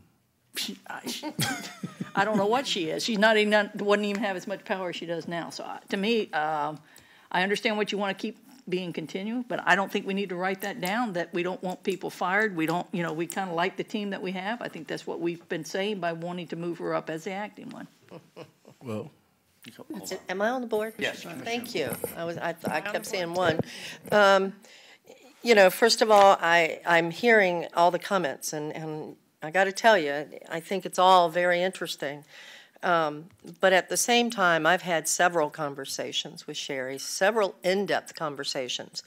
And, I can also tell you that she had already been looking at someone as an interim, and I'm sure that's probably changed by now. But the point is that Sherry realizes that it's going to be very overwhelming for her initially. She's not been, quote unquote, the administrator, and she's not going to be. She's going to be the interim administrator. So she is going to need some guidance. It is not the director's jobs to guide our county administrator. That's our job. County administrator, the interim county administrator, works for this board, not the directors. So I will support the motion because from the conversations that I've had with Sherry, I do know that there's a lot of backdoor politicking going on. And I can tell you, I've gotten the phone calls. I know what's going on, and I probably know better than most because I know a lot of the background with it. And you know what? It's deplorable. And it's making it very difficult to make wise decisions. And this is really very important. I mean, when you're talking about one administrator leaving and an interim coming in on an interim basis until we can figure out, and figure out who we're going to hire as the permanent, it's our job to make sure that we do everything we can to keep the county running as efficiently as it can. That is our job. The administrator works for us. And I know that's an amazing thing to hear, but it's true. And, we need to make sure that we help Sherry as much as we can.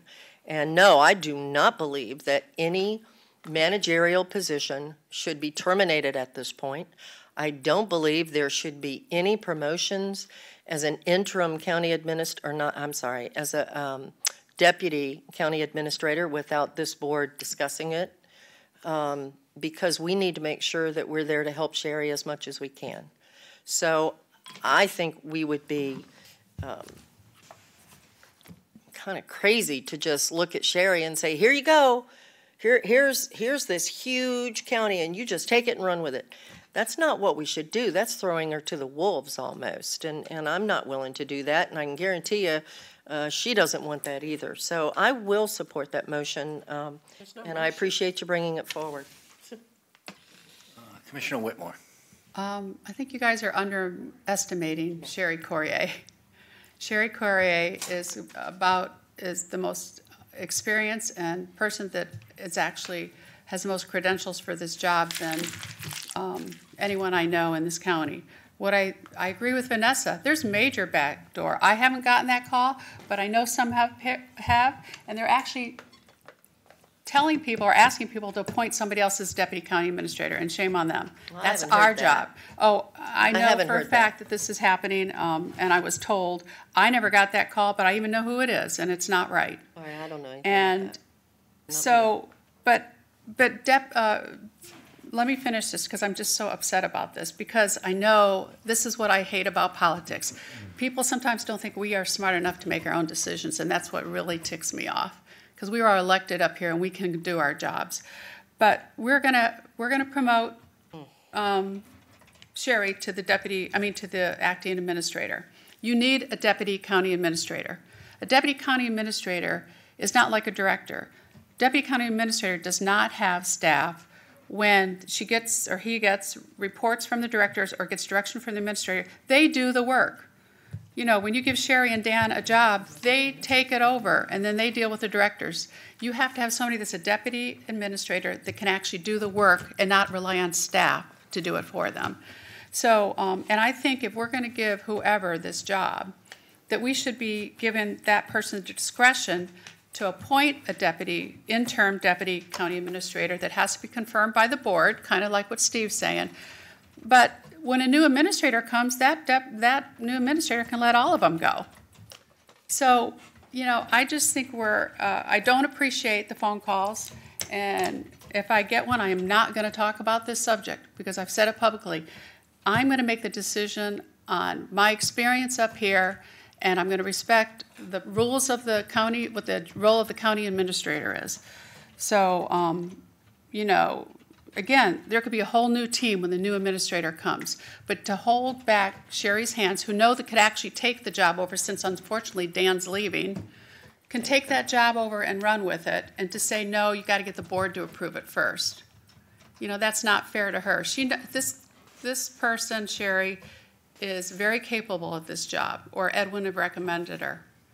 And a lot of us have worked with her for many years. I don't know anybody in this community that hasn't supported her, except a few people in the private sector that don't even know her. Not appointing, that's not what we're talking about, is it? I'm confused. Yeah, we're talking about yes. Jump in here for a minute, Carol. You know, from a practical standpoint, you know, assuming Sherry gets appointed as the acting, what do we call them? Interim administrator. Acting administrator. It's not interim? Acting administrator. No, it's acting. Okay. It's acting. Again, by that resolution next week, we're opening the door for anybody in the company that doesn't have a college degree could apply for it. And was the deputy county administrator. That's what the word was in it, Steve. Did you take the word out? Okay, I'm wrong. Oh, good. Thank God, because Good. did the word get taken out of From a it? practical standpoint, you know, she would rise to being the acting administrator.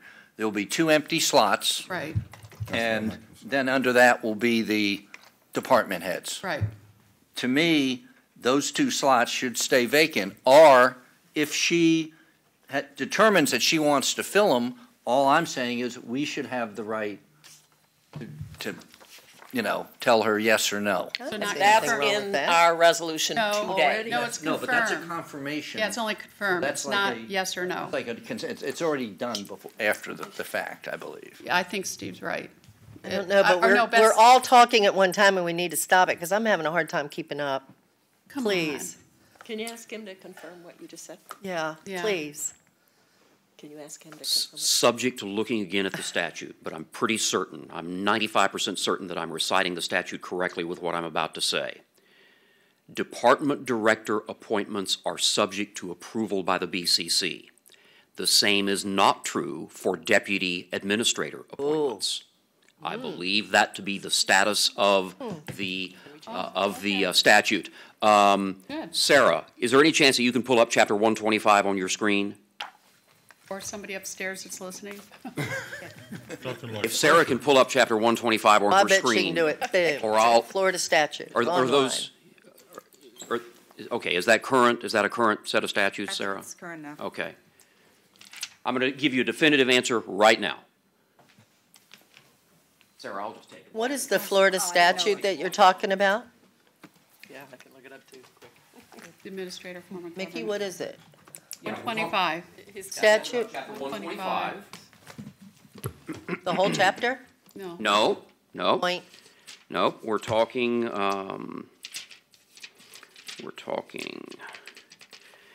Part 3 of Chapter 125, commencing with FS 125.70. So give me just a second here.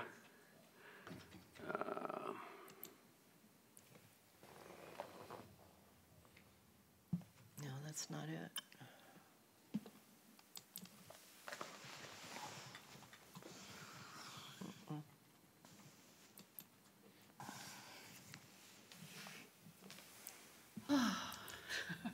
Deep breath. Bear with me. Where's the Jeopardy music when you need it? Elevator music.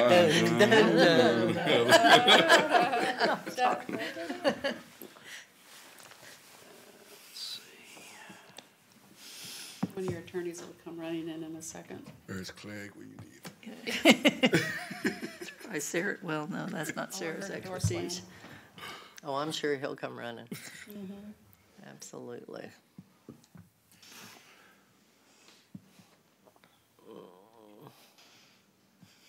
Talks about sunshine. It's very intense. It's a Florida State education. You need me to come read for you? Oh, wow. Oh, Mr. Palmer. Oh. Yeah, I'm not seeing it now. Bear with me. Haters are so nasty all the time. Dale's even laughing. Is it 125.70 through 74 by chance? Yeah. County administration? Yes, yes. Part 3.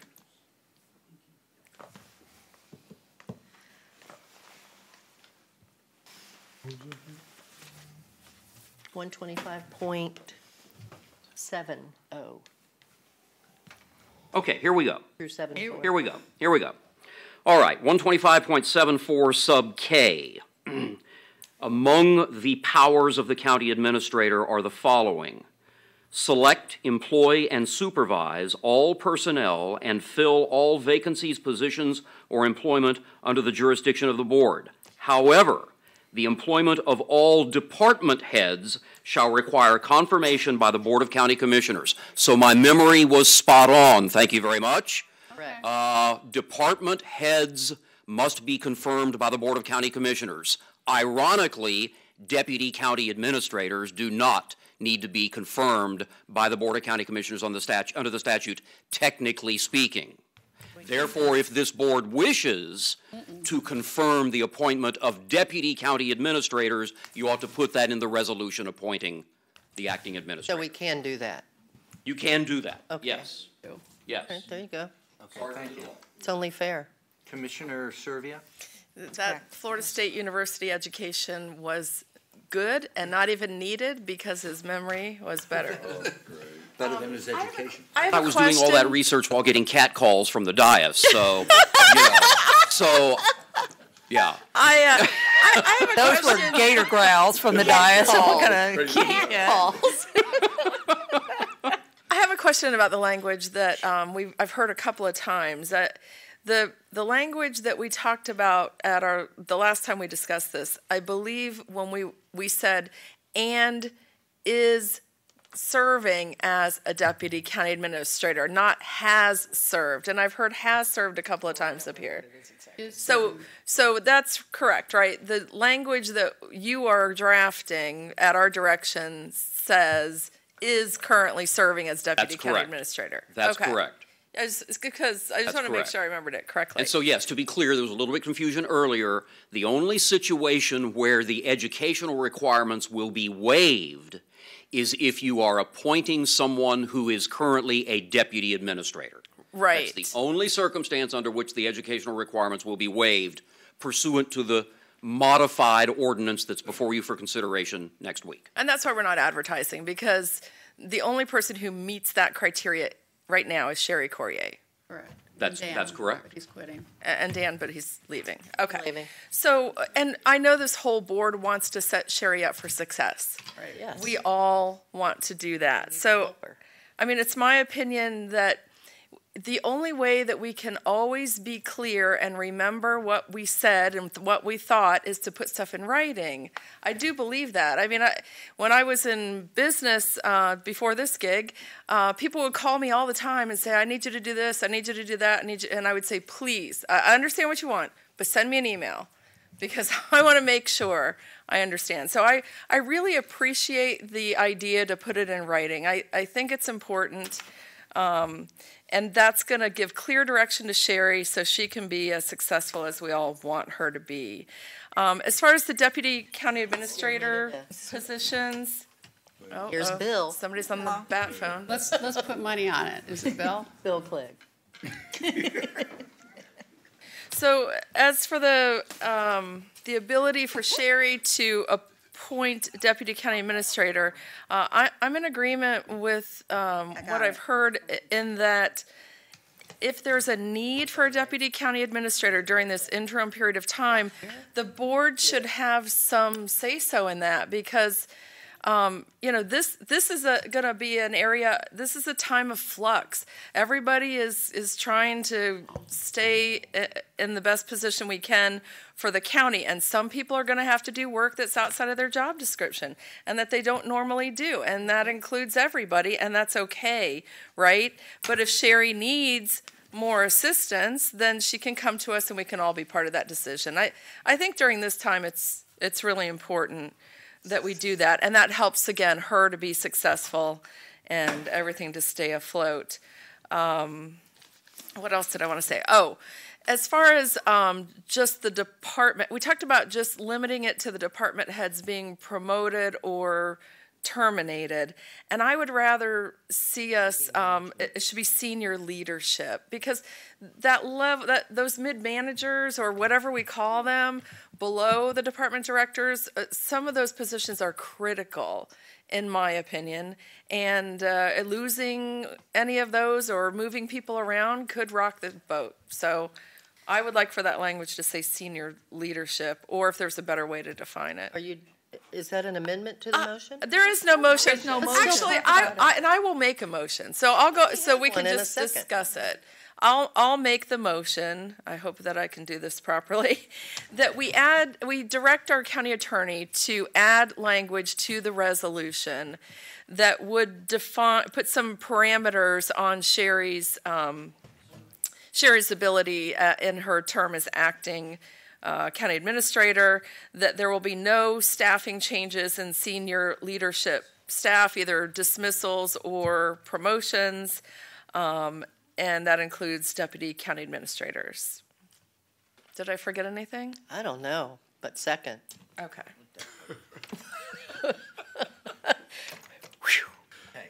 Does that cover it? You get that cue? I may need to get it from you. I was talking to Sarah. Not paying attention. Oh, there you go. I'm sure Bill Me too. And I guess that motion should also say that should there be a need to make those changes, that then Sherry can bring it to the board for approval, so that her hands aren't tied. The more detail, the better. Right. Absolutely. There does need to be more detail than not. Okay. You okay, Q? Betsy, you're next. Really? Well, I'm dying to hear this. I was prepared to add, and the reality is, we have always blessed the assistant county administrator. So perhaps that was a common misunderstanding, that it was. You did Sherry? Because that makes sense. Yeah. Department directors, and then Right. Assistant county administrators. We've always had them brought to us and blessed. So I had no problem with adding that language to what I thought was a permanent resolution. But now what I'm hearing that's different, I think, that we're going to take the language that we've just modified for Sherry, and we're going to add this all in to a resolution that says anyone who is an acting county administrator cannot hire or fire a employee at senior management level or above. Is that what you're saying? Sums it up. Yeah, and I agree. It's also important, not just for Sherry, but for the new county administrator. I think it's important that this board be involved in the deputy administrator appointments when the new county administrator is here. And so I don't object to that. Betsy, Okay, you well, need to wait, say I'm just without trying to- the approval of the board. Okay, I'm You forgot that trying to part. keep them separate so that we can give direction. So, We have a motion already. can I read the motion, please? There is no giving. I have a problem with the motion as I don't know what it is. I've yet. heard it. Q does too. I think we're.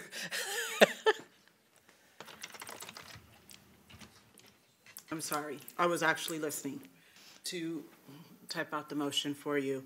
I have, the motion was made by Commissioner Servia to move to direct the county attorney to add language to the resolution to place parameters on Sherry Corrier's ability in her term as interim county administrator, that there be no staffing changes in senior leadership, and that includes dismissals, promotions, including the deputy county administrator. And then she went on to add, and should there be a need to make those changes, they could come back to the board. Okay. So we're talking about deputy county administrators, directors, and it would apply only to Sherry Courier acting as assistant county administrator and not changing anything permanently. Is that how you hear this, Mickey? Yes, ma'am. Okay. Any other questions? No? Well, now, I understand it. I don't have any problem with it in concept. I just think it makes what our job is a little fuzzy. I want to make sure I know we're in an interim period, but I don't want to be expanding this to the new county administrator. I think if we bring a new county administrator in, they should be able to do their job, hire the people they need to. Yes, it has to be confirmed to us. I don't have any problem with even adding permanently assistant county administrators because we've been doing that. But I don't want to not let them hire and fire anybody without bringing it to the board because I think that's perhaps beyond the scope of what was ever intended for our county administrator kind of one government. So I'll go ahead and support the motion for the interim, but I guess I'm not crazy about the idea of tying the hands of the new county administrator, whoever he is, from bringing folks in that he needs to run this government in the appropriate way. And that's our job to figure out who that is. Commissioner Trace? Go ahead, Mickey. Excuse me. Point of clarification, Mr. Chair, Commissioners. While my memory as regards the statute was spot on, there is a provision within your code that requires board confirmation of deputy administrators. Because I voted for in addition to department directors. Sherry. You did it. Yeah. So it's in your code already. Okay, thank you. That doesn't need to be in there. And so I suppose that Doesn't need to be in there. the only portion of the motion that now has continuing relevance would be the portion that would prohibit the acting administrator from terminating senior management folks. I think that was part of the motion, was it not? Mm-hmm. Yes. So that part of the motion remains in play. Without it coming back to this board, I guess. Can I ask a question? I think I still have the floor, maybe. Nope. So this is. No, she does. You have to push your button. Priscilla does. Please. Yes, you got to wait. Waiting for an hour. Technically, I'll let Getting Mickey, out of control, Mickey Betsy. speak, which I don't normally do, but I did on this case. I don't have a problem as long as she can select them and use them. We don't always meet all the time. And I don't see how anyone could be an acting administrator. They're going to have the deputy. If she wants to select them, then we get to confirm them. Right. Fine. And I think all of us have a relationship with Sherry, and we will kind of have an idea of what's going on before it actually gets to us. I think most of us already know. So I don't. well, I haven't actually heard anything either. And I do have a slight problem. If we did accept, and I have this question would be for Mickey, if we did accept this motion, should Sherry's name actually be in it? Because technically, she's not the acting. Correct. I mean, the motion actually said Sherry, and I don't think we could name Sherry in this particular motion if we had the motion. Well, your motion is somewhat futuristic. Remember, assuming that you adopt the modifications to your ordinance next Tuesday, we're then going to come back on February 26th, I believe is the date, of your next regular meeting, your last regular meeting in February before the current administrator's departure. We're going to come back on February 26th with a resolution that will specifically appoint, presumably, Sherry Courier. And so the resolution will, in fact, specifically mention her name. That's why we're doing it. I just meant the motion that we have on this floor today. That's assuming that that's where we're going, which we haven't actually done. But I would have a problem having it where we're selecting them. I think we could confirm them. I have no problem with confirmation, which we've been doing, as Betsy said, the whole time. But she should be allowed to select the people that she wants to work with because she will be acting administrator for at least 6 months. So that's where I stand. Okay, Commissioner Ball? Yes, thank you. There is a lot of discussion going on in this county about not just the deputy county administrator 2 positions, but also Sherry's position. There's also a lot of talk going on in this county about who to bring back, who not to bring back, and maybe who even to get rid of in management. So I think it all needs to just stop. We need to take a breath. You know, we've got a lot going on that we're looking at in this county. So we all need to, and I'm saying all, I don't mean just this board, I mean all, you know, Sherry Courier at this point and all directors, et cetera. Everybody needs to take a deep breath, slow it down a little bit. Let's take one thing at a time, because I know a lot of this is going on. So, you know, let's just chill it down a little. Let's help Sherry. She's going to need help whether you want to admit it or not. She has not been a county administrator. So she's going to need some help. And let's make sure that the influence that she receives is the right influence that she needs to make her be successful in this position. So that being said, I call the question. No. Thank you. Thank you. I can No, call I the didn't question. I've been waiting for an hour and everybody butted in and now it's getting down to us and we can't talk. That's not fair. I'm sorry. Everybody In all not due been respect. talking? No, some at the other end have been on it for quite a while. Us back here have been waiting. Question's been called. No, it's Did a anybody- motion. It's got to be a motion and a second. It's got to be passed. That's what I'm saying. Is there a Question's second? been called. Is there a second to On the? on calling the Yeah, it question? was- I'll second the I calling the Thanks a question. lot. I second it. You want the motion or the question? Disrespectful. No, calling the Calling question. the question. Oh, okay. I'll second Okay. calling the question. Not do that, Vanessa? You called the question. I called the question. And I will I second thought we had all calling the talked. question. Okay, so we have to vote on that. I'm calling the question. Okay. All in favor of calling the question, say aye. Aye. All those opposed? Nay. How about we do a show of hands of those in favor of calling the question? All I don't those know what calling the question means. Means that you go to we the vote, motion we're and done. vote on the motion made. Means we're That's on voting, the we're floor. done. All right. No, now you There'll have be to no vote more on the motion discussion. No more discussion. On that, That's yeah. great, but on our that motion motion. doesn't Time make to any go to sense the based on motion. what we've heard, but okay. So read the motion again. Vote against it for that reason. Okay. Well, Well, we're calling, we have. I was we're going to having say, a- you still have to vote because Oh, yeah. Commissioner Okay. Bellamy Yeah, it's a wasn't motion. sure. We still got to vote on it. Yes, we right do. now. Yes, But now we're going to vote, and if thought it we just- passes, we're done, and we move to the next I'm thing. normally done when it I passes. think Madam Clerk is correct, Now we that have the that you'd never motion. actually Don't read finished it. your vote on calling the question. Thank you. So Thank you. could we have a show of hands in favor of calling the question? If you're in favor of calling the question. Looks like 4-3. 4-3, so. Debate is over. Right, so now we have to vote on the And motion. I thought it was debated pretty good. I'm sorry. Well, that's because you got to talk. Well, so did you. So now we have a motion on the floor. Can you And read just it? for clarification, could you read that one more time? The motion that I have Hmm? is to direct the county attorney to add language to the resolution to place parameters on Sherry Courier's ability in her term as interim county administrator for no staffing changes in senior leadership. The examples was dismissals, promotions, and including the deputy county administrators. Should there be a need to make changes, they could be brought back to the board. The motion Who made that motion? was made by Commissioner. Sherry's name in it? I'm sorry. Yes, it did. It did. Yes. The motion It did. was made by Commissioner Servia and seconded by Commissioner Ball. Okay, so we have a motion and a second. All those in favor of the motion, raise your hands. Oh, good.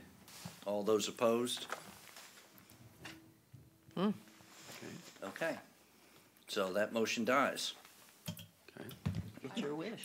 Took me off the board, Steve. Took me off the board.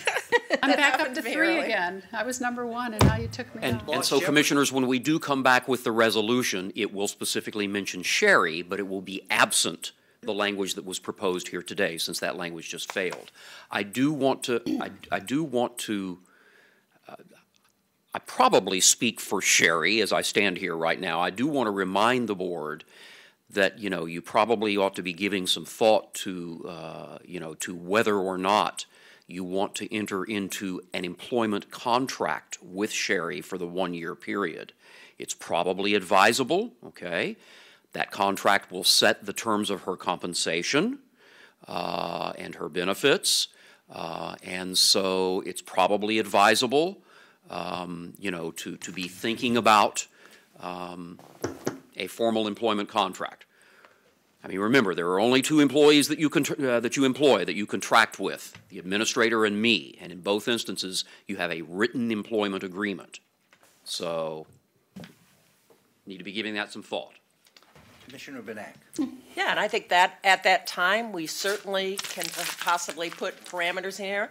I will tell you the reason I voted against the motion is to take away the authority of the acting county administrator to dismiss for any reason anyone. I'm worried about, unless it comes before this board, we've never had that kind of a situation. I know who's been talked about. I don't want anyone to lose their job in this situation, but we're talking employment law. I would ask the county attorney to opine on that before we start debating whether or not somebody should lose their job.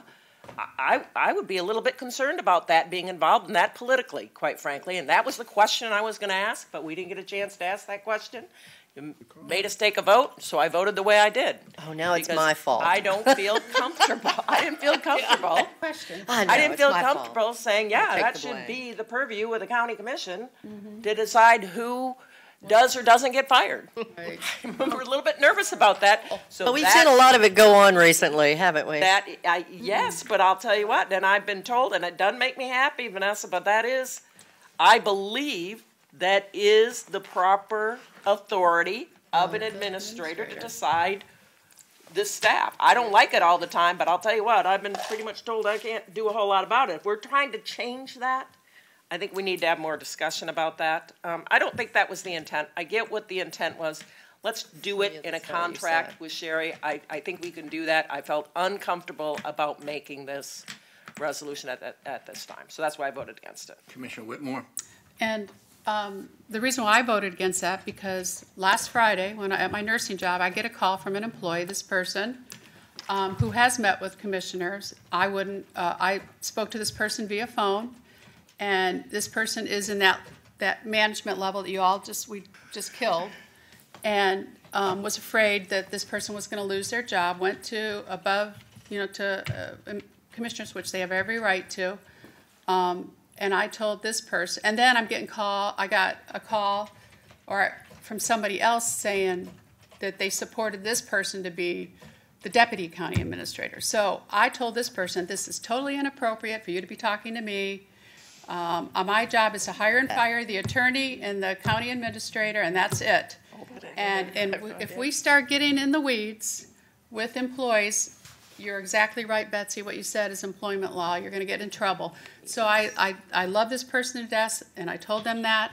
But I also told this person that I cannot get involved with that at that level. That is not my role. My role is to set policy. Am I right? Shall we talk about getting in the weeds? Absolutely, Commissioner. Thank you. This is probably a good time for a quick refresher. That commissioners set policy, and it is in fact inappropriate for commissioners to inject themselves into personnel and employment-related matters. That is inappropriate. Yes. And so this is a good opportunity for me to remind, So commission confirmation is one thing, but injecting yourselves into employment-related matters is not appropriate. It's not appropriate. Commissioner Ball. Thank you. I don't think talking about staff as getting in the weeds is appropriate. And I got to tell you, too, no one called me about anyone for a deputy county administrator position. There has been other calls that have gone on, but not to me about a deputy county administrator. So it's interesting that you would get that call, but I don't know that any of the rest of us did. So I don't know, Carol, what that's all about, but I can tell you there has been a lot of getting in the weeds lately of things that have gone on. People who have been negative about this board, people trying to move themselves up to a higher position perhaps, people not wanting to get involved and sending out, trying to stay above board and just be nervous about the whole process that's going on. There's a lot of uneasiness in this county, and I don't think we just helped it with our attitude. But I will abide by it. I'm only one vote. But I can tell you now, if anything does come up in the future, and anything that I know that has not come public, that I know about for a fact and can prove, if anything comes up where it is a situation that could be detrimental to Sherry in her position trying to move this county forward, I will bring it forward. So, just so you know. Thank you. Commissioner Servia? Yeah, and I just want to agree. Don't get me wrong. I'm not trying to get in the weeds. No. I don't want to have an employment law case against us. But I think in this interim period, when we have an interim county administrator, if you relate this next 6 months, as a ship in the water, and we want to keep that ship moving forward, that ship is guided by the policies that have been directed by this board. And so if anything is going to change during that 6-month period, I think this board should be involved just so that the policy of this board is carried forward. That was my only reason for supporting that. And I hope that on the 26th that we have something added that we all can agree on that accomplishes just that. Okay. I guess maybe I'm last, since I was first. You're the chair. Well, last shall be first. You can be in the middle, too. I think, again, I'm disappointed that we didn't get it. Quite frankly, I think listen to me. Misty? What's her name again? Sherry. Sherry. To have a conversation with her, is going to need a lot of assistance. I think so, too. Great staff work under her that I think, have all come out here and supported her. And I think, hopefully she can succeed at the job. I will say my one experience with her has been disappointing, and I will not be supporting her in that position when she comes up for a vote. So that being said, I'll let the majority rule like it's supposed to, and we will move on. Thank you. Mr. Chair, if I might, if you'll indulge me, first of all, I was not prepared for this discussion to come up today. None of us were. And so I came running down, and so I'm reminded of the words of my mentor, Chip Rice. He said, "Mickey, I am a proponent of the quiet, reflective, deliberative practice of law." Local government rarely lends itself to that. In fact, more often than not, Mickey, you will be asked to deliver up legal opinions with microwave-type speed. And so here we are. I'm running down on the elevator, and I must tell you, my thoughts are evolving a little bit as I'm hearing the discussion play out. I'm putting myself in Sherry's shoes, assuming she's the acting administrator. I'm saying to myself, wow. If the Board of County Commissioners said to me as the county attorney, the next time you intend to discipline or, God forbid, terminate one of your people, you got to come get our permission first. Oh, my. I'd be screaming bloody murder about that, okay? You hire me because you trust me. You hire an administrator because you trust him or her to make appropriate employment-related decisions. Okay? And it would be highly irregular. In fact, it would expose this government to liability if this Board of County Commissioners were to engage in employment disciplinary type discussions here at the dais in a public setting. That cannot happen. There are reasons why we have these divisions of responsibility. No, don't that can't happen. There are instances where elected officials have gotten themselves into legal trouble by injecting themselves into personnel-related matters at a lower level. So it is my job to give you this advice as your lawyer. And so it makes good sense that the Board of County Commissioners would confirm senior-level appointments. It does not make a whole lot of sense that the Board of County Commissioners would have to confirm terminations. That's my advice to you. All right, I think you just answered my question. Commissioner Benak. Yeah, thank you. And this, we're going to have a lot of changes coming before us, and we know that. And my goal would be to try to keep things on as even a keel as possible. As I've said before, I think we're doing good things, and Certainly, I think we all talked with Sherry. I've talked to her about this issue. I do want to clear up because listening to this board meeting, it sounds like there's all these things going on behind the scenes. There is. The reality is, for me, I don't know what your reality is. Government should not be run that way. We should not be up here talking about all this stuff that goes on behind the scenes. So I'm going to come straight out clean. I didn't have anyone call me about a deputy county administrator position. No one called me. So somebody picked that up and ran with it. That did not happen to me.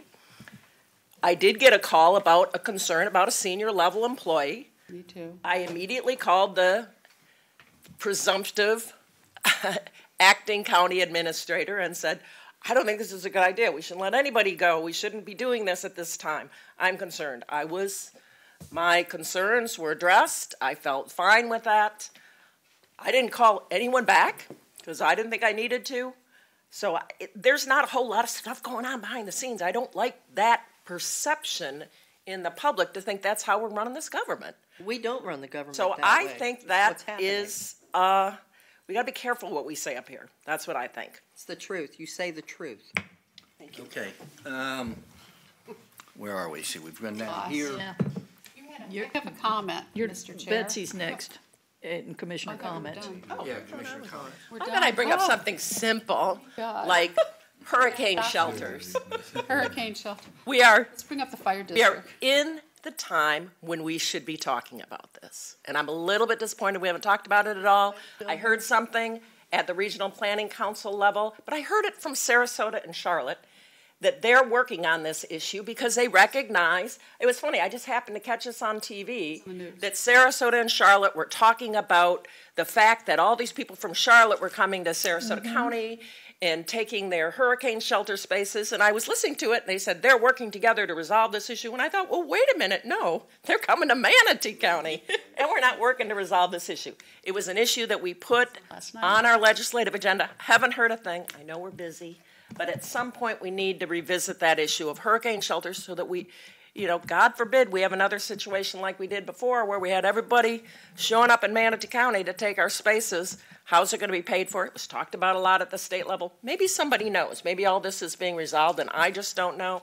So I'm going to throw that on the. Yeah, I'm sure I don't, Vanessa.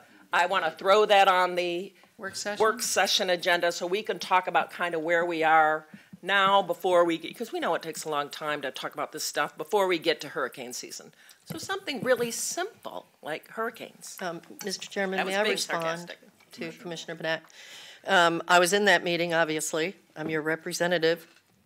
And I can tell you that when that was said, Charlotte and Sarasota, not Manatee County, not They're, TVRPC. okay, I thought you said no. the Tampa Bay Regional Planning Council. It was Sarasota and Charlotte, and they're part of the Well, South Florida Regional Planning The same Council. thing was said. Oh, that I don't know. In the meeting that we were in.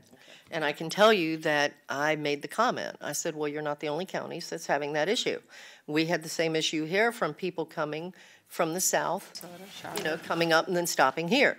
So it's happening all over the state. It's not just, Charlotte County and Sarasota County or Manatee. It's happening throughout. So it is an issue that the Tampa Bay Regional Planning Council is looking at to try and come up with solutions. But I'm still on the board. At least I thought I was. Yes. Okay. You're still on board. Yeah, no, that was it. That was the only thing I wanted to bring up at this time. Thank you. Am I still on the board? I was, but no, I'm not. Misty's next on the board. Okay, are we back to commissioner comments? Yes. Okay, thank you. I just need to I make just sure have I one it. thing. So on March the 20th, there will be a District 4 Town Hall. I invite the at-large commissioners to attend, please, if you can. It'll be at the Bayshore Rec Center. Staff has been tremendous, and Sherry leading the effort to help coordinate that. It will be advertised, and I hope you guys will be there. That's what I was going to ask, to be advertised?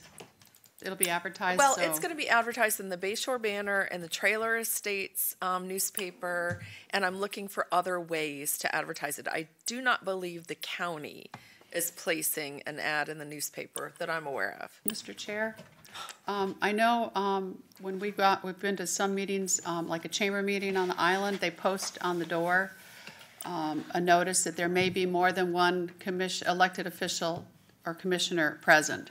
plus they do they put the press releases, so that covered them legally out there, so I don't know what we do here. You don't have to do any of that. As long as we don't talk. To each other. Yeah, we don't Right. ever talk, so we don't. Yes, Like to, and the meeting starts at 6 on that PM. one? It's the district that does it. I know how you feel, but we're not talking them. We're not talking to you.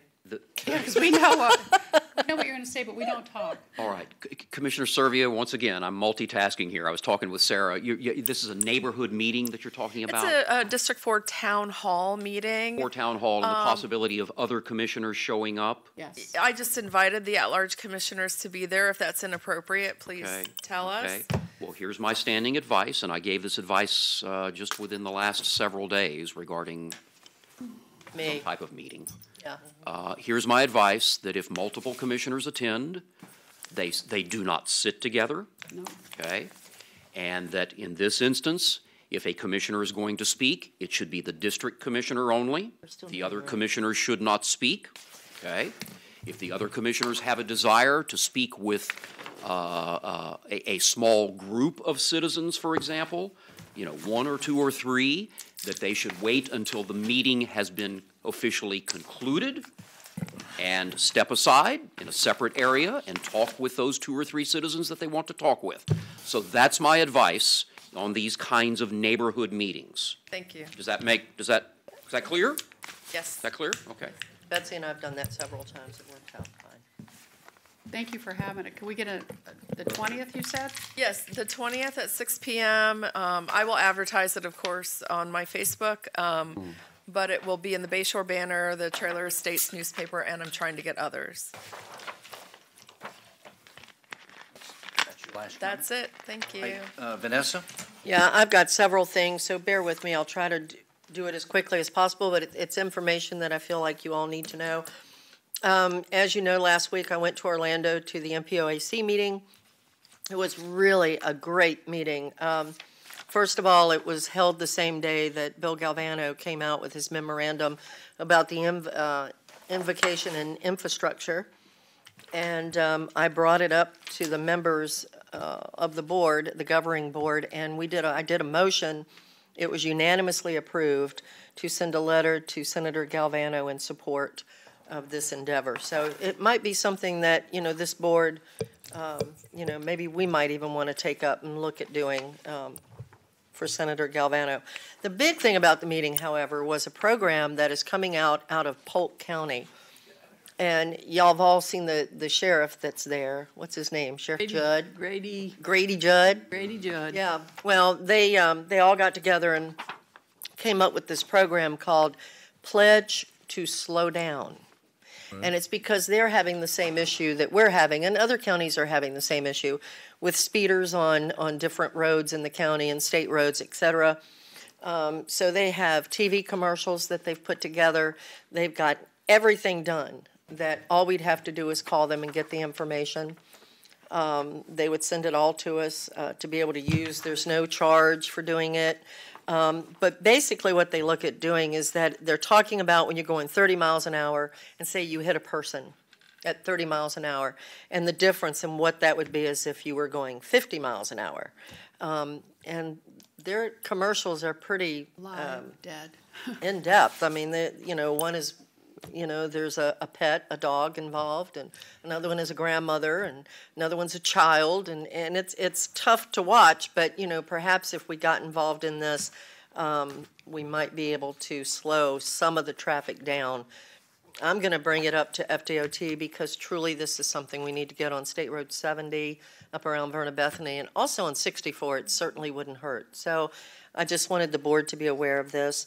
The other thing is I had a meeting the other day with Keith from FDOT on the study that was being done with Port Manatee on the not just the area surrounding the port, but also what can we do to further the port along. Well, I'm trying to set this up so it'll come before the Port Authority in March for you to get the full report. But just to give you some highlights real quick, it was a great, great study. And Port Manatee is truly on fire. I'm telling you, I walked away from that meeting on top of the world because it really looks wonderful for our port. I also had another meeting yesterday with Nick DeVito, who came out month before last, I think it was, and gave us the update on what he had found when it came to manufacturing space. So anyway, just to tell you, be ready, be excited. It's really good stuff, and that'll be hopefully in March. So Teaser. Yeah, I know. I'm sorry. I wish I could really go into a lot more with you, but I don't want to take his thunder because it's really good stuff. So anyway, I'll leave it at that. Good. Done? Done. No, sir. Why not? Nothing? No, sir. In that case, we're adjourned. Good job.